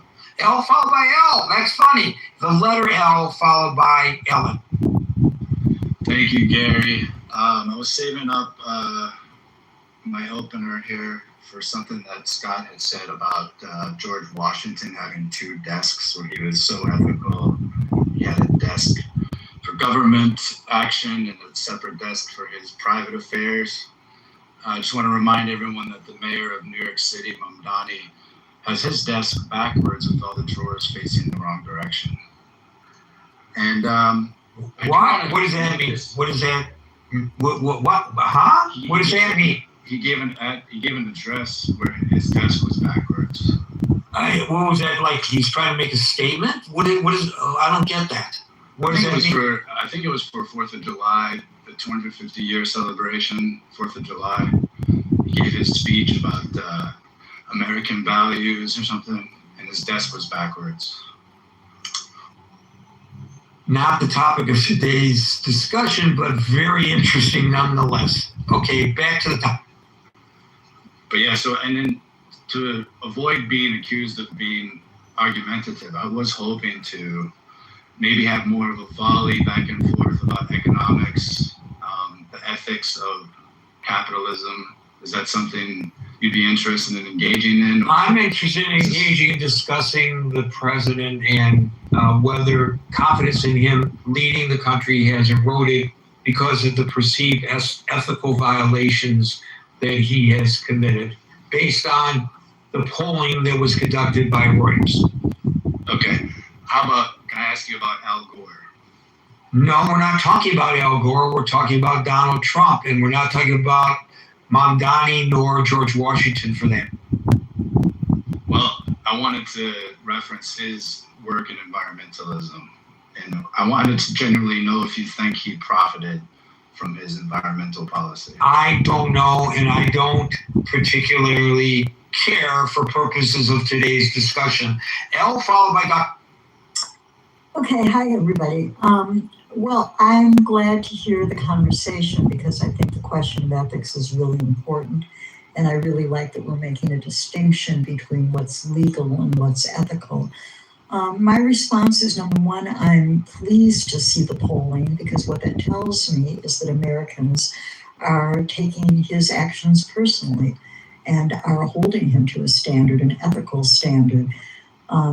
Ethics is about values. Values is about how does this affect people's lives. And so, the people are speaking with their polling, with their votes and saying, no, this is not good for me.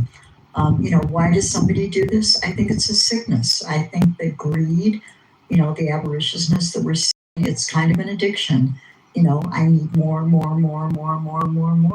So, when I think about leaders, I think about my children and I think about, when I say we live in this country and look up, here's the person who is in charge of our country.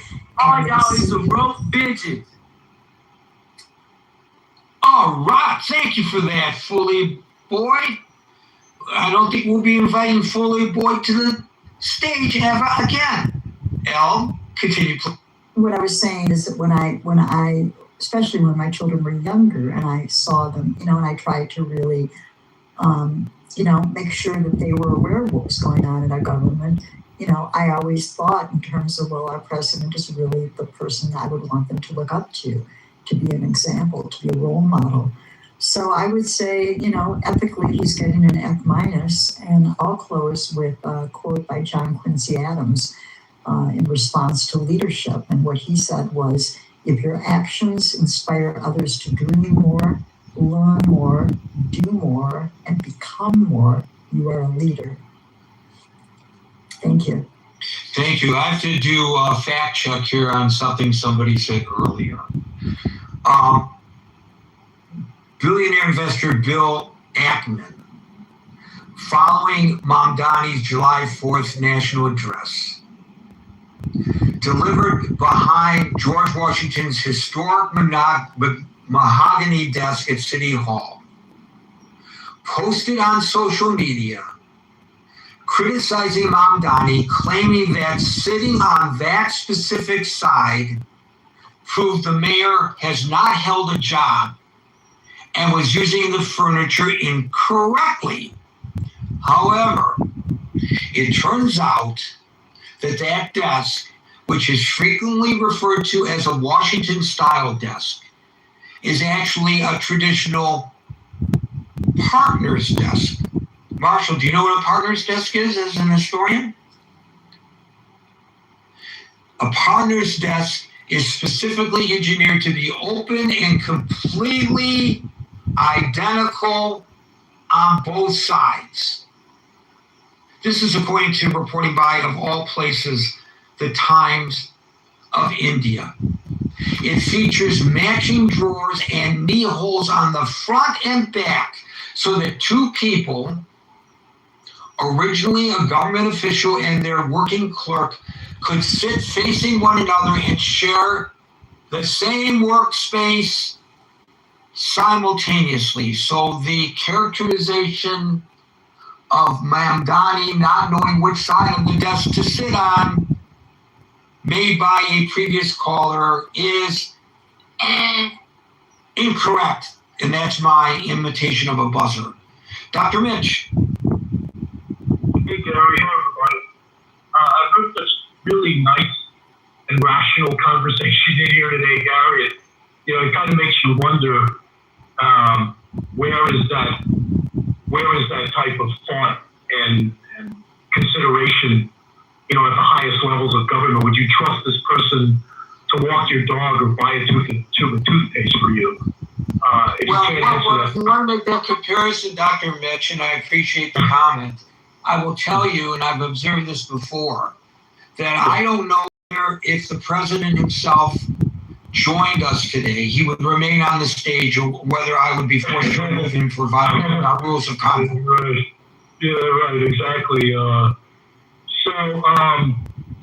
The truth is, medically, this is obviously a very, troubled, disturbed human. All of this desire for attention, ego, maniacal behavior, and core civic and geo groups at prisons that are mostly housing detainees have shown an additional $1.4 billion of profit this previous quarter, and the Trump family's been buying their stock. They made 29 stock trades in Core Civic, and they were bragging how now that they've removed temporary protected status for a number of groups, they can put ankle monitors on them, which they can charge them $180 a week for. If they want to stay in this country. As of yesterday or today, they did it to all Ethiopian temporary protected status, and then Haitians, obviously, they've asked them to monitor, and Core Civic has literally released information that they're bragging about how this is going to increase their bottom line. So I think the immigration thing is about money.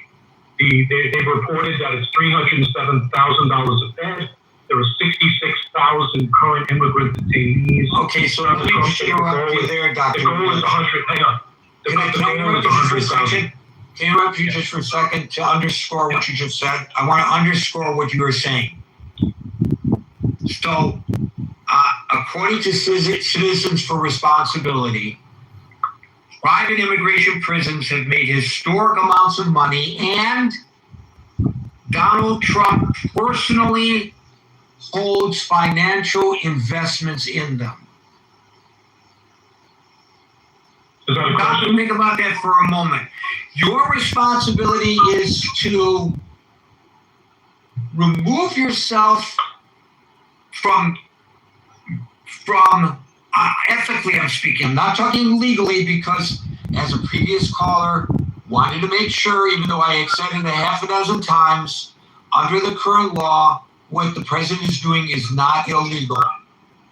But what you're supposed to do ethically is one of two things.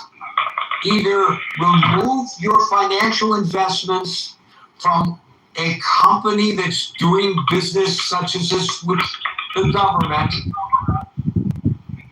or not allow them to participate as, and I don't even know if it was a no bid contract or not. That's something else I have to find out.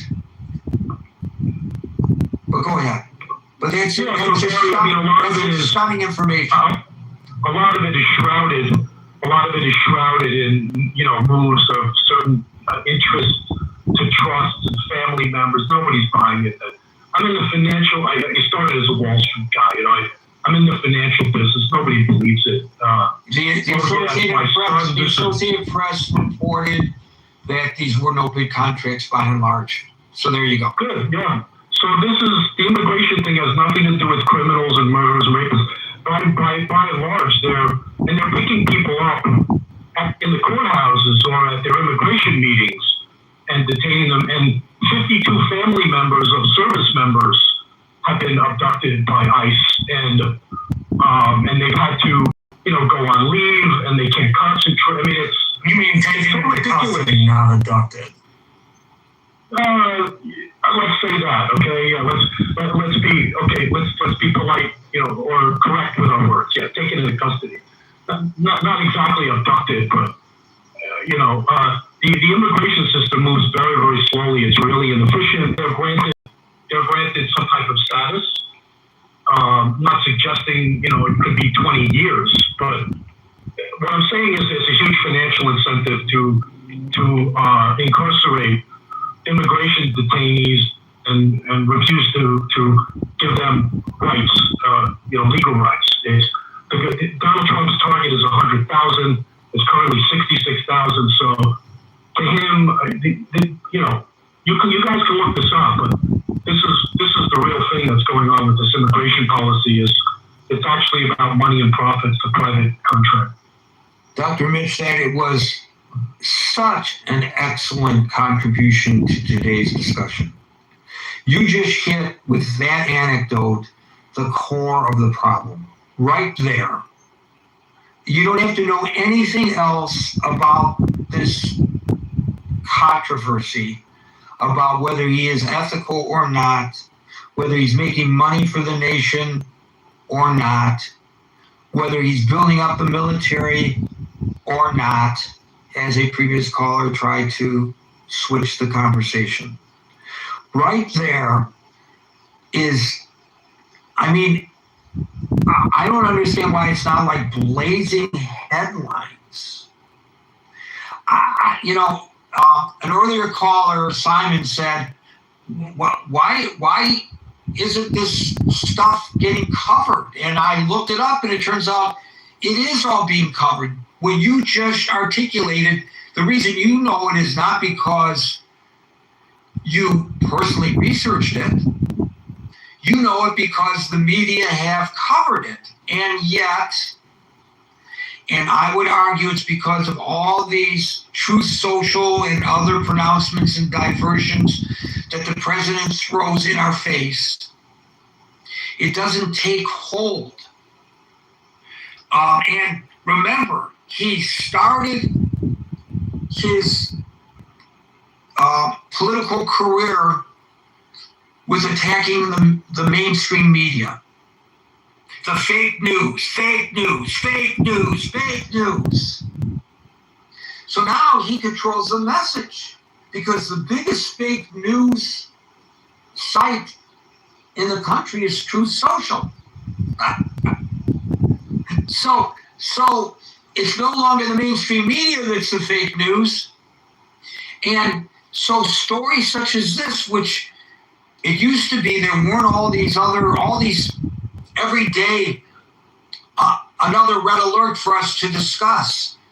To go back to the Watergate days, every day it was about Watergate. There was a new revelation that the Washington Post had, and then subsequently the New York Times caught up. They were competing with one another for new revelation. Day after day after day, there was a new hook on that story, but there was only one singular issue that consumed the attention of the public so we could concentrate on it. If today was the 1970s and a president did what you just described, which I just verified, beings for the financial benefit of the President of the United States, and yet I'm ashamed to say that even I, a person who is a purveyor of news coverage, I was unaware of this, and I'm indebted to Dr. Mitch for bringing it to my attention. Folks, we're here Monday through Friday at 5 o'clock New York time, so until 5 o'clock New York time tomorrow for the next edition of the Critical Thinking Forum. Everybody be safe, be well, and peace out.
$1 trillion this fiscal year. That's just the interest, not the principal. And they said that's the record as well.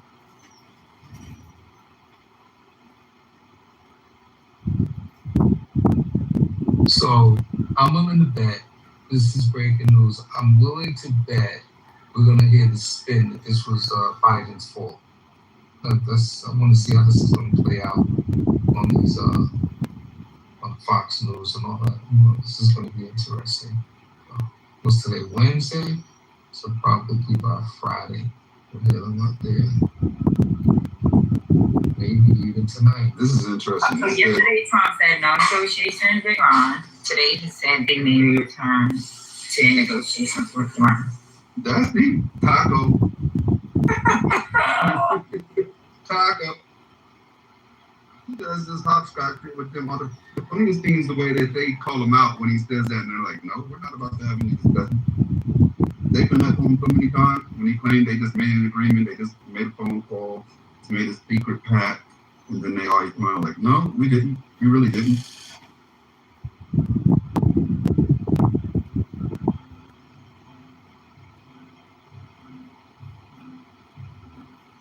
But back on the interest, they said the interest is so high that the U.S. is spending more interest on, they're spending more on interest payments than on the national defense. Think about that. More on the interest payments than on our actual national defense. So the interest rate on the debt. Well, according to the crypto bros, Trump is going to make crypto our crypto. And that is going to eradicate national debt.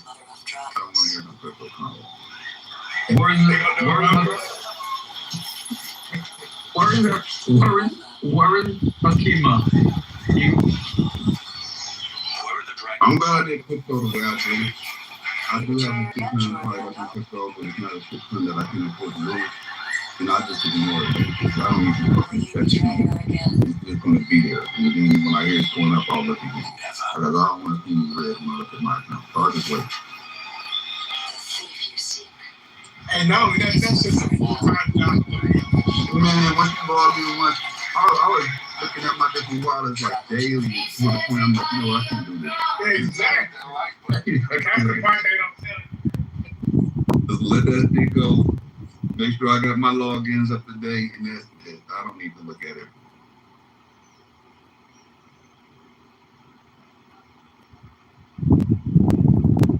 Don't be like touching a cold wallet and then dumping it in the wife throat. They still have it, lost the password. My wife did. She bought crypto. She bought crypto a long time. She bought a thing a long time ago, and so I had like 33 of them.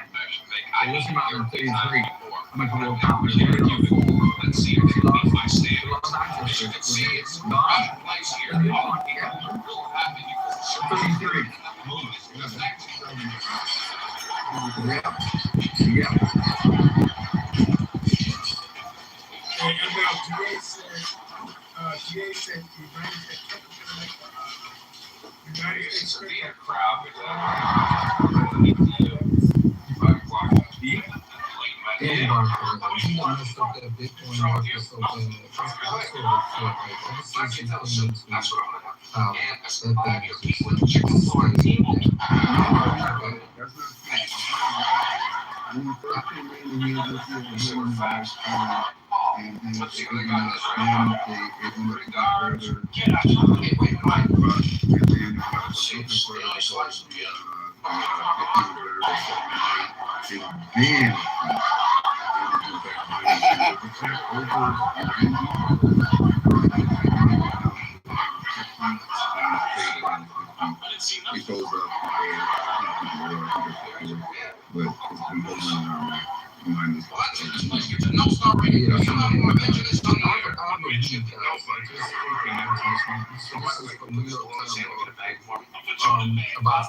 An ominous milestone for an economy that sits on shaky fiscal foundation after decades of borrowing to pay for the rising cost of the military, social safety net programs, and President Trump's tax cuts. This year alone, the United States is on, and y'all said the show is on track to pay $2 trillion. Let me see if there's anything to discuss. Part of the not exactly two, but it's close to it. It's 1.8. Yeah, the scariest thing about this is how this is a quote from an expert, and it says, the scariest thing about this is how we're starting to see the debt spiral up again, said Mark Goldwyn, Senior Policy Director for the Committee on Responsible Federal Budget, which supports deficit reduction, referring to interest on the debt. The inability of lawmakers to confront the debt comes with long-term risks. While the United States remains the world's largest economy, its mounting debt load could lead to investors to demand high interest rates on U.S. bonds and raise questions about the nation's credit worthiness, which could erode confidence in the dollar and the world's reserve currency. Both Republican and Democrats are responsible for America's borrowing burden. The United States has had to sell an increasing amount of debt to cover the cost of health programs, stimulus benefits, tax relief, and daily government operations. This is not a good thing, ladies and gentlemen. So I'll start reading that. And there's something, the Department of Government Efficiency, led initially by Elon, promised to reduce federal spending by $1 trillion. So far, it claims to have produced savings of just over $200 billion. The Government Accountability Black women only marry thugs. Marry thugs? Thugs. Oh wow. Oh, studs. Is Concrete here? Where's Concrete? Patty, there's been a lot of marriage moves recently. Like some of them have been, can we end racism by that was stupid. By blending. That was real about. Are you understanding? Yeah, it made no one ever answered it. Nobody answered that shit. What was the question? Could you end racism by getting married? Can black people end racism by getting married? What kind of dumb shit is that? You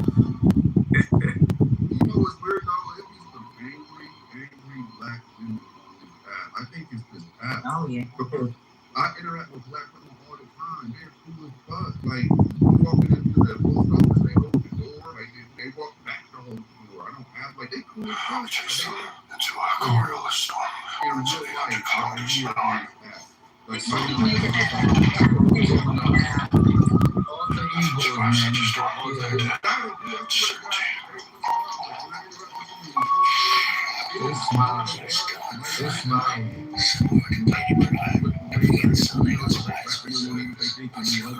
like that is not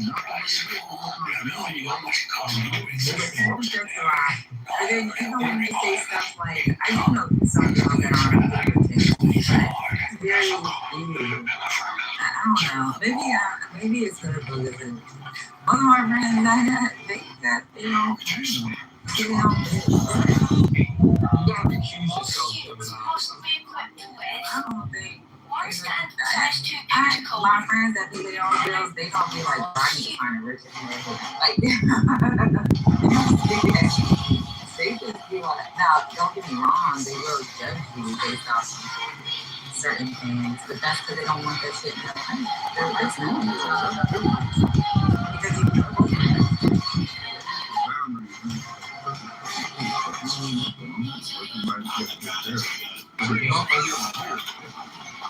Check it out. If you're like, Hello, Fred. I give you the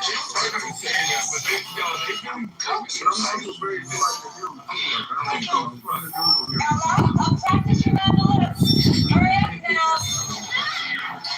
There's some cool boys out there, but by and large, you're pretty nice to me. So I don't know what you guys are talking about. Social fiction. Not okay, sweetheart.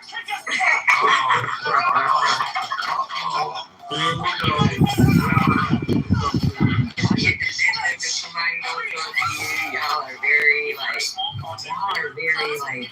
you just grab somebody, grab them. Y'all grab women. They don't talk to you. Y'all be nasty to them. Yeah, I've messed up my life, but I mean, like maybe a gentle just all that snatch. No, yeah, there's no one like grab it. And then they'll look at you and they'll smile. Depending on how you do it, but all that aggressive shit. Grab the back of her arm and pull her Yeah. Like, get off me. She got struggle with some type shit. Well, you ladies, y'all experience a lot.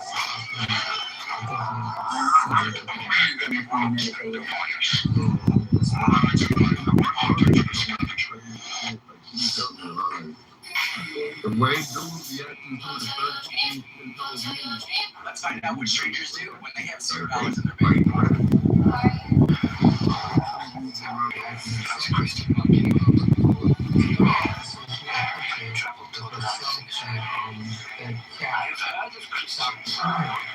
When I look at her, I'm like, well, either she's dating or she's in the picture. Ladies, y'all know this. You take a picture with her, you touch her hand. It's a very intimate thing. Like, you know, do that. Like, a woman will get a picture. Say, you got a picture of a man with a woman. Bring that shit. Tell you that woman is into that. That woman is taking up that. So I was making out. She's very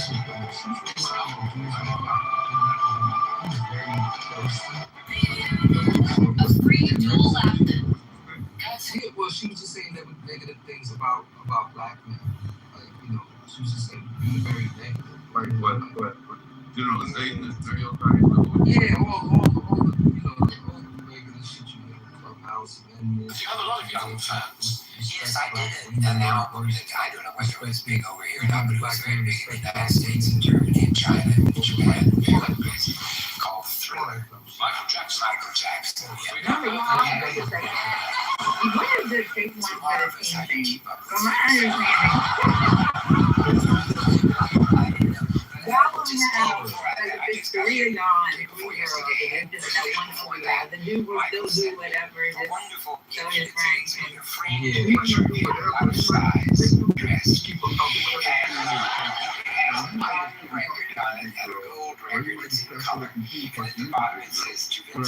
Thank you so much for your help with Thriller. In celebration of 30 years, can you believe that? And I got more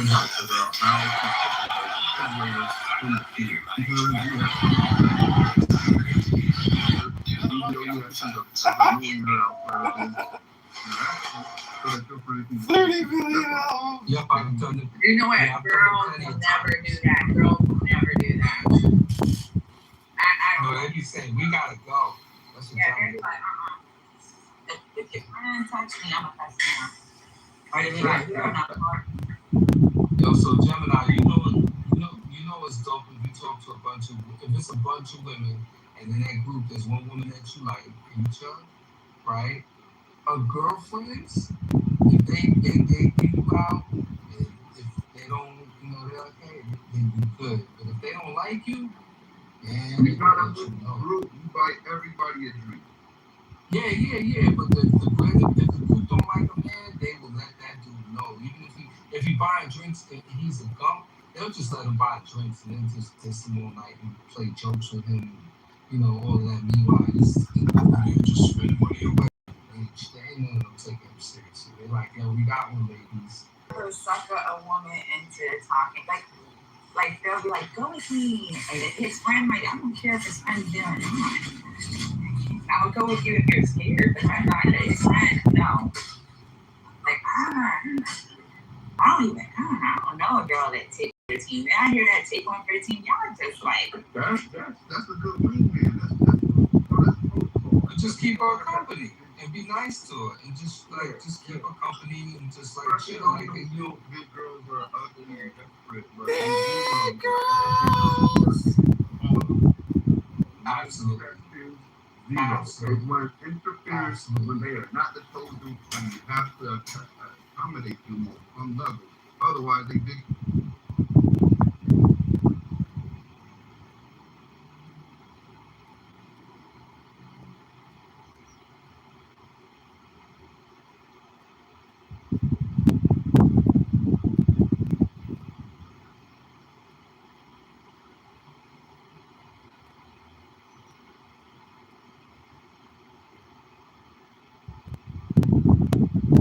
That server when we went live. Once we launched that server, yeah.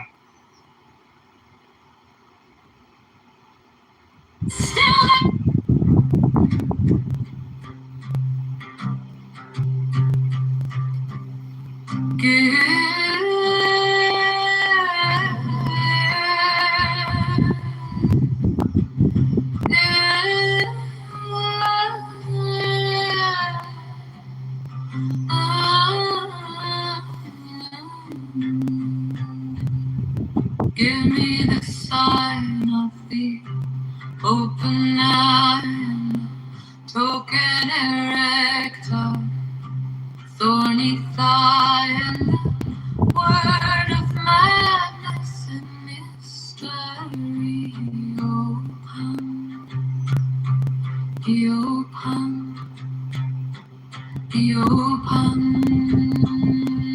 open, pun, pun, pun, pun. I am a man.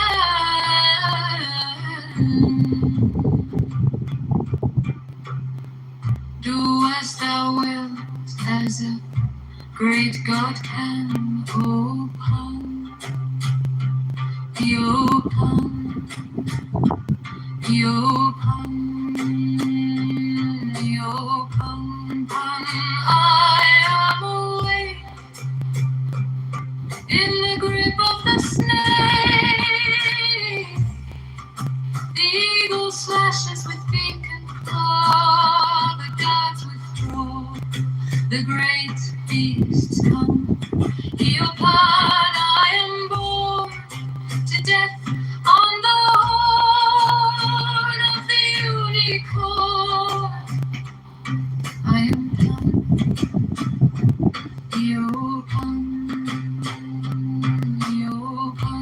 Pun, pun, pun, pun, pun. I am thy mate, I am thy man. Goat of thy flock, I am gold, I am broad. Flesh to thy bone, flower to thy rod. With hoofs of steel, I race on the rocks through solstice stubborn to equinox. And I rave, and I rape, and I rend. Everlasting world without end. Pun, pun, pun, pun, pun.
There are 7 keys to the great gate, being 8 in one and 1 in 8. First, let the body of thee be still, bound by the cerements of will. Corpse rigid, thus thou mayst abort the fidget babes that tease the thought. Next, let the breath rhythm be low, easy, regular, and slow.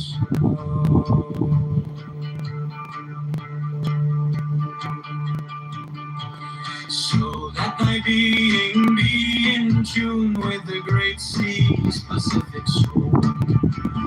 Third, let thy life be pure and calm, swayed softly as a windless palm. Fourth, let the will to live be bound to the one love of the profound. Fifth, let the thought divinely free from sense observe its entity. Watch every thought that springs, enhance hour after hour thy vigilance, intense and keen, turned inward, no atom of analysis. Sixth, on one thought securely pinned, still every whisper of the wind.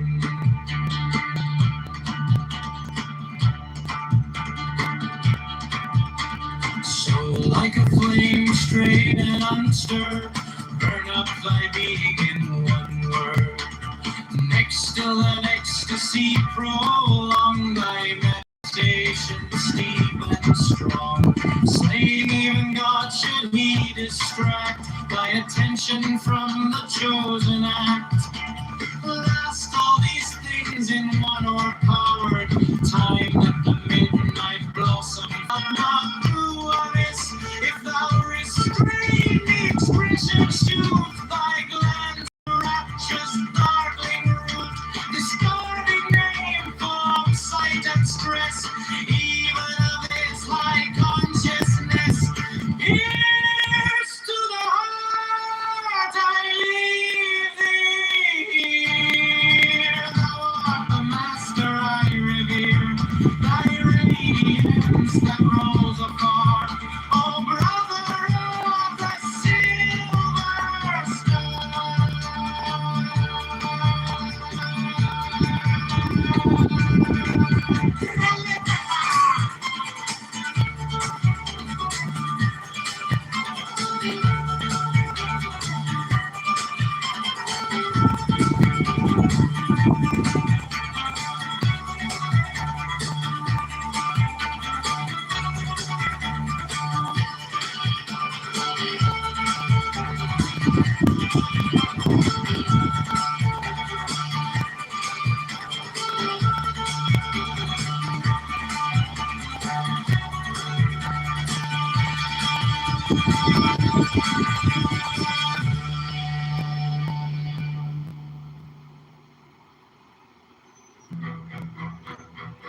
There are 7 keys to the great gate, being 8 in one and 1 in 8.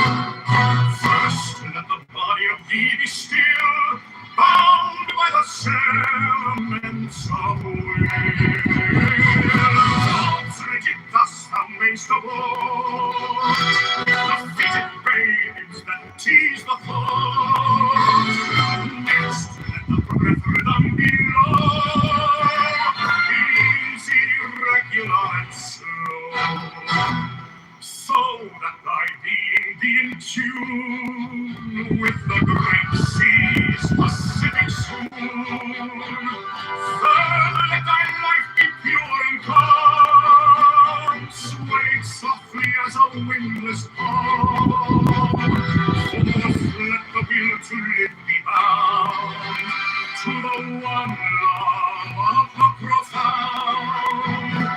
Fifth, let the thought divinely free from sense observe its entity. Watch every thought that springs in hands, hour after hour thy vigilance,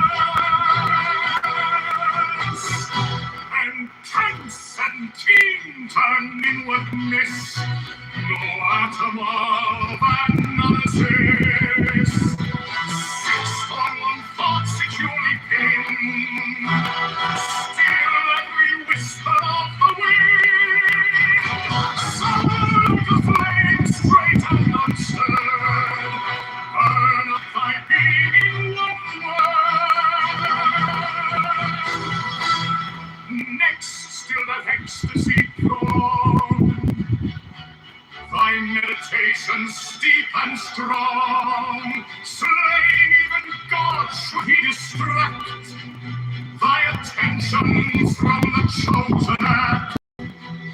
Last all these things in one overpowered. Time that the midnight blossom flowered. Aloneness is yet even in this. My son, thou shalt not do discarding form, sight, and stress. Even of this high consciousness. Here's to the heart I leave here. All of the master I revere, thy radiance that rose afar, O brother of the silver star. Ready?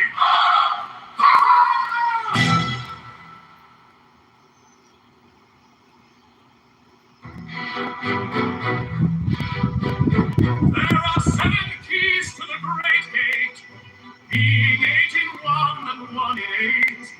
First, let the body of thee be still, bound by the cerements of will. Cause rigid thus thou mayst abort the fidget babes that tease the thought.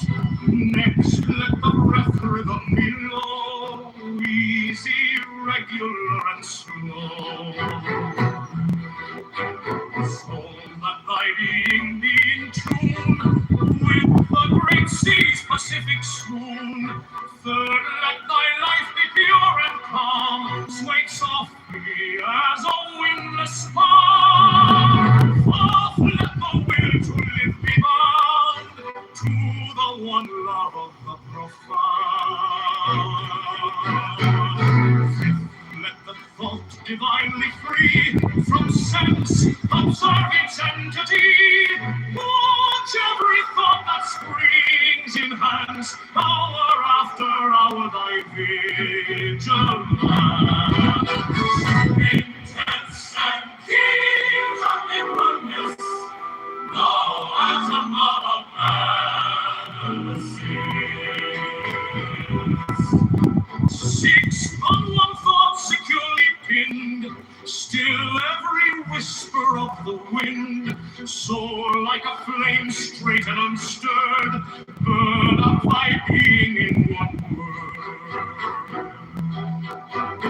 Next, still that ecstasy prolong, thy meditation steep and strong. Slaying even God should he distract thy attention from the chosen act. Lost all these things in one powered, time that the midnight blossom flowered. The oneness is yet even in this, my son, thou shalt not do amiss. If thou restrain the expression, shoot thy glance to rapture's darkening blue. Discarding name, form, sight, and stress, even of this high consciousness. Here's to the heart I leave thee here. Thou art the master I revere. Thy radiance that rolls afar, oh brother, Gravity,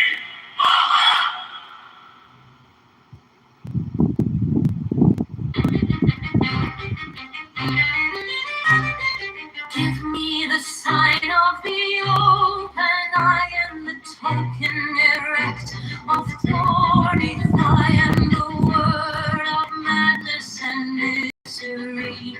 Oh, Granny, oh, Granny, oh, Granny, oh, I am a man.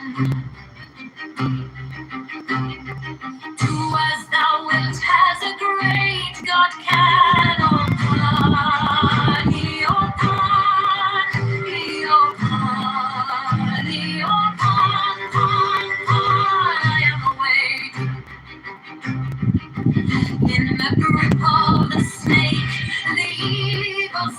bears with beak and claw, the gods withdraw, the great beast come me upon, I am born to death on the horn of the unicorn. I am born,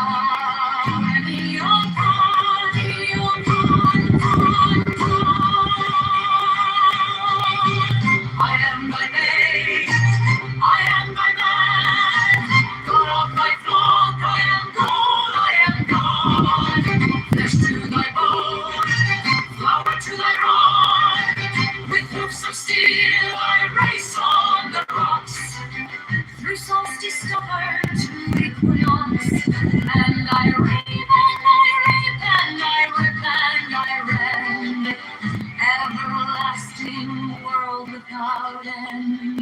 Money king, maiden, maiden, man in the might of party, oh party, oh party, oh party.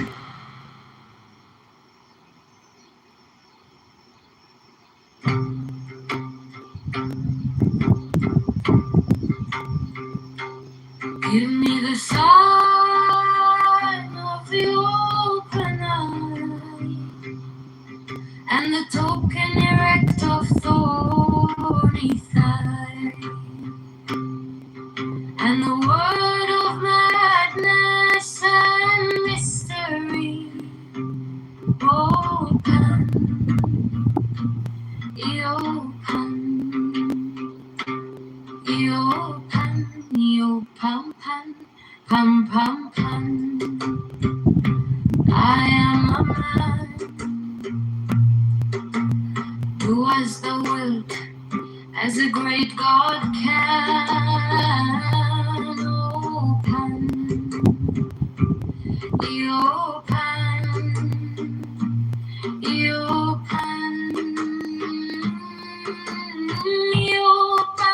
open, pan. I am away in the grip of the snake. The eagle slashes with beak and claw. The gods withdraw. The great beast comes. Open. I am born to death on the horn of the unicorn. I am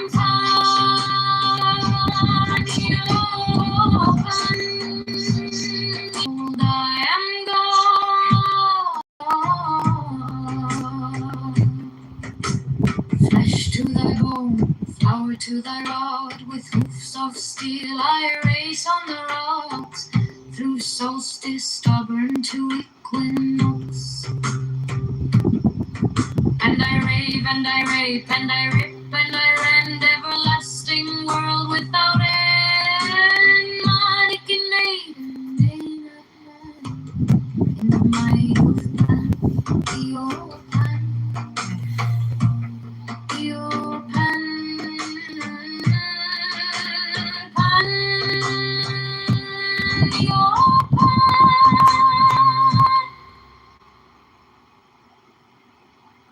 There are 7 keys to the great gate, being 8 in 1 and 1 in 8. First let the body of thee be still, bound by the cerements of will. Corpse rigid thus thou mayst avort the fidget babes that tease the thought. Next let the breath rhythm be low, easy, regular, and slow.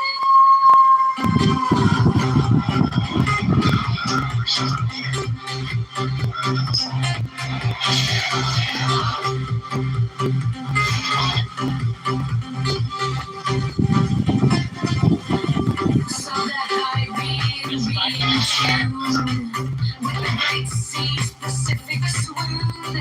Third, let thy life be pure and calm, softly as a wind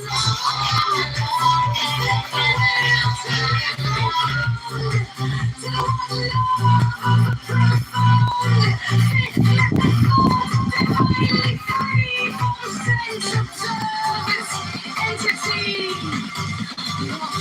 Every thought that springs in hands, hour after hour thy vigilance, intense and keen, turned inward miss, no utter love analysis, six on one thought securely pinned, still every whisper of the wind, sound like a flame straight and star, burn up thy being in one word.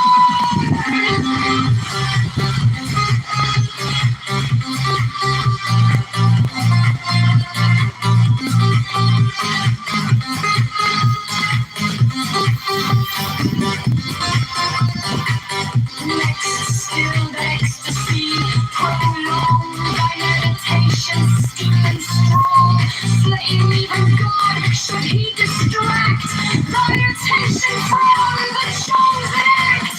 Lost all these things in one overpowered, timed at the midnight blossom flood. The oneness is yes, even in this, my son, thou shalt not do amiss. If thou restrain the expression shoots, thy glance to wax of darkling roots, discarding name, form, sight, and stress, even of this high consciousness, I reveal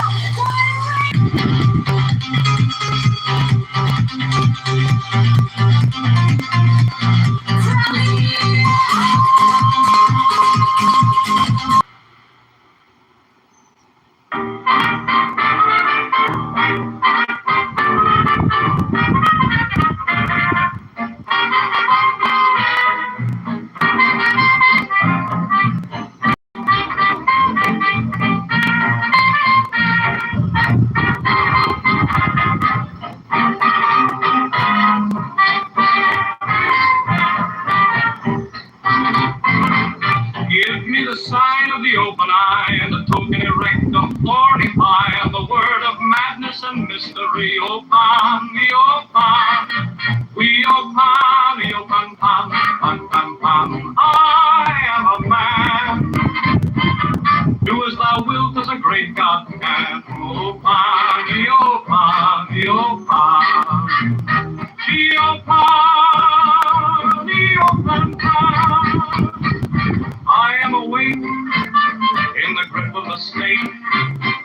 The eagle slashes with beak and claw. The gods withdraw. The great beasts come. The old man, I am born to death on the horn of the unicorn. I am Pam, the old Pam, the old Pam, Pam, Pam.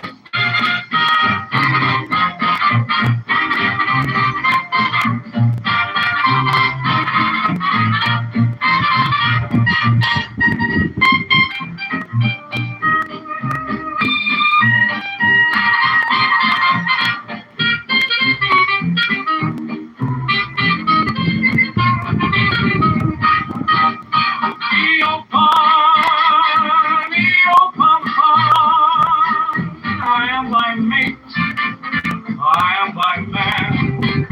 Go to thy flock, I am gold, I am God. Flesh to thy bone, flower to thy rod. With hoops of steel I race on the rocks to solstice, stubborn to equinox. And I raise, and I rape, and I rip, and I rend. Everlasting world without end, mannequin, maiden, maided man, in the might of Pan, Eopan, Eopan, Pan, Pan, Eopan.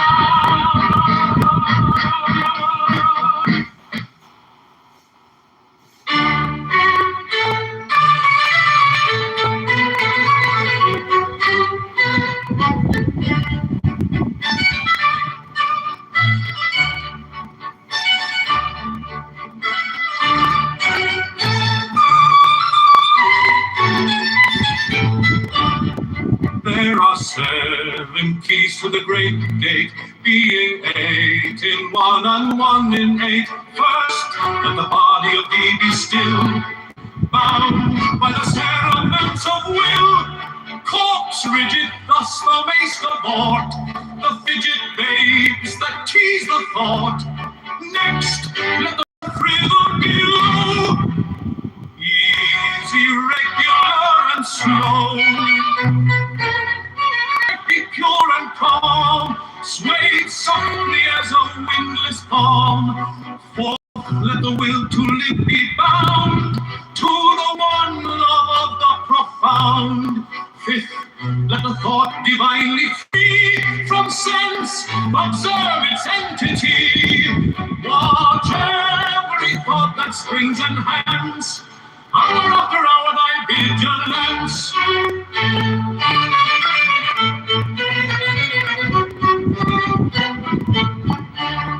Intense and keen, turned inward miss, no atom of analysis. Sixth, on one thought securely pinned, still every whisper of the wind.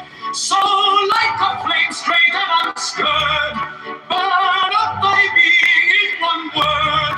Next, still that ecstasy prolong, thy meditation steep and strong.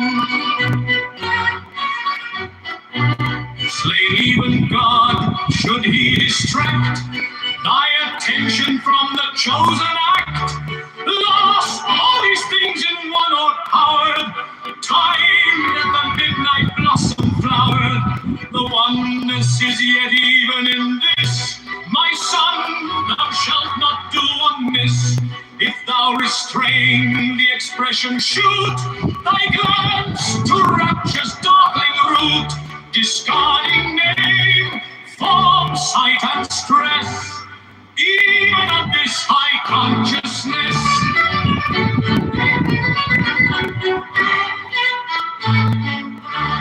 Here's to the heart, I leave thee here. Thou art the master I revere, thy radiance that rolls afar, O brother of the silver star. Crowley!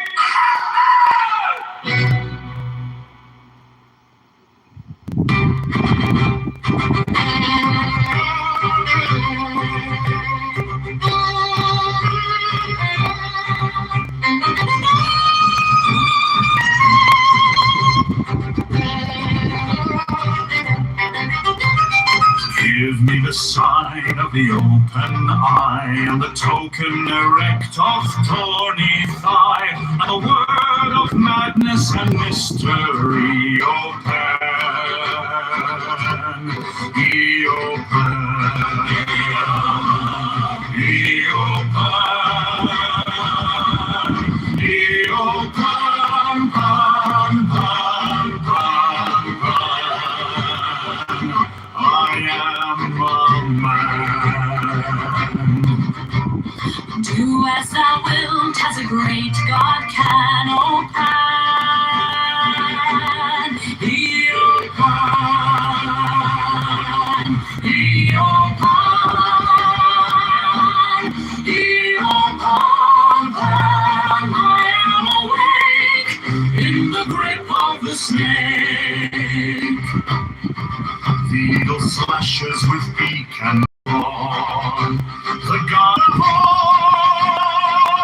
of the unicorn. I am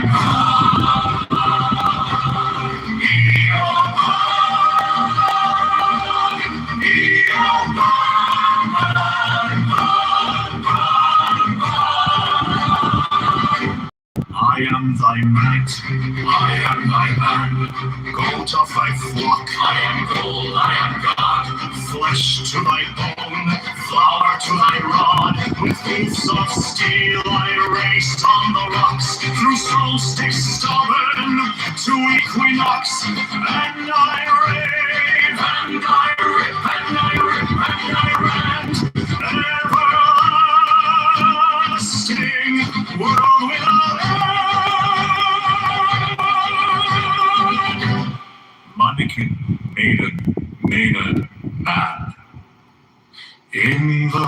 light of Pan.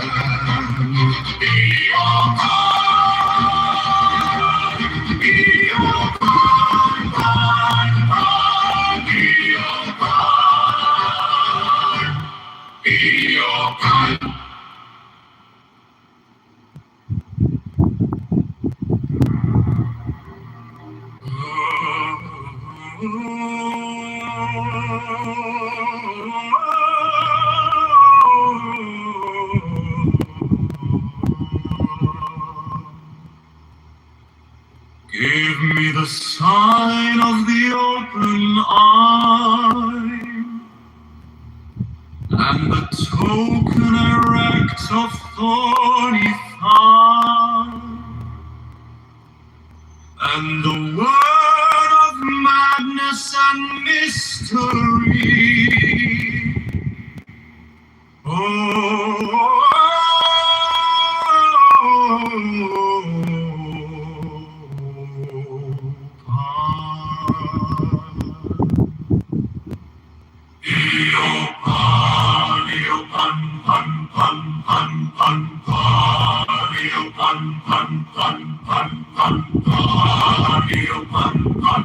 I am a man. Do as thou wilt, as a great God can. Oh,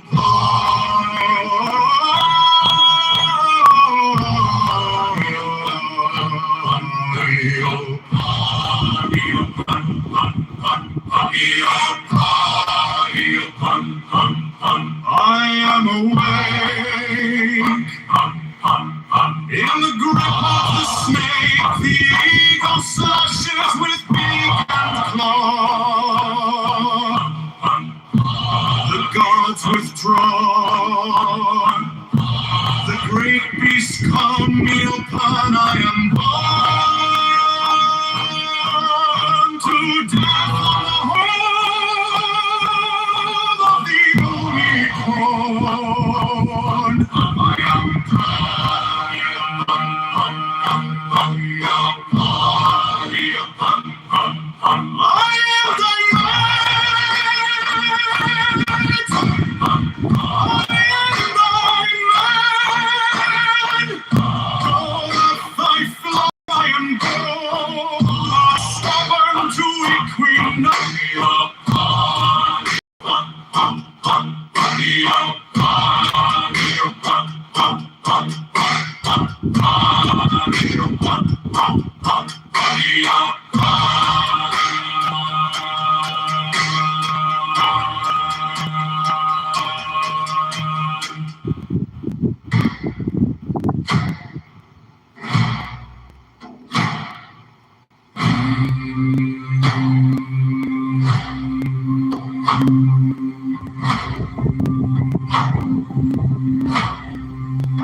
Give me the sign of the open eye and the token erect of thorny thigh and the word of madness and mystery.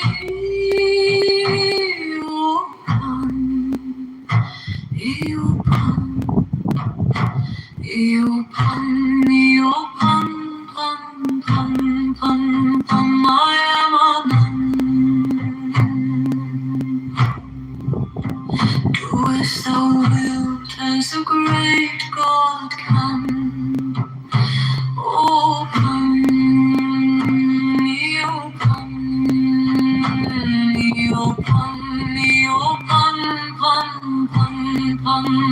I am awake in the grip of the snake.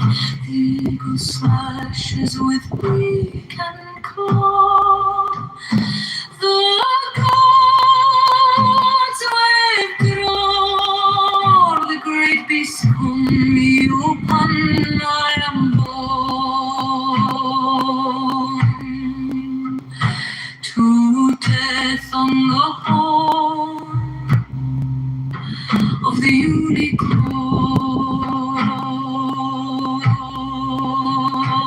I am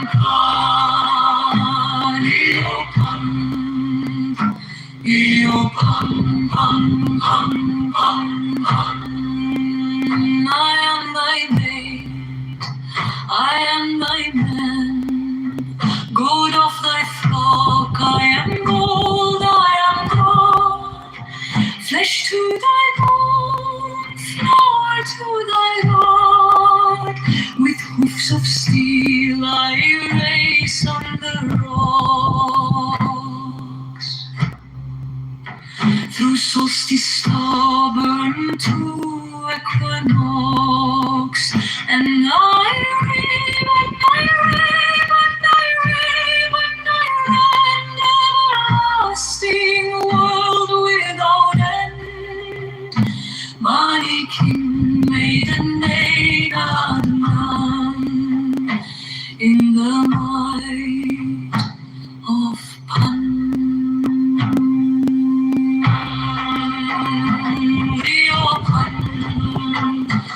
Io pan pan pan pan pan. Io pan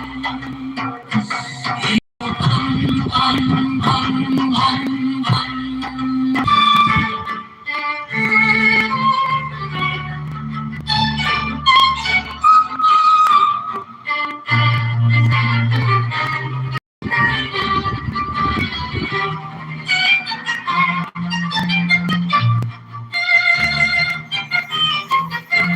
God the eternal, he begets not and is not begotten.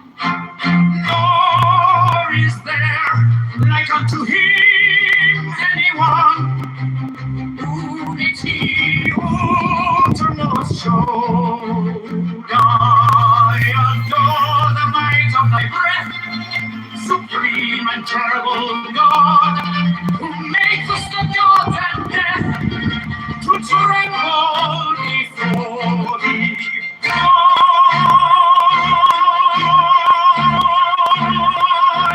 I adore thee.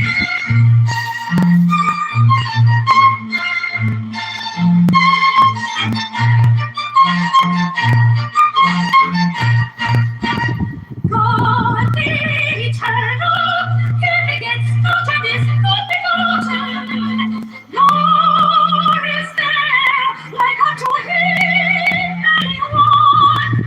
Unity uttermost.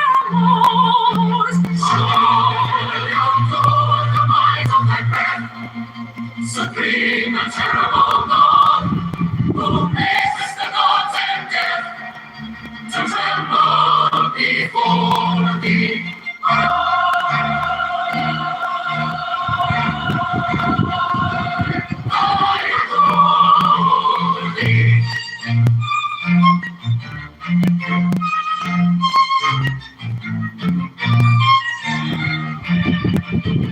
God eternal, he begets not and is not begotten, nor is there like unto him anyone.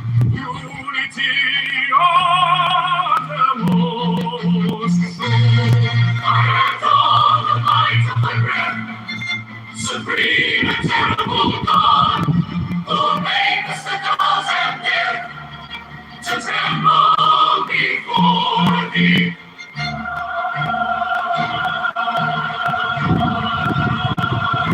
I adore thee.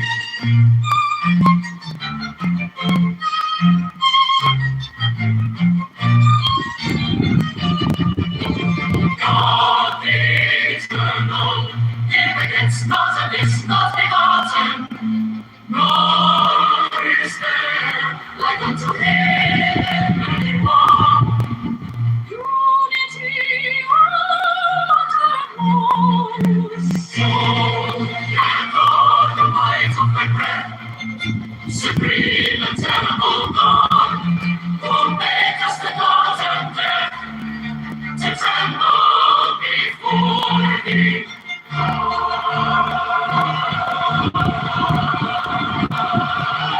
I adore thee.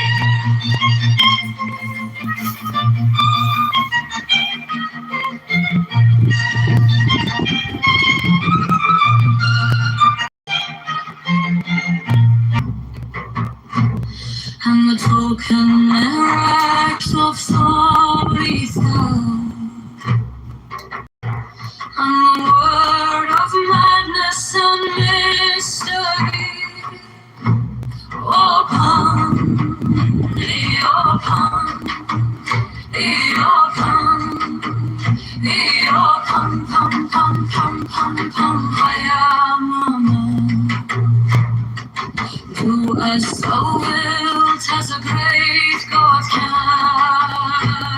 Open, he open, he open, he open, pum, pum, pum, pum, pum. I am awake in the grip of the slave. The eagle slashes with beak and claw. The gods withdraw, the great beast on me upon. I am born to death on the horn of the unicorn. I am Eopan, Eopan, pam, pam, pam, pam, pam.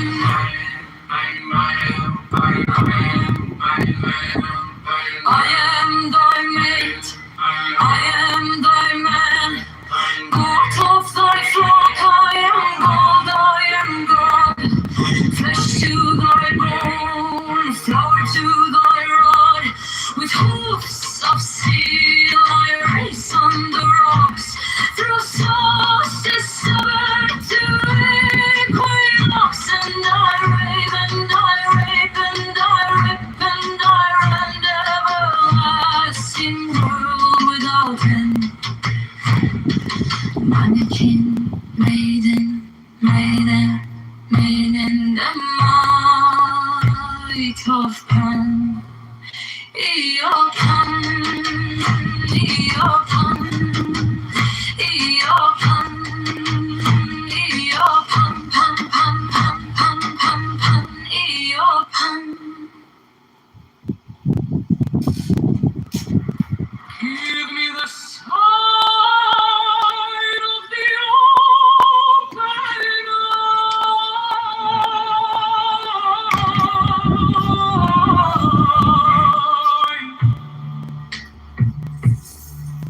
and the token erect of thorny eye, and the word of madness and mystery.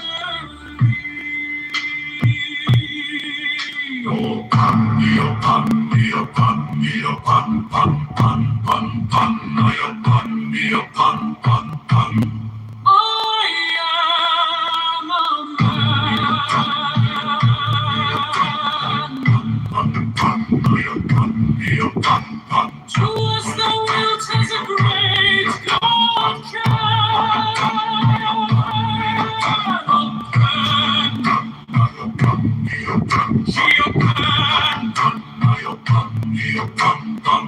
I am awake in the grip of the snake.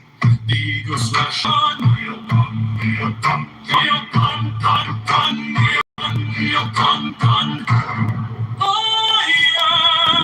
thy mate. I am thy man.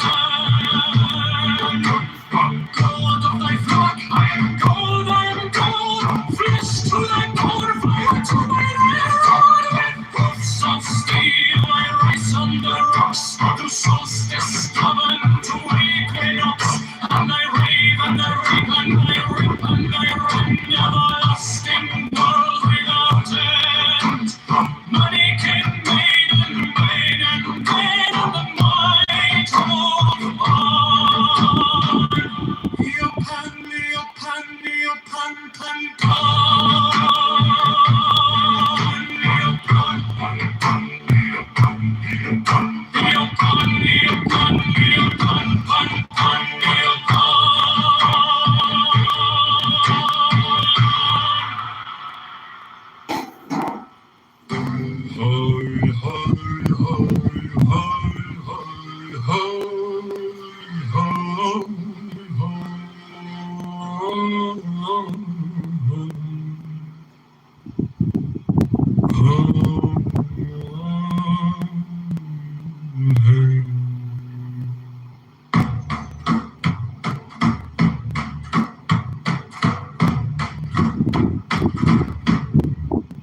There are 7 keys to the great gate, being 8 in 1 and 1 in 8. First let the body of thee be still, bound by the cerements of will. Corpse rigid thus thou mayst abort the frigid babes that tease the thought. Next let the breath rhythm be low, easy, regular, and slow, so that thy being be in tune with the great sea's Pacific swoon.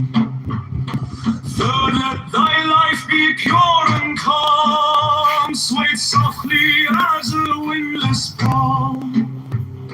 Fourth, let the will to live be bound to the one love of the profound. Fifth, let the thought divinely free from sense observe its entity. Watch every thought that springs in hands, hour after hour thy vigilance, intense and keen turn inwardness, no atom of analysis. Sixth, on one thought securely pinned, still every whisper of the wind. So like a flame straight and unstirred, burn up thy being in one word.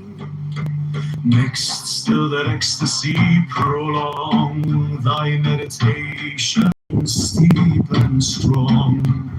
Slain even God, should he distract thy attention from the chosen act. Last, all these things in one are powered, tied that the midnight blossom flowered.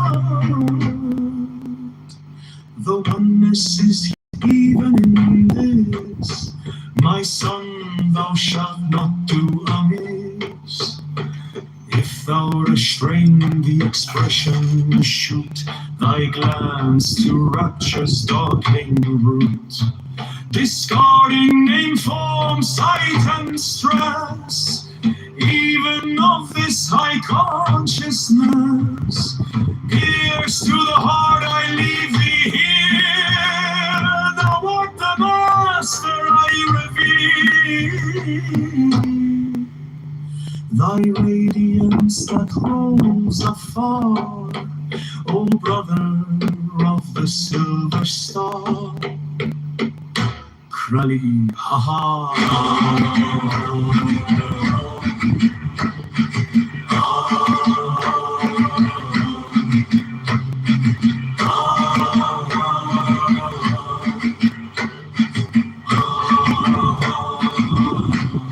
Krali, ha ha.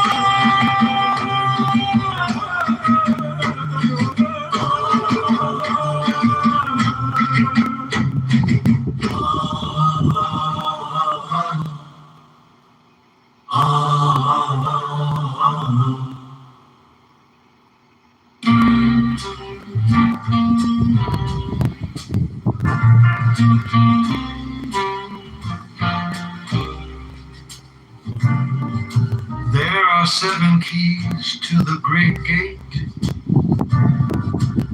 being 8 in 1 and 1 in 8. First let the body of thee be still, bound by the cerements of will. Corpse rigid, thus thou mayst abort the fidget babes that tease the thought. Next let the breath rhythm be low, easy, regular, and slow, so that thy being be in tune with the great sea's Pacific swoon. Third, let thy life life be pure and calm, swayed softly as a windless palm. For let the will to live be bound to the one love of the profound. Fifth, let the thought divinely free from sense observe its entity. Watch every thought that springs, enhance hour after hour thy vigilance, intense and keen, turned inwardness. No atom of analysis, fixed on one thought securely pinned, still every whisper of the wind. So like a flame, straight and unstirred, burn up thy being in one word. Next, still that ecstasy prolonged. What should he distract thy attention from the chosen act? Blast all these things in one or power. Time that the midnight blossom flowered. The oneness is yet even in this, my son, thou shalt not do amiss. If thou restrain the expression, shew thy glance to rapture's darkling root. Discarding name, form, sight, and stress, even of this high consciousness. Pierce to the heart, I leave thee here. Thou art the master I revere. Thy radiance that rolls afar. O brother of the silver star.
and I rape and I rip and I rent everlasting world without end.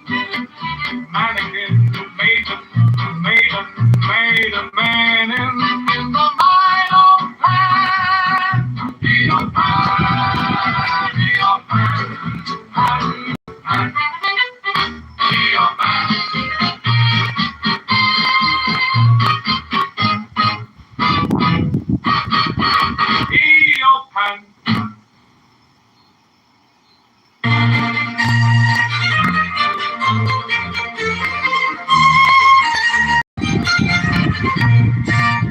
There are 7 keys to the great gate, being 8 in 1 and 1, bound by the cerements of will. Corpse rigid, thus thou mayst abort the fidget babes that tease the thought. Next, let the breath rhythm be low, irregular and slow, so that thy being be in tune with the great sea's Pacific swoon. Third, let thy life be pure and calm, swayed softly as a windless palm. Fourth, let the will to live be bound to the one love of the profound. Fifth, let the thought divinely free from sense observe its entity. Watch every thought that springs enhance, hour after hour thy vigilance. Intense and keen, turned inward miss no atom of analysis. Sixth, on one thought securely pinned, still great and unstirred, but patience steep and strong, slaying even God should he distract thy attention from the chosen end.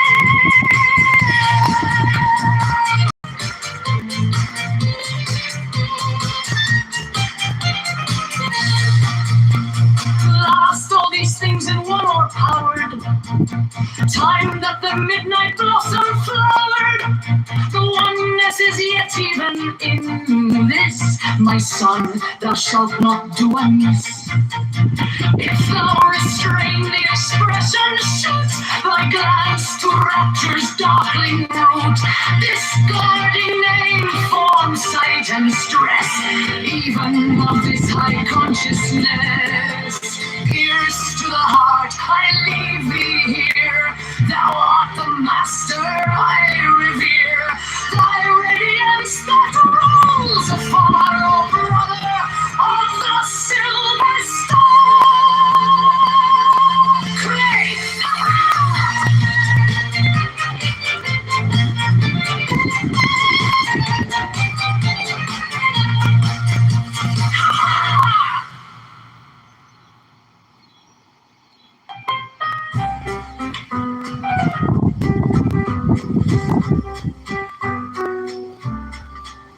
There are 7 keys to the great gate, being 8 in 1 and 1 in 8. First, let the body of thee be still, bound by the cerements of will.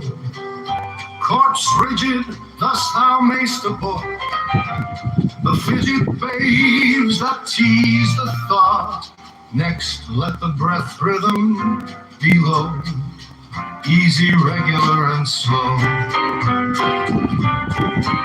so that thy being be in tune with the great sea's Pacific swoon.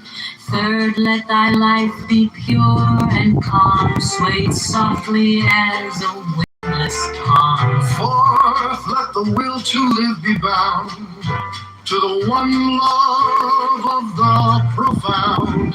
Fifth, let the thought divinely free from sense observe its entity. Watch every thought that springs enhance, hour after hour thy vigilance.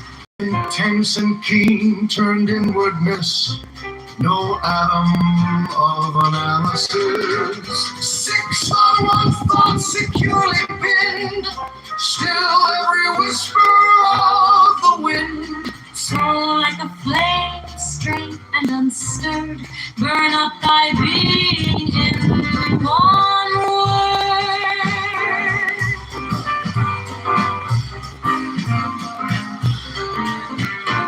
Next, still that ecstasy prolong, thy meditation steep and strong, slaying even God, should he distract thy attention from the chosen act.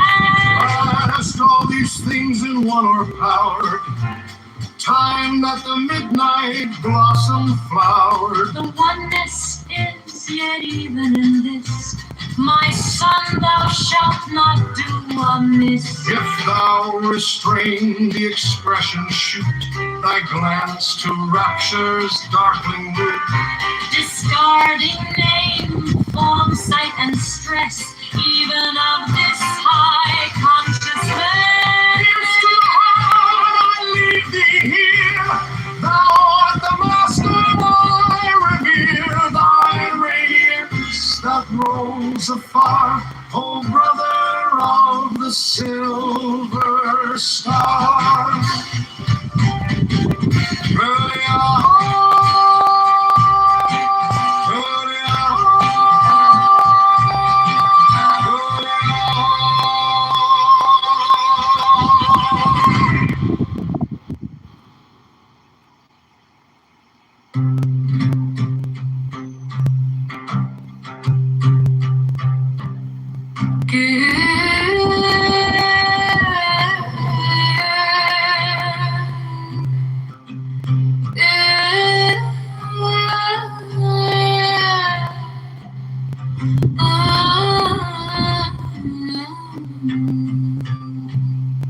Give me the sign of the open hand, token erector, thorny thigh, and word of madness and mystery. Open,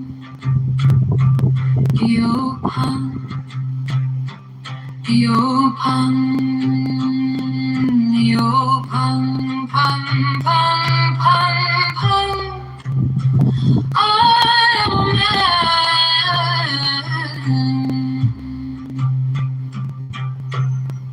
Do as thou wilt, as a great God can. Open,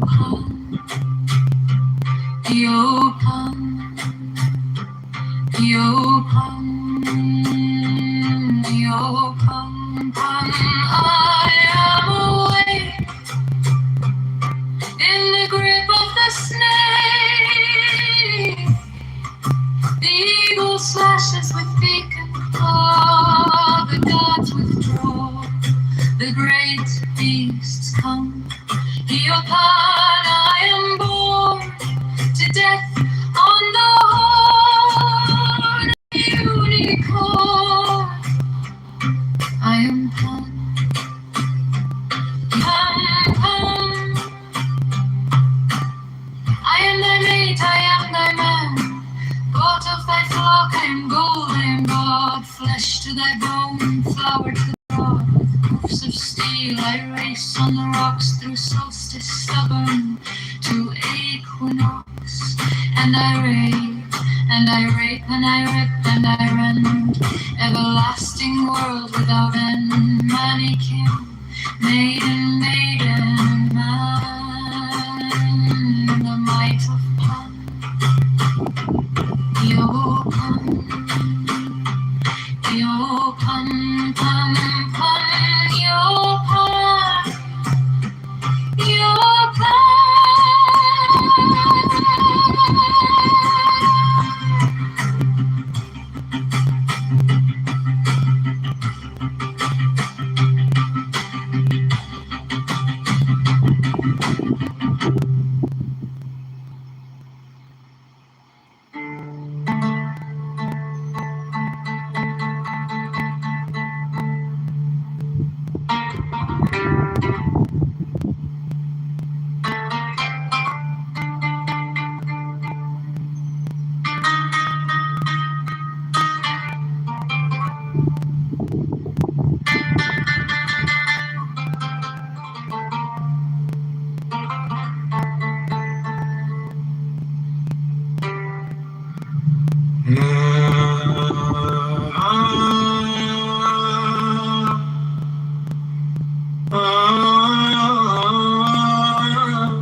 There are 7 keys to the great gate, being 8 in 1 and 1 in 8. First let the body of thee be still, bound by the cerements of will.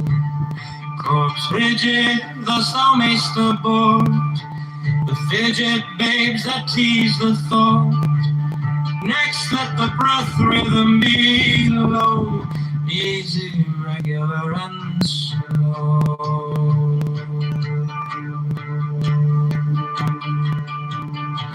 So that thy being be in tune with the great sea's Pacific swoon. Third, let thy life be pure and calm, swayed softly as a windless palm. Fourth, let the will to live be bound to the one love of the profound. Fifth, let the thought divinely free from sense observe its entity. Watch every thought that springs enhance, hour after hour thy vigilance, intense and keen, turned inward mist. No atom of analysis. Sixth, on one thought securely pinned, still every whisper of the wind.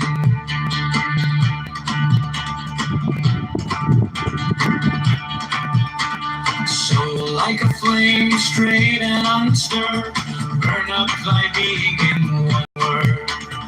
Next, still that ecstasy, prolong thy meditation steep and strong.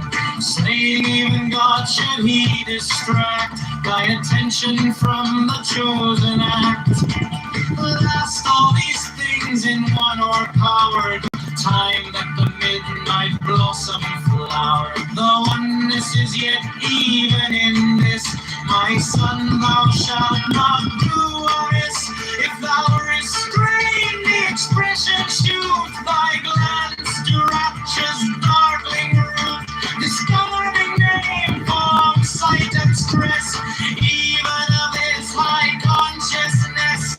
Here's to the heart I leave thee here. Thou art the master I revere, thy radiance that grows afar. Oh, brother of the silver star.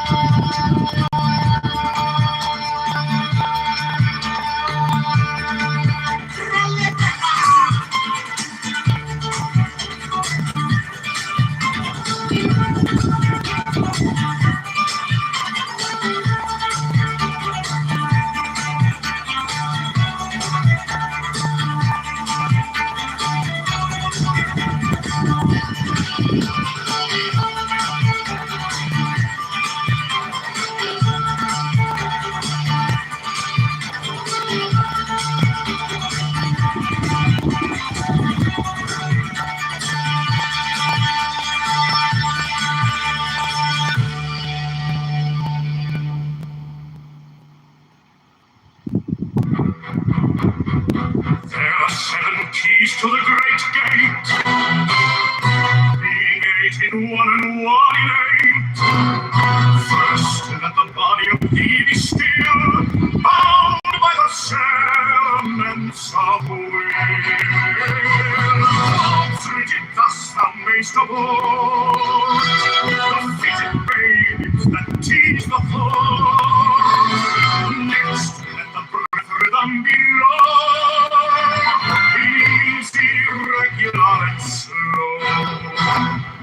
that thy being be in tune with the great seas, Pacific swoon.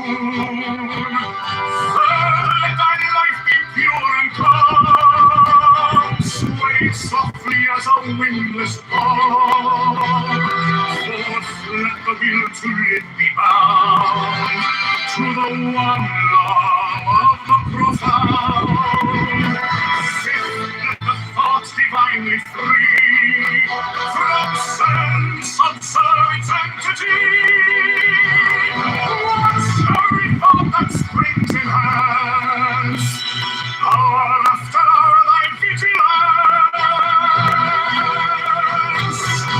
and tense and keen turned inwardness, no atom of analysis.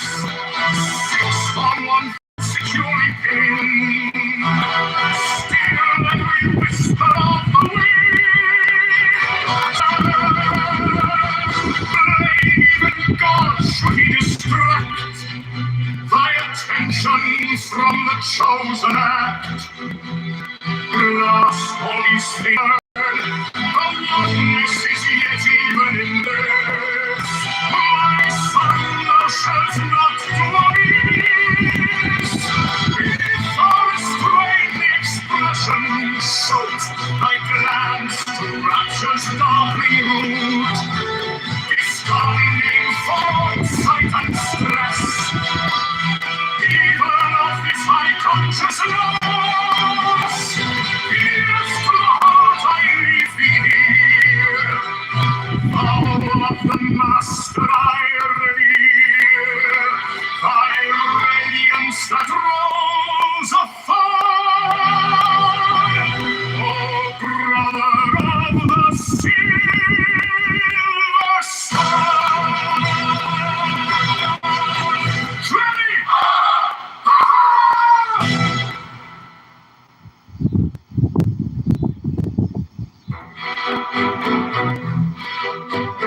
There are 7 keys to the great gate, being 8 in one and 1 in 8. First, let the body of thee be still, bound by the cerements of will.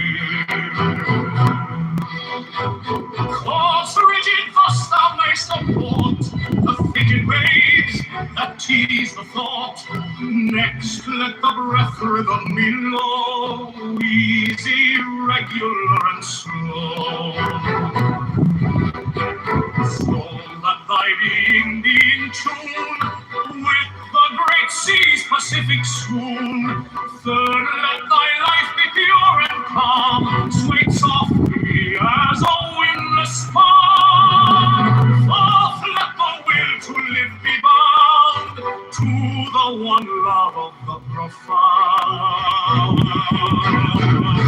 Fifth, let the thought divinely free from sense observe its entity. Watch every thought that springs in hands, hour after hour thy vigilance. Intense and keen on inwardness, no atom of analysis. 6 on one thought securely pinned, still every whisper of the wind. Soar like a flame straight and unstirred, burn up thy being in one word.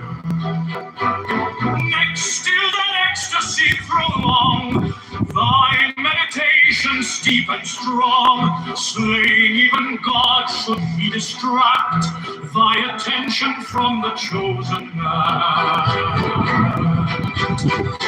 Lost all these things in one powered, time that the midnight blossom flowered, the oneness is yet even in this. My son, thou shalt not do amiss. If thou restrain the expression, shoot thy glance to rapture's darkening room.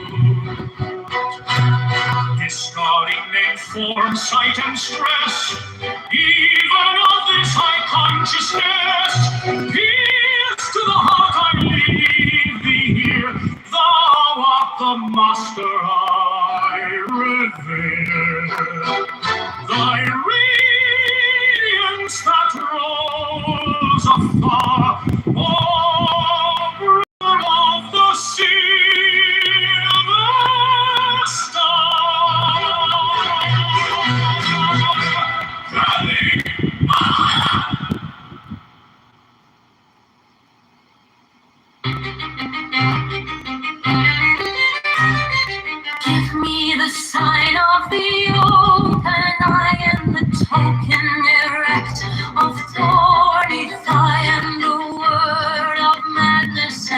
mystery.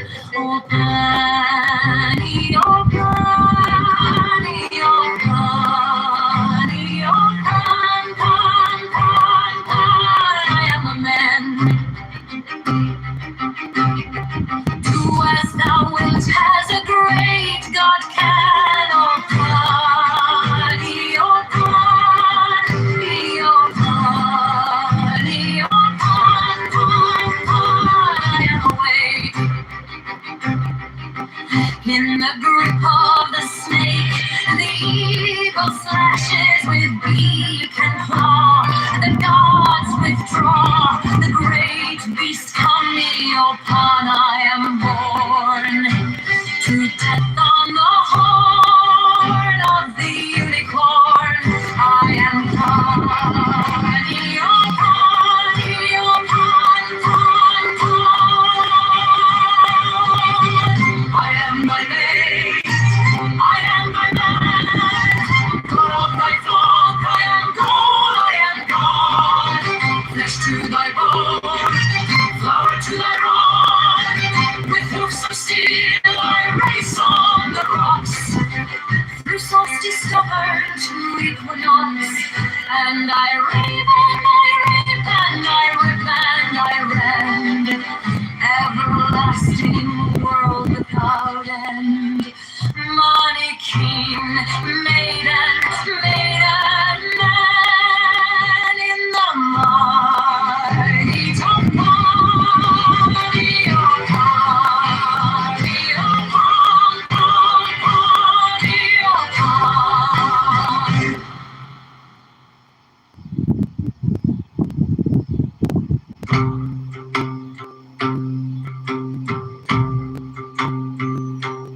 Give me the sign of the open eye and the token erect of thorny thigh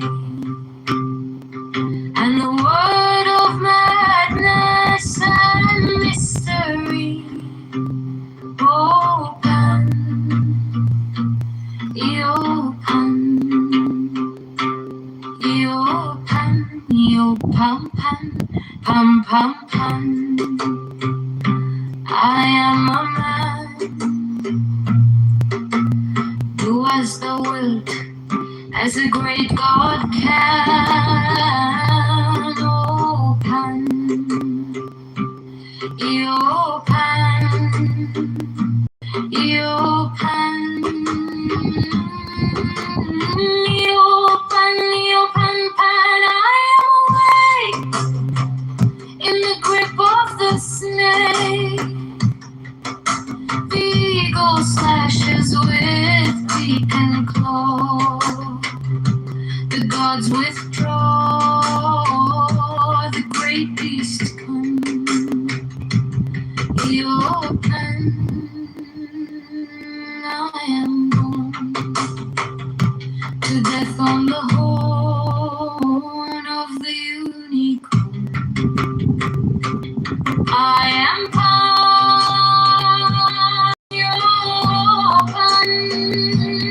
your Pan, Pan, Pan. I am thy mate, I am thy man. Goat of thy flock, I am gold, I am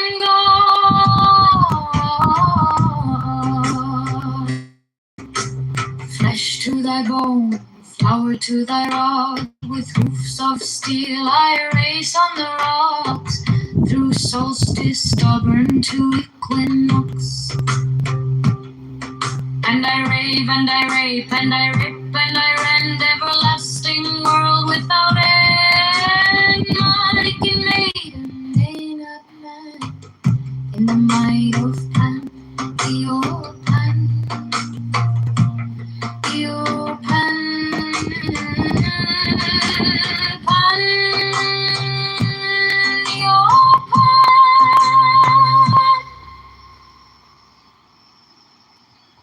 There are 7 keys to the great gate, being 8 in 1 and 1 in 8. First let the body of thee be still, bound by the cerements of will. Corpse rigid thus thou mayst abort the fidget babes that tease the thought. Next let the breath rhythm be low, easy, regular, and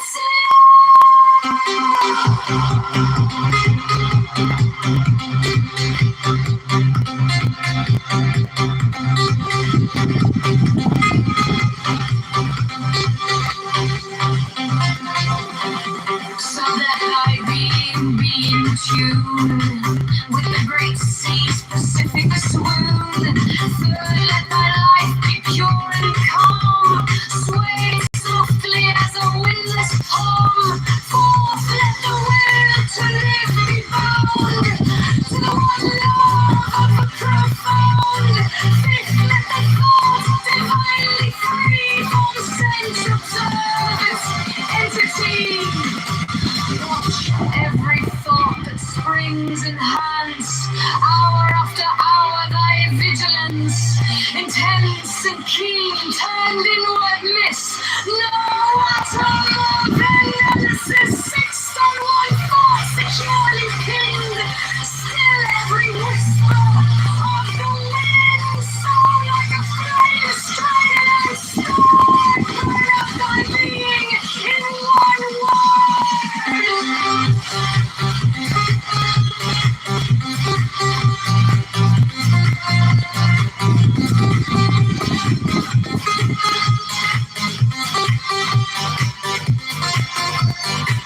Next, still ecstasy, prolonged by meditation, students slaying even God, should he distract thy attention from the chosen act?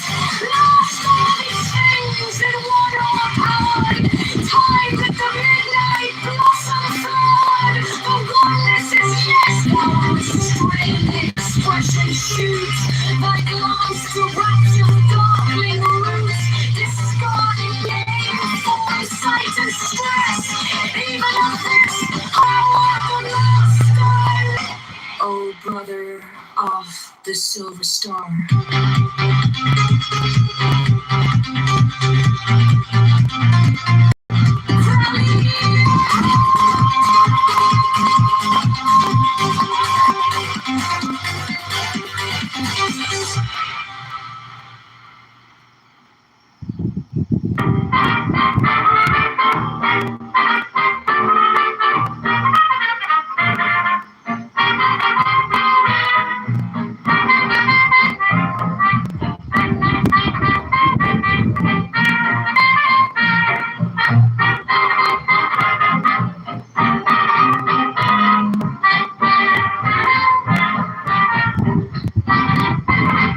Give me the sign of the open eye and the token erect of thorny thigh and the word of madness and mystery. Open, we open, we open, we open, pam, pam, pam, pam. I am a man.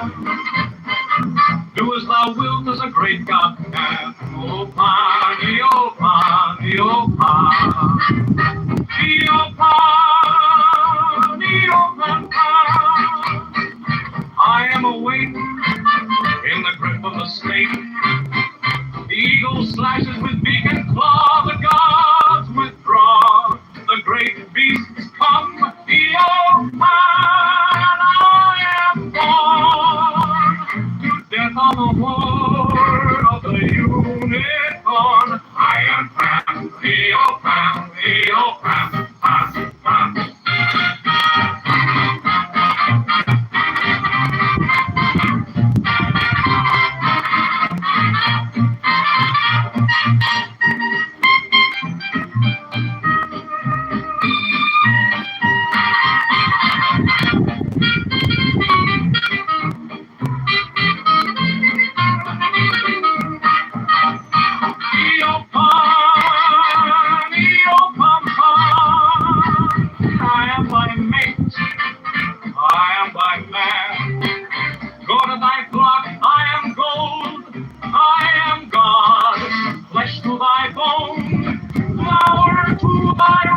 solstice, stubborn to equinox, and I rave, and I rape, and I rip, and I rend.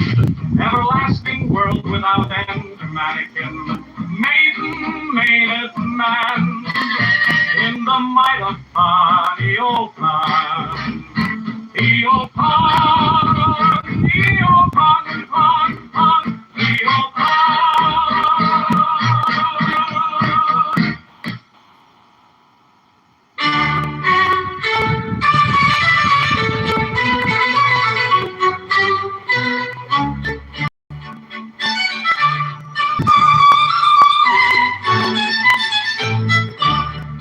There are 7 keys to the great gate, being the breath rhythm due, easy, regular, and slow,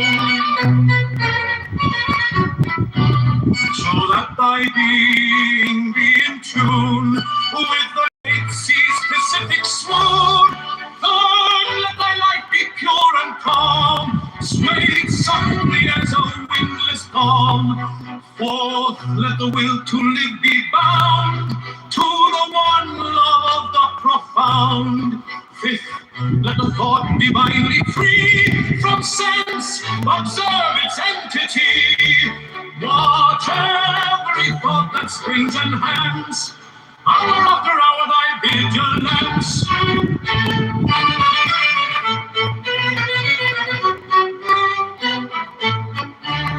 Intense and keen, turned inward miss, no atom of analysis. Sixth, on one thought securely pinned, still every whisper of the wind, so like a flame straight and unstirred, burn up thy being in one word. Next, still that ecstasy prolong, thy meditation steep and strong. Slay even God, should he distract thy attention from the chosen act. Lost all these things in one o'erpowered, time that the midnight blossom flowered. The oneness is yet even in this, my son, thou shalt not do amiss.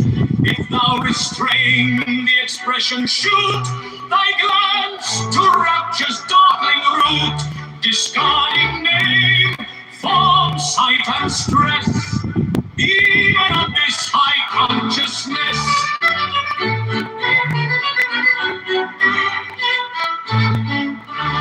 Here's to the heart, I leave thee here. Thou art the master I revere, thy radiance that rolls afar, O brother of the silver star. Crowley!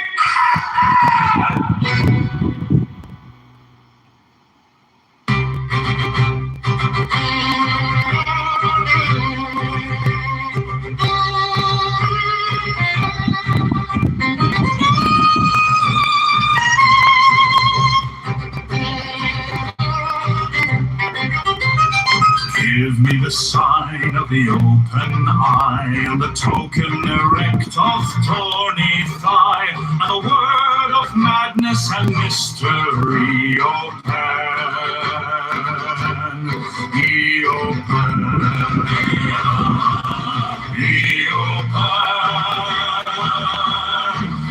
O Pan, Pan, Pan.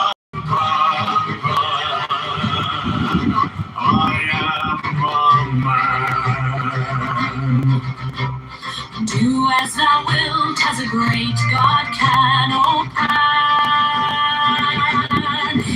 O Pan, O Pan,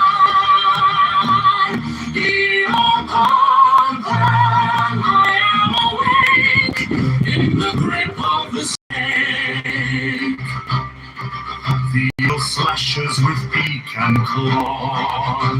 The gods withdraw, the great beasts come, your pan. I am born to death on the horn.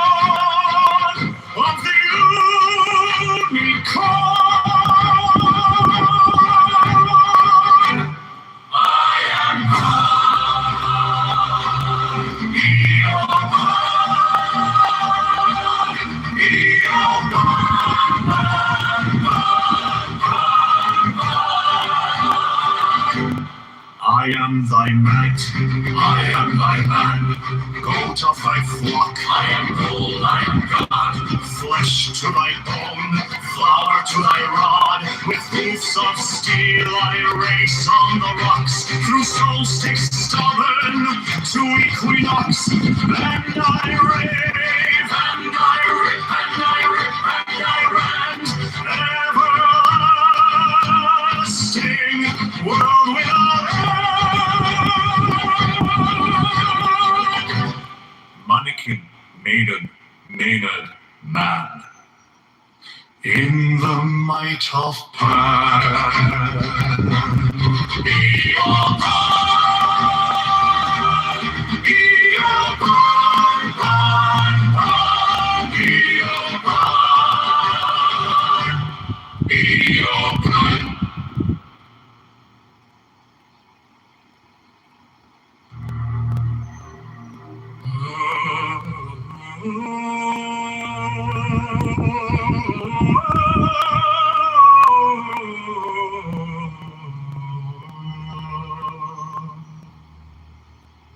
Give me the sign of the open eye,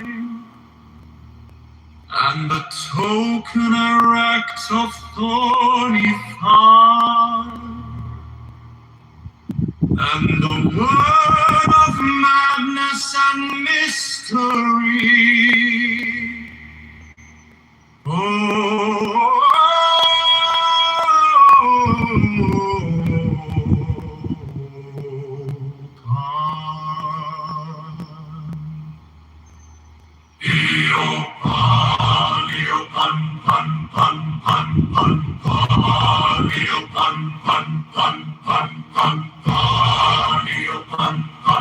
I am a man who was so wilt as a great God can. Oh,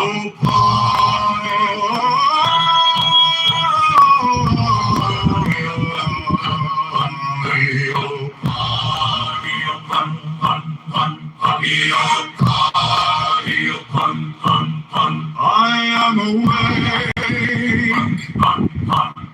in the grip of the snake. The eagle slashes with beak and claw. The gods withdraw.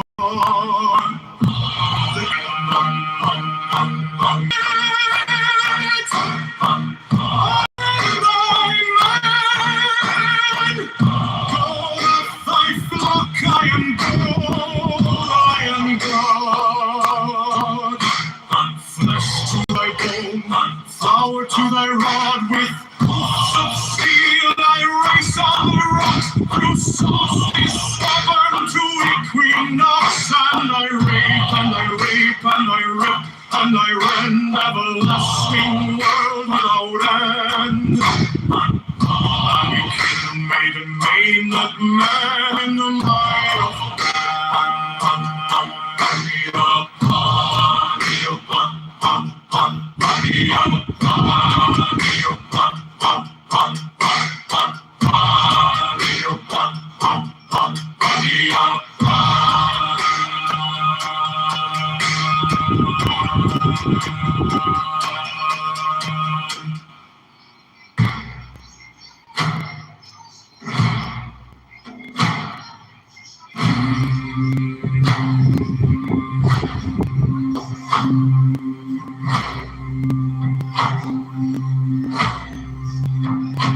give me the sign of the open eye, and the token erect of thorny thigh, and the word of madness and mystery.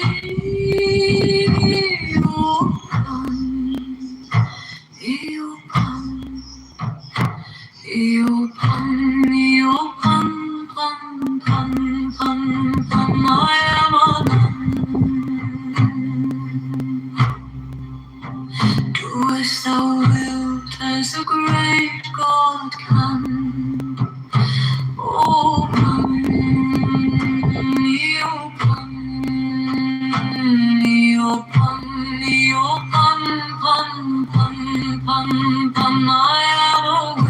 awake in the grip of the snake. The eagle slashes with beak and claw. The gods withdraw. The great beast come upon I am born. To death on the horn of the unicorn.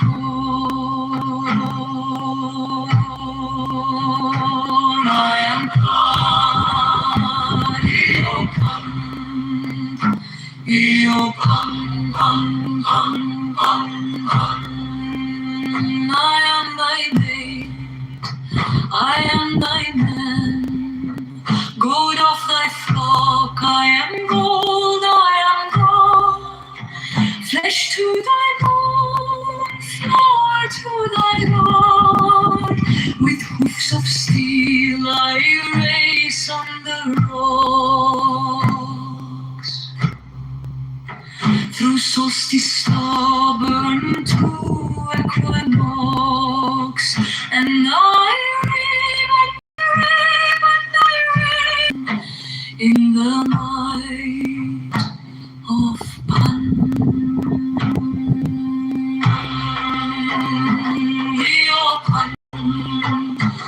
Io Pan, Pan, Pan, Pan, Pan. Io Pan, Io Pan, Pan, Pan, Pan, Pan. Io Pan.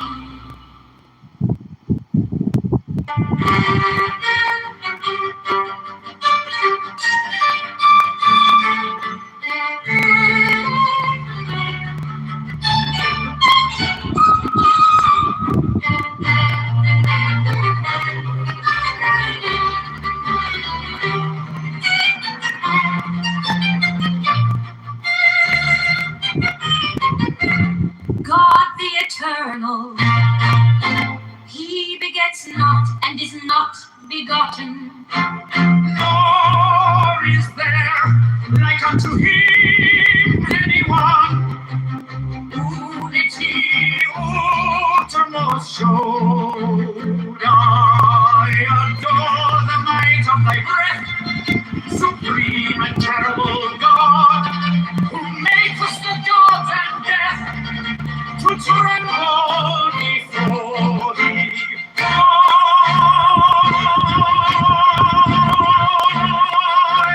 I adore thee.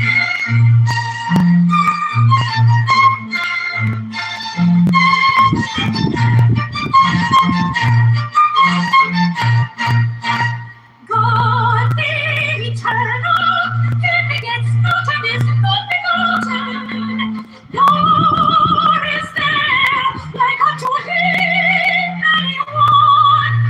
Unity uttermost. Surely adore the might of the earth, supreme and terrible God, who makes the gods and death to tremble before thee.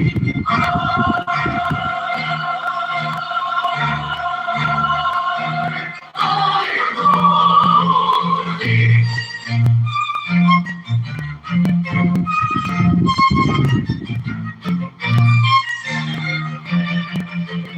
God the eternal, he begets not and is not begotten, nor is there like unto him anyone. Unity uttermost.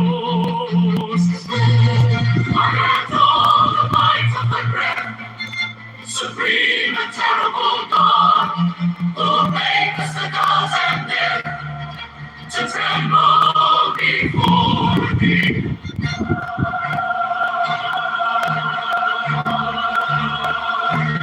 I adore thee.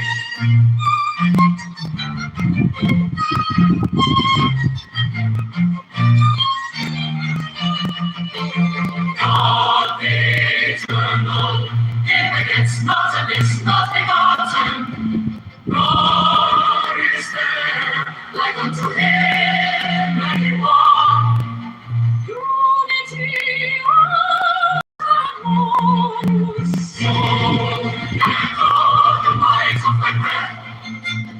free the terrible God who made us the gods and death.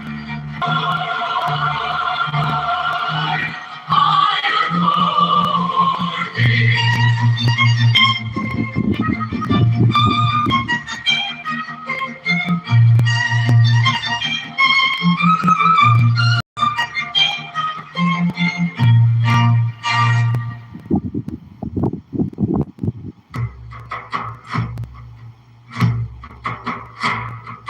Give me the sign of the open and the token erect of thorny thought, and the word of madness and mystery. Open, open, open, pum, pum, pum, pum, pum, I am a man. Do as thou wilt, as a great God can. Open,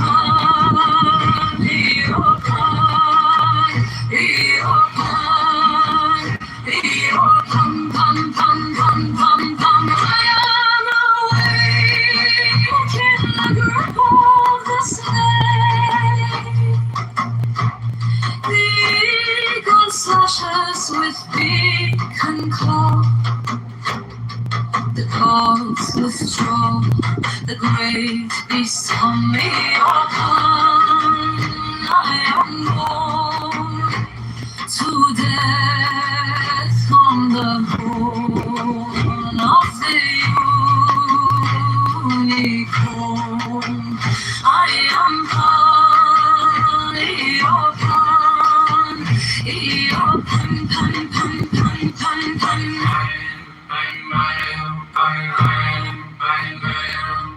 I am thy mate, I am thy man. God of thy flock, I am God, flesh to thy bone, flower to thy rod. With hoofs of steel I raced on the rocks, through solstice summer to equinox, and I rave and I rape and I rip and I rend an everlasting world without end. Mannequin, maiden, the might of Pan. Eopan,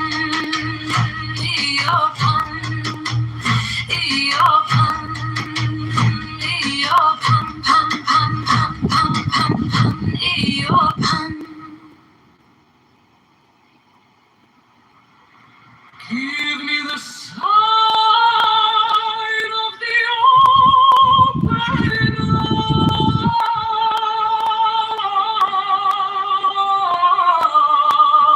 eye, and the token erect of thorny thigh, and the word of madness and mystery.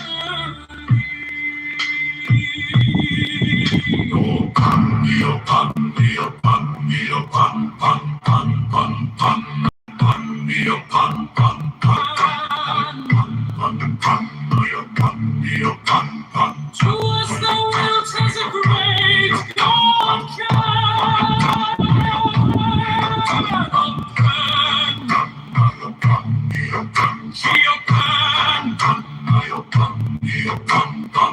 I am awake in the grip of the snake. The eagle slashes with beak and claw. The gods withdraw. The great beast come me up, and I am born to death on the horn of the unicorn. I am Pan.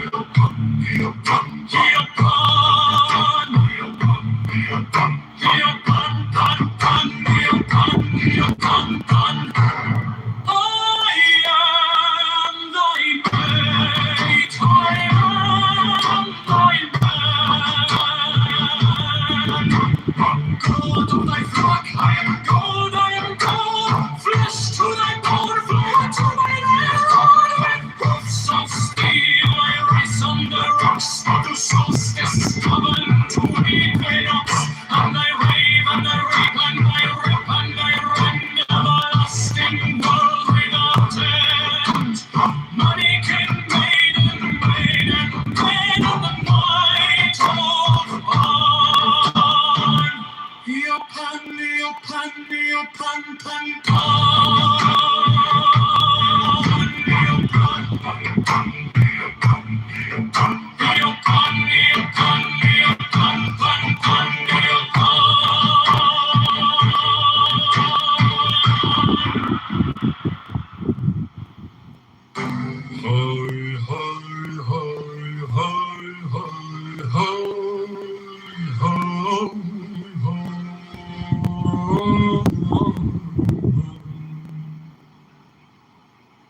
are 7 keys to the great gate, being 8 in 1 and 1 in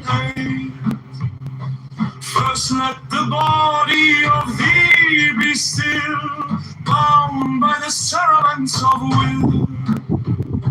Corpse rigid thus thou mayst abort the fidget babes that tease the thought.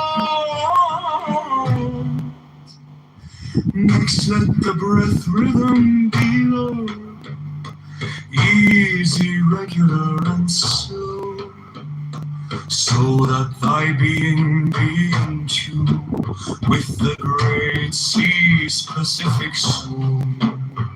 Third, let thy life be pure and calm, swayed softly as a windless palm. Fourth, let the will to live be bound to the one love of the profound.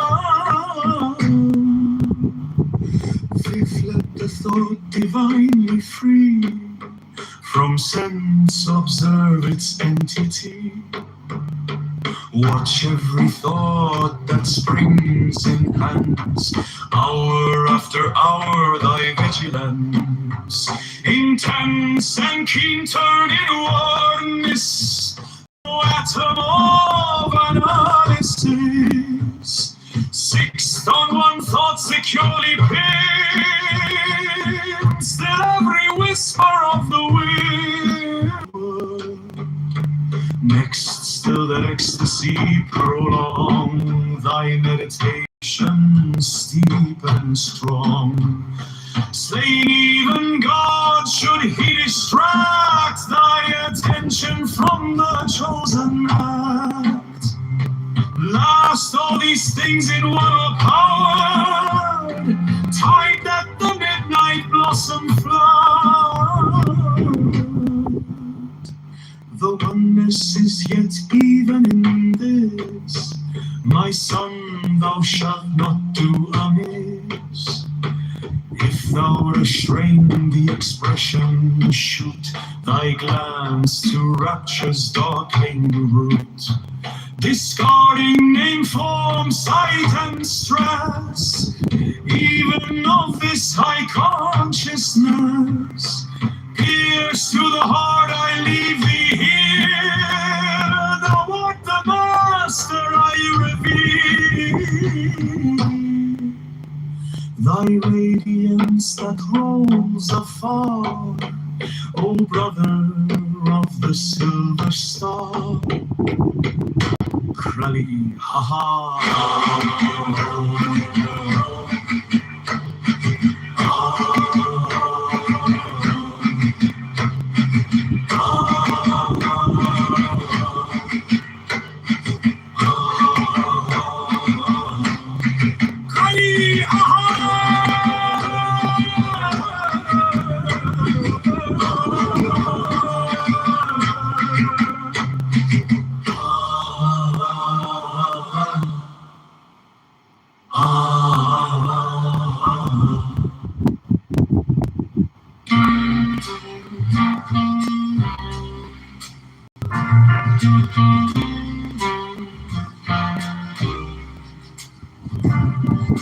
There are 7 keys to the great gate,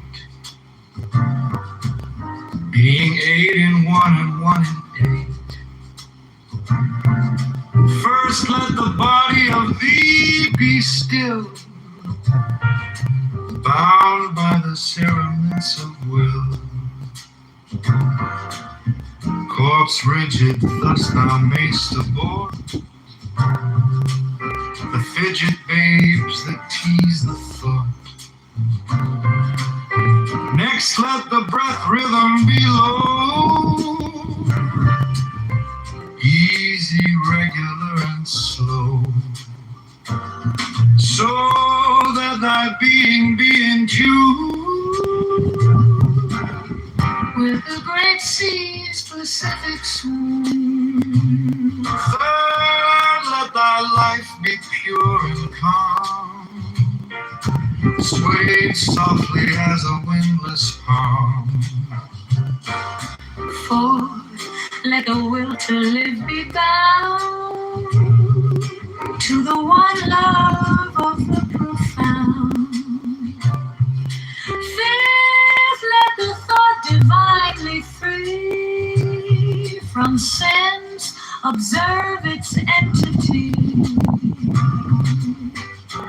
Watch every thought that springs. Hour after hour thy vigilant. No atom of analysis. Fixed on one thought securely pinned. Still every whisper of the wind. So like a flame, straight and unstirred, burn up thy being in one word. Next, still that ecstasy prolonged, thy meditation steep and strong. Slaying even God, should he distract thy attention from the chosen act. Blast all these things in one o'erpowered time that the midnight blossom flowered. The oneness is yet even in this, my son, thou shalt not do amiss. If thou restrain the expression, shew thy glance to rapture's darkling root. Discarding name, form, sight, and stress, even of this high consciousness. Pierce to the heart, I leave thee here. Thou art the master I revere. Thy radiance that rose afar. O brother of the silver star. Cry, ah!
Give me the sign of the open eye, and the token erect of thorny pine, and the word of madness and mystery.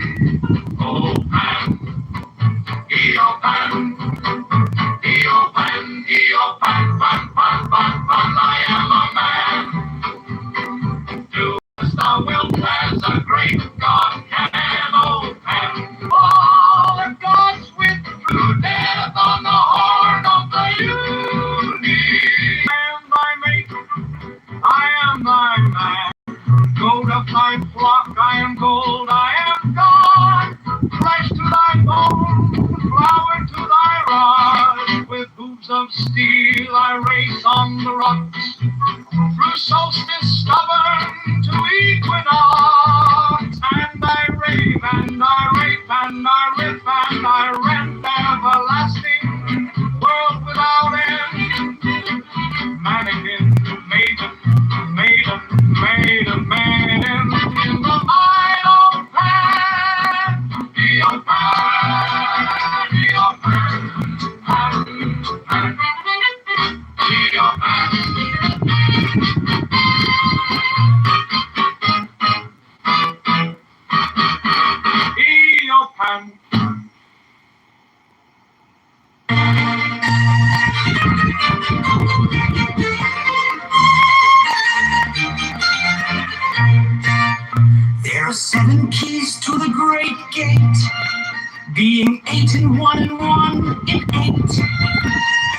First let the body of thee be still, bound by the cerements of will.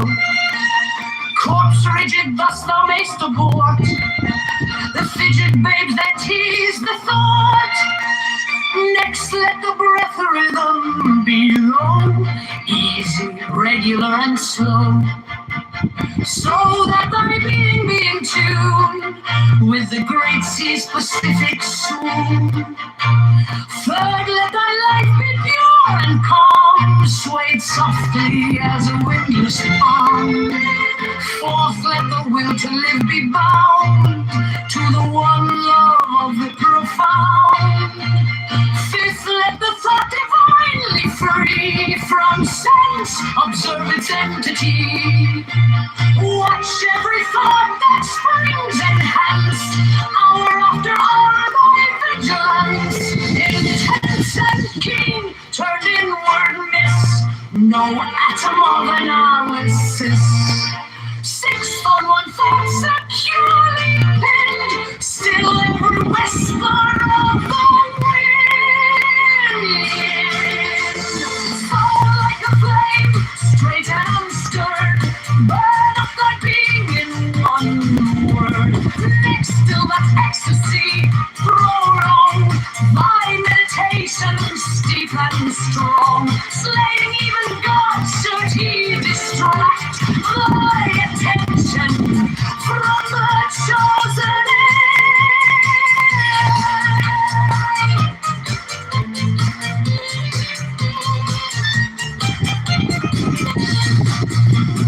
Last, all these things in one o'erpowered, time that the midnight blossom flowered. The oneness is yet even in this, my son, thou shalt not do amiss. If thou restrain the expression, shoot thy glance to rapture's darkling root. Discarding name, form, sight, and stress, even of this high consciousness. Pierce to the heart, I leave thee here. Thou art the master I revere.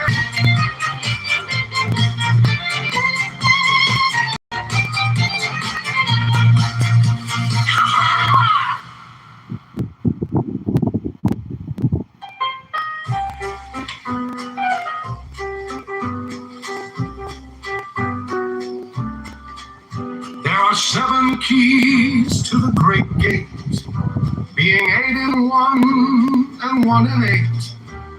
First, let the body of thee be still, bound by the cerements of will. Corpse rigid, thus thou mayst abort the fidget babes that tease the thought. Next, let the breath rhythm be low, easy, regular, and slow,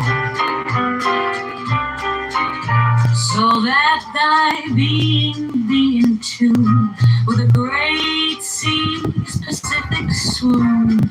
Third, let thy life be pure and calm, swayed softly as a windless palm. Fourth, let the will to live be bound to the one love of the profound. Fifth, let the thought divinely free from sense observe its entity. Watch every thought that springs enhance, hour after hour thy vigilance.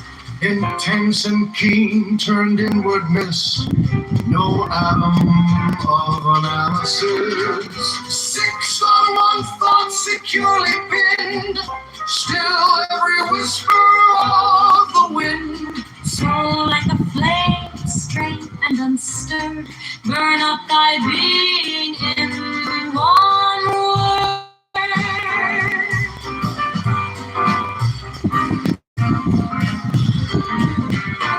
Next, still that ecstasy prolong, thy meditation steep and strong, slaying even God should he distract thy attention from the chosen act. Last, all these things in one are powered, time that the midnight blossom flowered. The oneness is yet even in this, My son, thou shalt not do amiss. If thou restrain the expression, shoot thy glance to rapture's darkling root.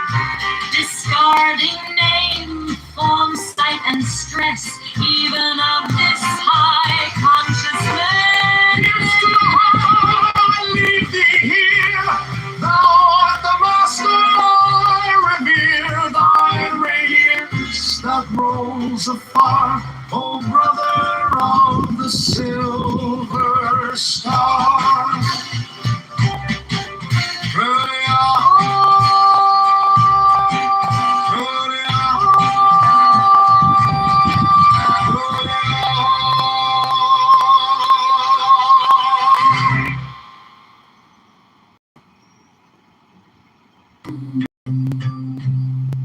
Give me the sign of the open eye, token erector, thorny thigh, and word of madness and mystery.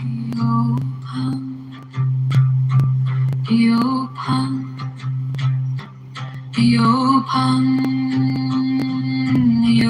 pum, pum, pum, pum, pum. I am a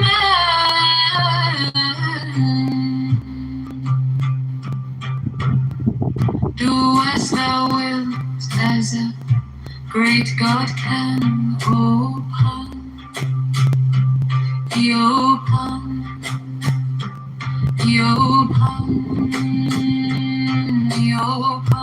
pum, pum. I am awake in the grip of the snake. The eagle slashes with beacon claw, the gods withdraw, the great beasts come. Upon I am born to death on the horn of the unicorn. I am Pan,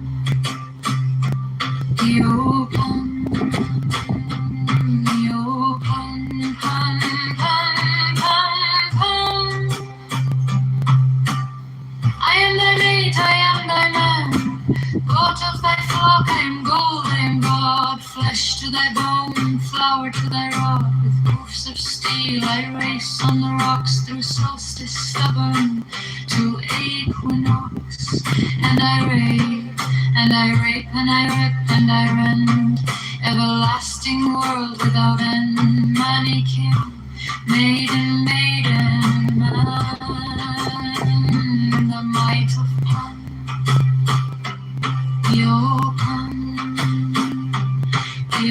Pum, pum, pum, yo pum, yo pum.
are 7 keys to the great gate, being 8 in 1 and 1 in 8. First let the body of thee be still, bound by the cerements of will.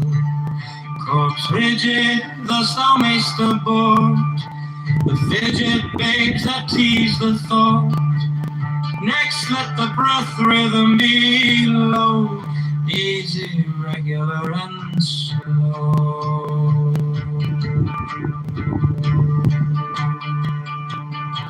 So let thy being be in tune with the great sea's Pacific swoon. Third, let thy life be pure and calm, swayed softly as a windless palm. Fourth, let the will to live be bound to the one love of the profound. Fifth, let the thought divinely free from sense observe its entity. Watch every thought that springs enhance, hour after hour thy vigilance, intense and keen, turned inward miss. No atom of analysis. Sixth on one thought securely pinned, still every whisper of the wind.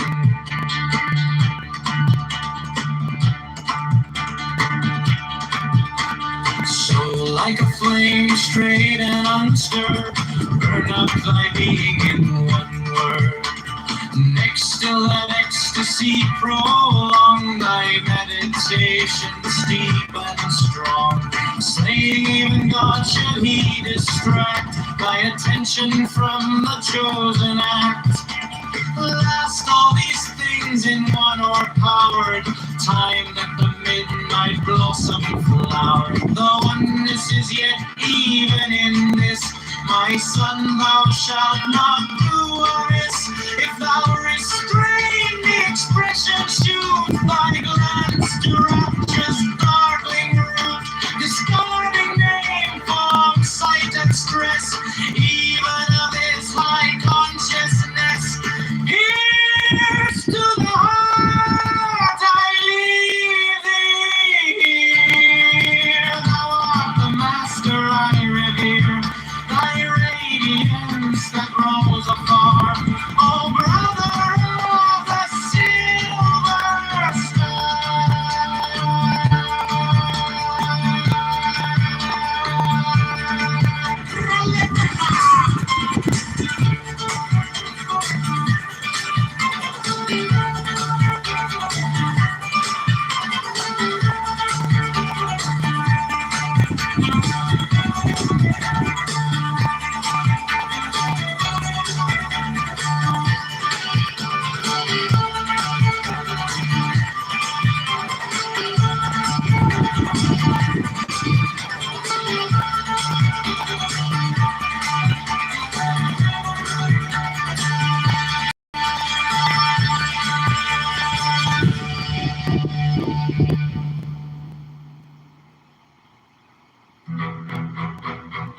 There are 7 keys to the great gates thou mayst aboard.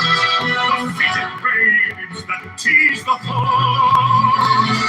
Next, let the breath rhythm be low, easy, regular, and slow. So that thy being be in tune with the great sea's Pacific swoon. Let thy life be pure and calm, swayed softly as a windless palm. Fourth, let the will to live be bound to the one love of the profound. Fifth, let the thoughts divinely free from sense observe its entity. Watch every thought that springs in hands, hour after hour thy vigilance,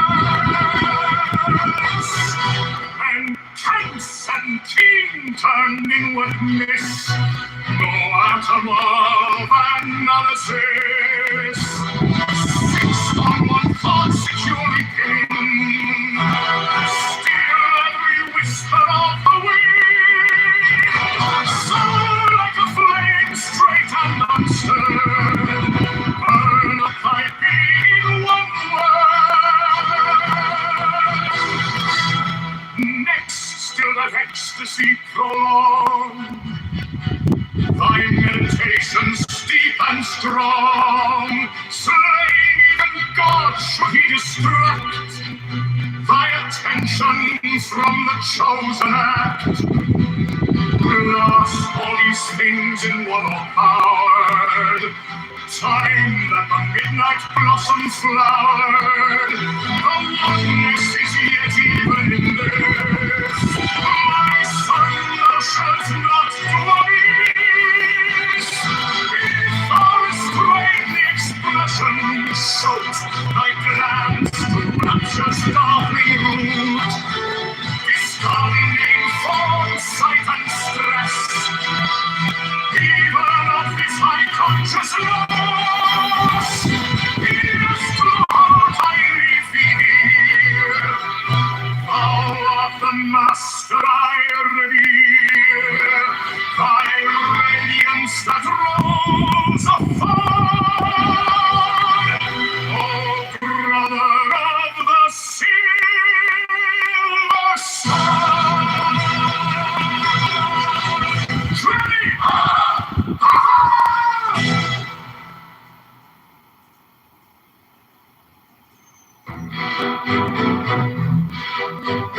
There are 7 keys to the great gate, being 8 in one and 1 in 8. First, let the body of thee be still, bound by the cerements of will. Cause rigid thus thou mayst avaunt the fidget waves that tease the thought. Next, let the breath rhythm be low, easy, regular, and slow. So that thy being be in tune with the great sea's Pacific swoon. Third, let thy life be pure and calm, sway, live, be bound to the one love of the profound.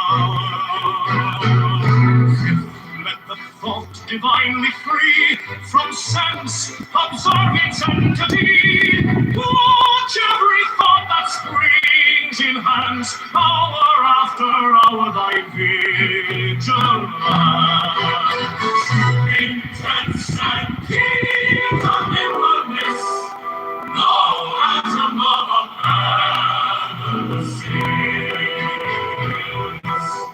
seeks on one thought securely pinned, still every whisper of the wind. Soar like a flame straight and unstirred, burn up thy being in one word. Next, still that ecstasy prolong, thy meditation steep and strong. Slaying even God should he distract thy attention from the chosen act. Lost all these things in one are powered, time that the midnight blossom flowered. The oneness is yet even in this, my son, thou shalt not do amiss. If thou restrain the expression, shoot thy glance to rapture's darkling root. Discarding name, form, sight, and stress, even of this high consciousness. Peace to the heart I leave thee here. Thou art the master I revere. Thy radiance that rolls afar, oh, brother of the silver star.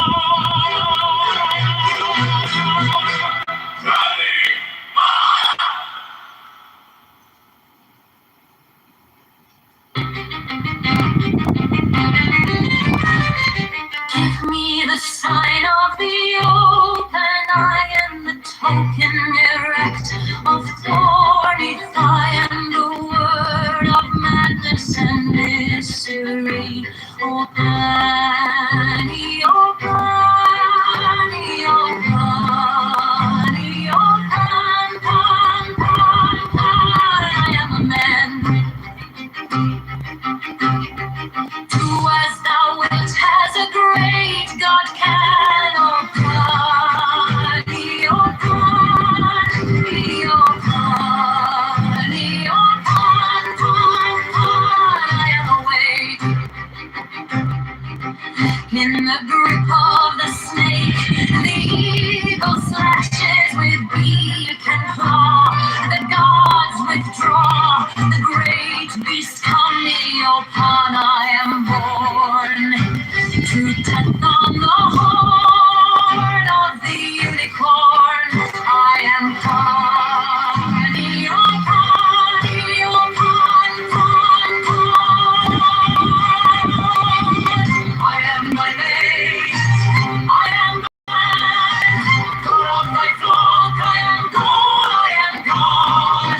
flesh to thy bone, flower to thy rod.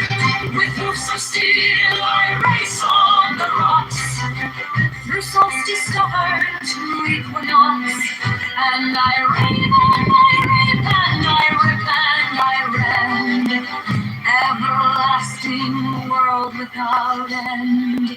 Mannequin, maiden, maiden, man in the mighty party, oh party, oh party, oh party.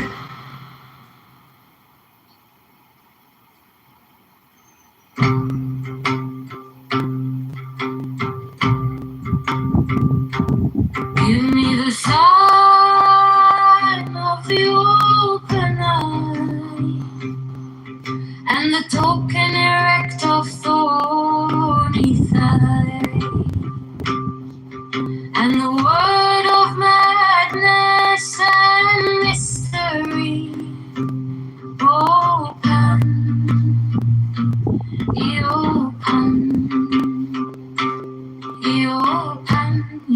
pam pam, pam pam pam. I am a man who has the will as a great God can. Open,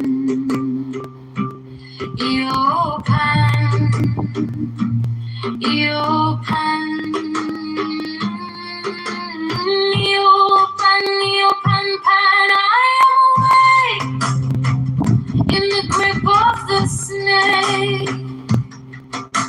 The eagle slashes with beak and claw. The gods withdraw. The great beast comes.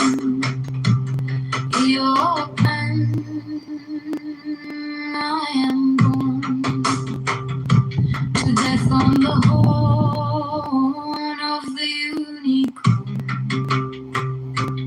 I am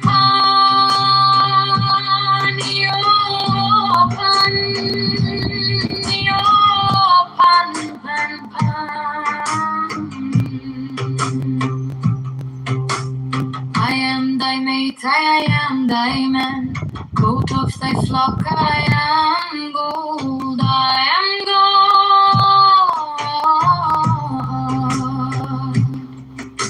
gold. Flesh to thy bone, flower to thy rod, with hoofs of steel I race on the rocks, through solstice stubborn to equinox. And I rave and I rave and I rip and I rend, everlasting world without end. Mannequin maiden, maiden man, in the might of Pan, your Pan, your Pan, Pan, your Pan.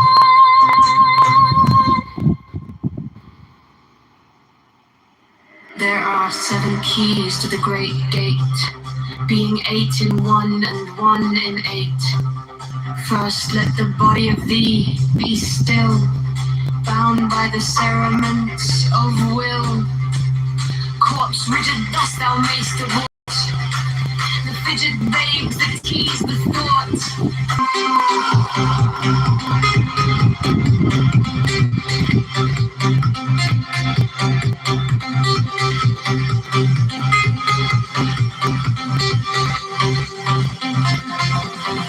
So that I be in tune with the great sea's Pacific swoon.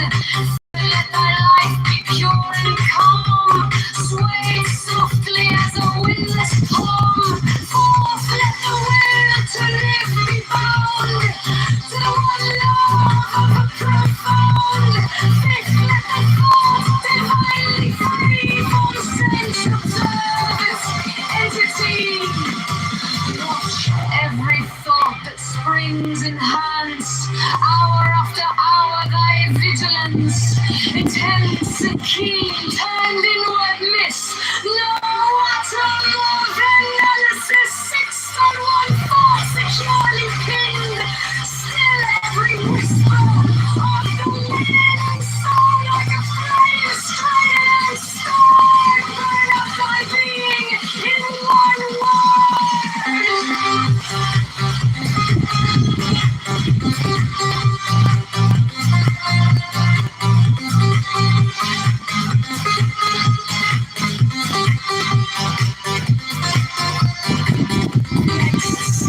Ecstasy, prolonged by meditation, steep and strong, slaying even God should he distract my attention from the chosen act.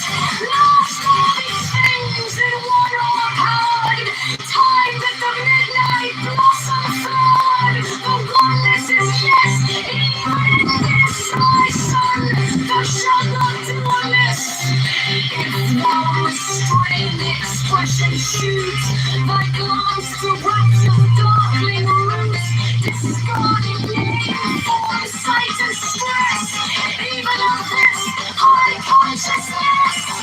Pierce the heart, I leave thee here, thou art the master I revere, thy radiance that rules afar. O brother of the silver star.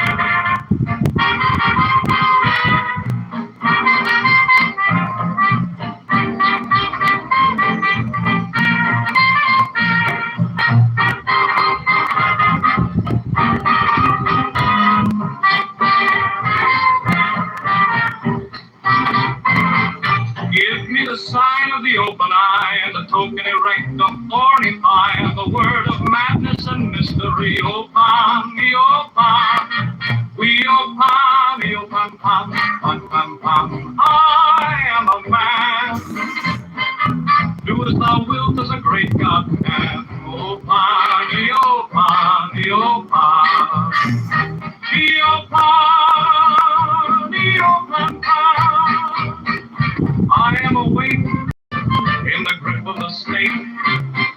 The eagle slashes with beak and claw, the gods withdraw. The great beasts come, the old man. I am born to death on the horn of the unicorn. I am Pam, the old Pam, the old Pam, Pam, Pam.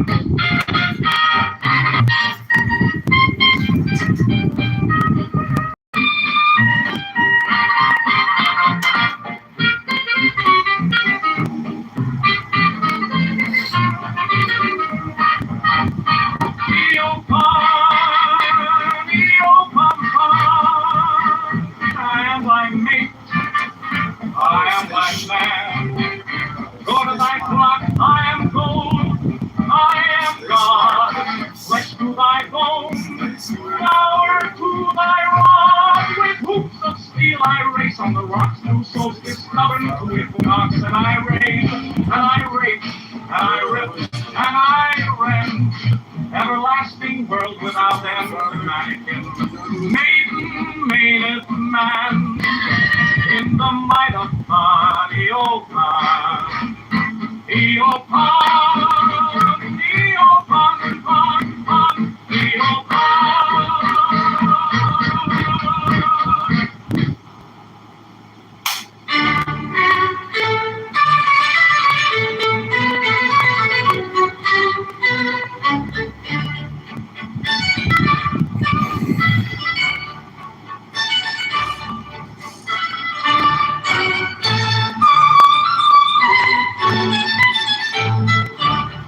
There are 7 keys to the great gate, being 8 in one and 1 in 8. First, let the body of thee be still, bound by the cerements of will.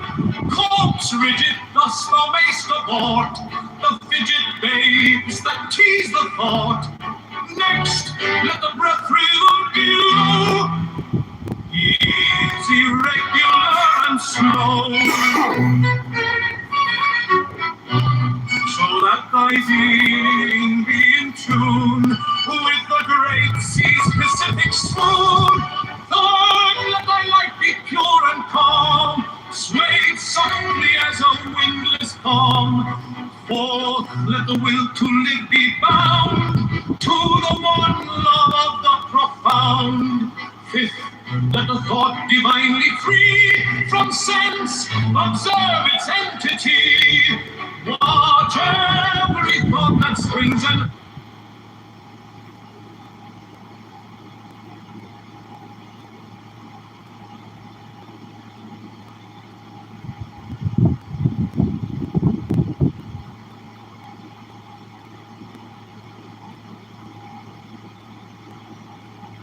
the mythology and trying to take over. Well, they were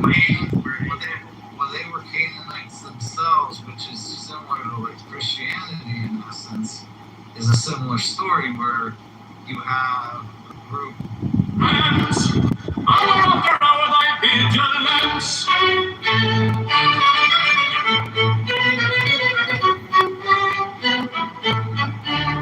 Intense and keen, turned inward miss. No atom of analysis. Sixth, on one thought securely pinned. Still every whisper of the wind. So like a flame straight and unstirred. Burn up thy being in one word. Next, still an ecstasy prolonged. Thy meditation steep and strong. Slain even God, should he distract thy attention from the chosen act.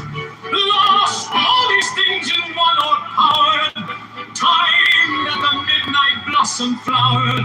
The oneness is yet even in this. My son, thou shalt not do amiss. If thou restrain the expression, shoot thy glance to rapture's darkling root, discarding name, form, sight, and stress, even of this high consciousness.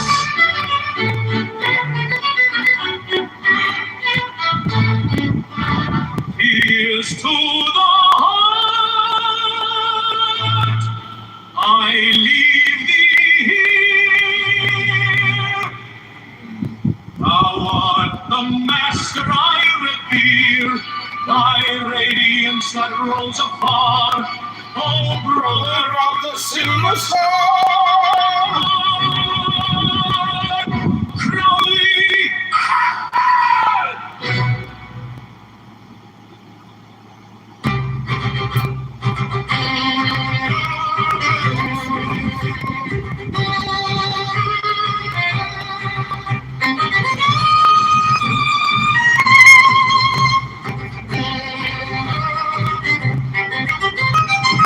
give me the sign of the open eye, and the token erect of thorny thigh, and the word of madness and mystery open, be open, be open, be open, come, I am a man. Do as thou wilt, as a great God can, O plan. Be open, be open, be open. I am awake in the grip of the snake. The eagle flashes with beak and claw. The gods withdraw. The great beasts come. Your pan, I am born to death on the horn of the unicorn. I am born.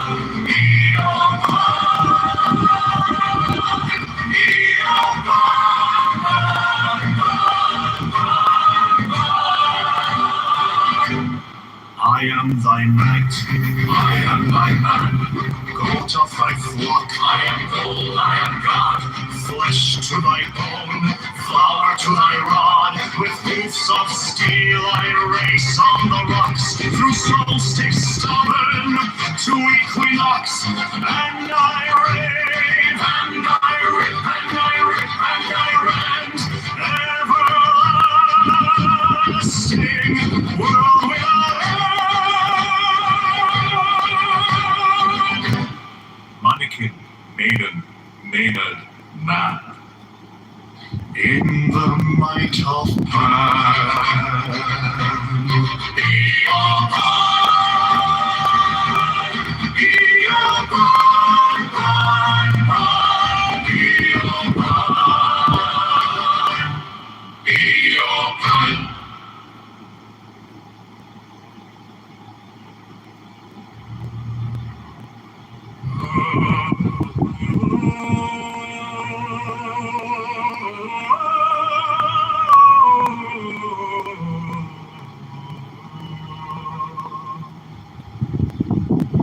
Give me the sign of the open eye, and the token erect of thorny thigh, and the word of madness and mystery.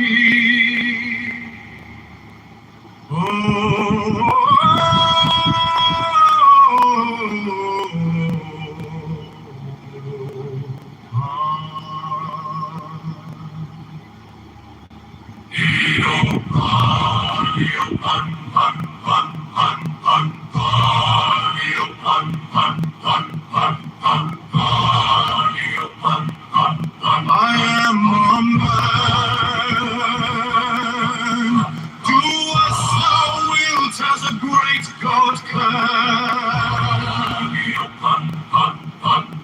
Oh,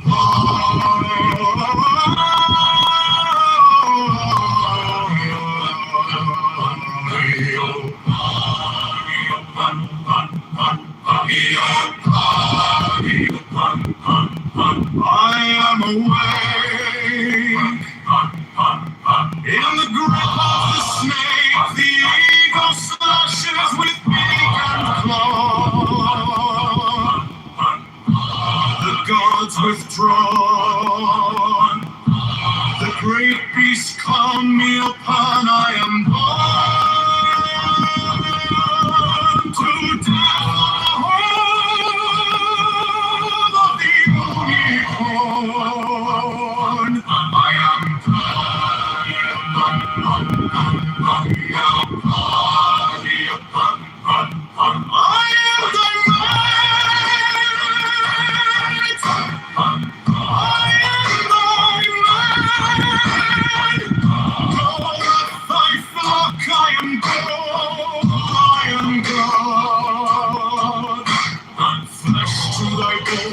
flower to thy rod, with some steel I race on the rocks, through solstice stubborn to equinox, and I rape, and I rape, and I rip, and I rend, everlasting world without end. Mannequin, maiden, maynard, man in the might of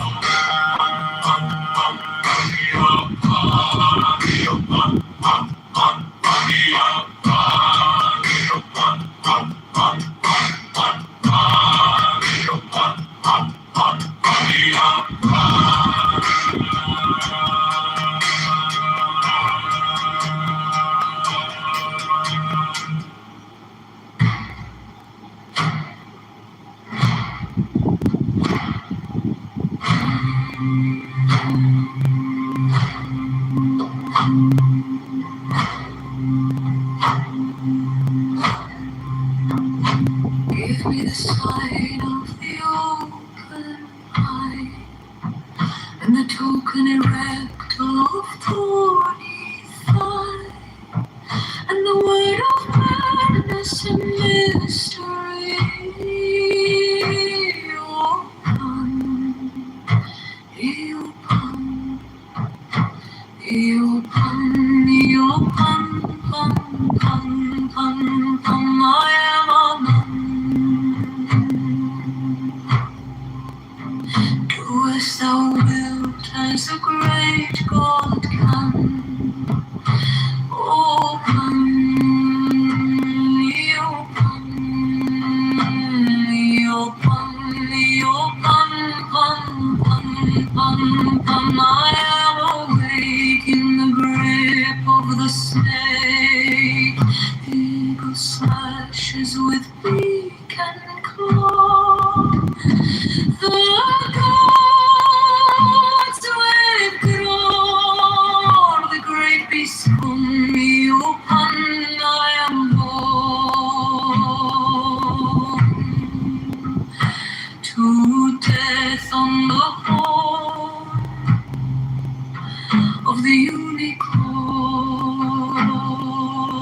in the night of Pan.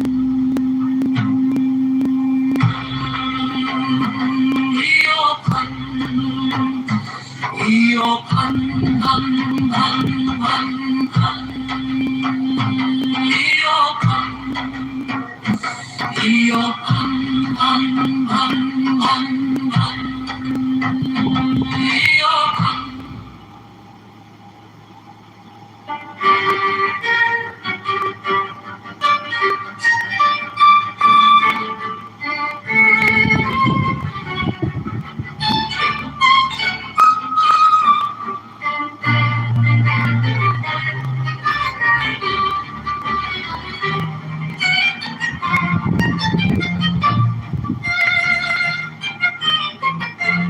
God the eternal, he begets not and is not begotten.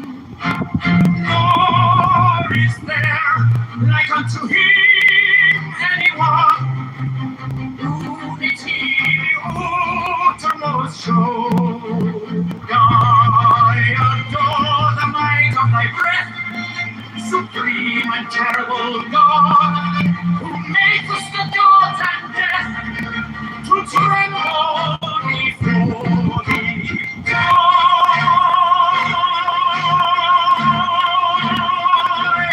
I adore thee.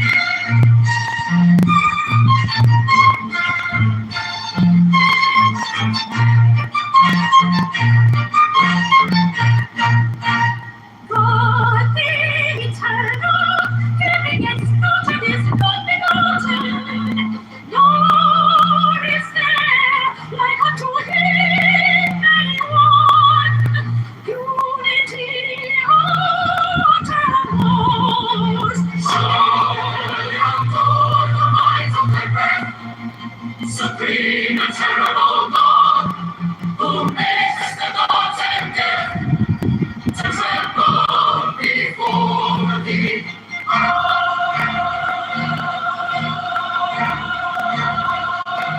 I adore thee.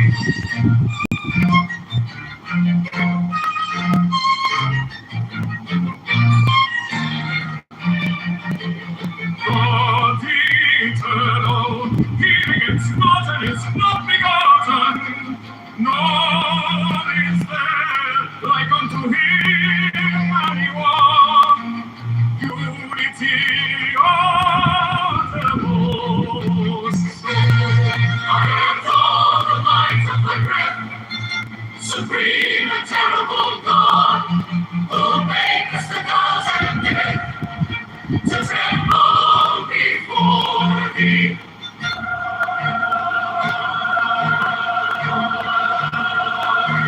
I adore thee.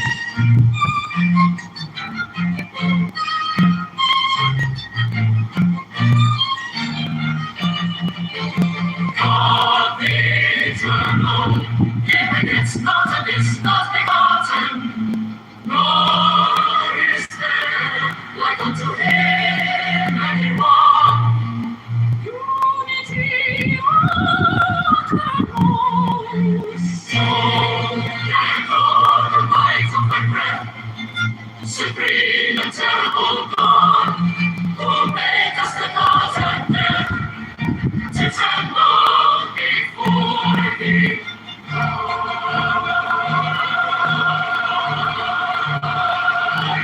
I adore thee.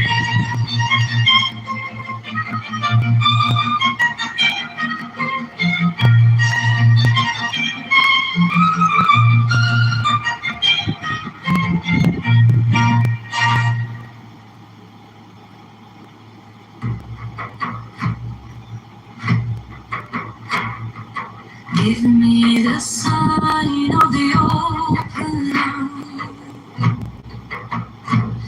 and the broken rags of thorny thought and the word of madness and mystery. Oh, come, oh, come, oh, come,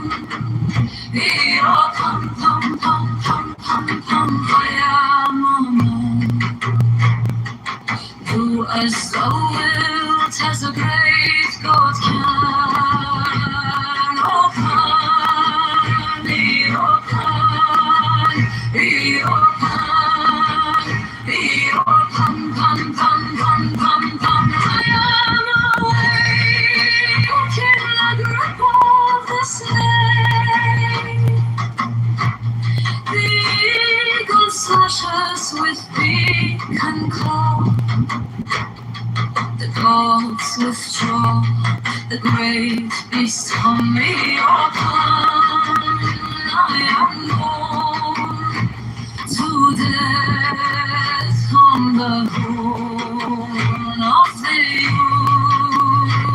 unicorn. I am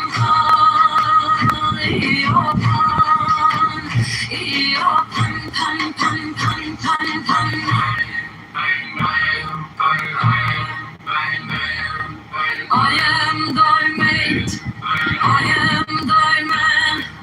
God of thy flock, I am God. Flesh to thy bone, flower to thy rod. With hoofs of steel, I race on the rocks. Through solstice summer to equinox, and I rave, and I rave, and I rip, and I rend, everlasting world without end. Mannequin, maiden, maiden, maiden, the might of Pan. Eopan, Eopan, Eopan, Eopan, pam, pam, pam, pam, pam, pam, Eopan. Give me the sky of the open eye,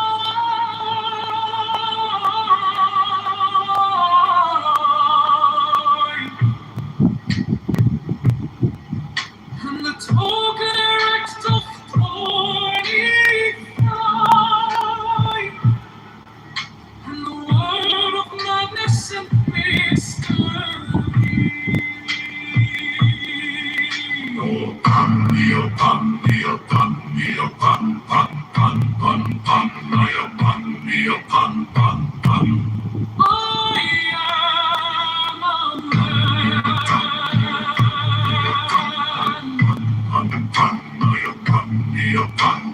To us the world is a great God.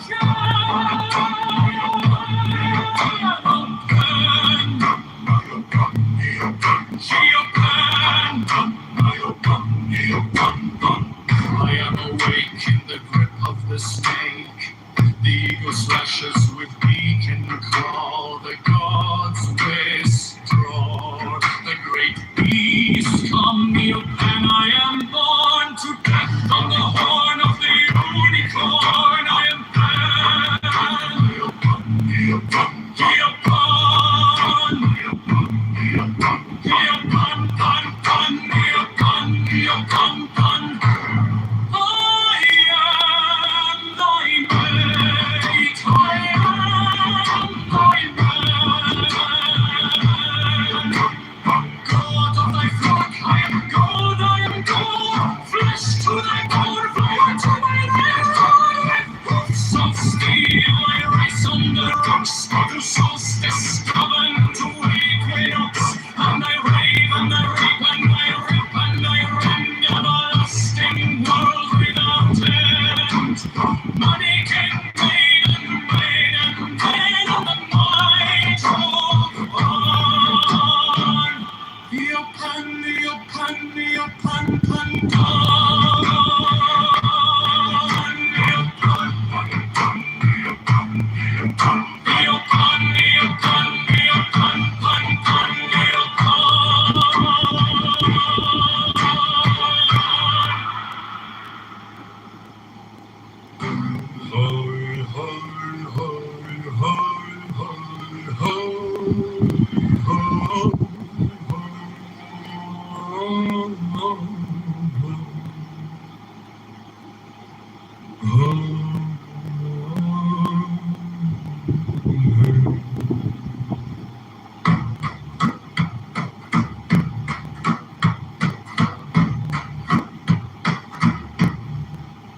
There are 7 keys to the great gate, being 8 in one and 1 in 8. First let the body of thee be still, bound by the cerements of will.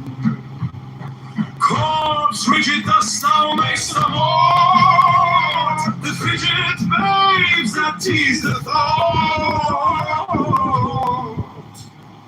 Next, let the breath rhythm be low, easy, regular, and slow, so that thy being be in tune with the great sea's Pacific swoon. Third, let thy life be pure and calm, swayed softly as a windless palm. Fourth, let the will to live be bound to the one love of the profound. Fifth, let the thought divinely free from sense observe its entity. Watch every thought that springs in hands, hour after hour thy vigilance, intense and keen turn inwardness, no atom of analysis. Sixth, on one thought securely pinned, still every whisper of the wind. So like a flame straight and unstirred, burn up thy being in one word. Next, still let ecstasy prolong thy meditation steep and strong. Saying even God should he distract thy attention from the chosen act. Last, all these things in one of power, timed at the midnight blossom flowers. The oneness is yet even in this. My son, thou shalt not do amiss. If thou restrain the expression, shoot thy glance to rapture's darkling roots, discarding name, form, sight, and stress, even of this high consciousness. Pierce through the heart, I leave thee here. Thou art the master I reveal. Thy radiance that rose afar, O brother of the silver star. Running,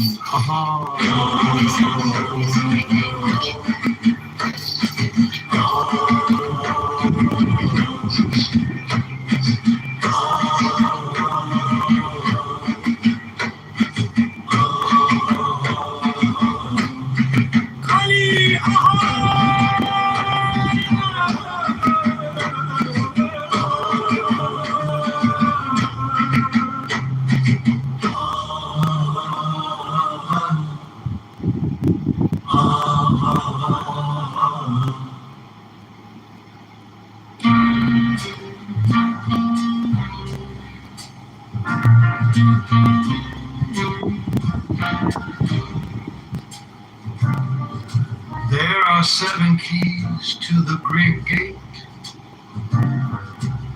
being 8 in 1 and 1 in 8. First let the body of thee be still, bound by the cerements of will. Corpse rigid, thus thou mayst abort the fidget babes that tease the thought. Next let the breath be low,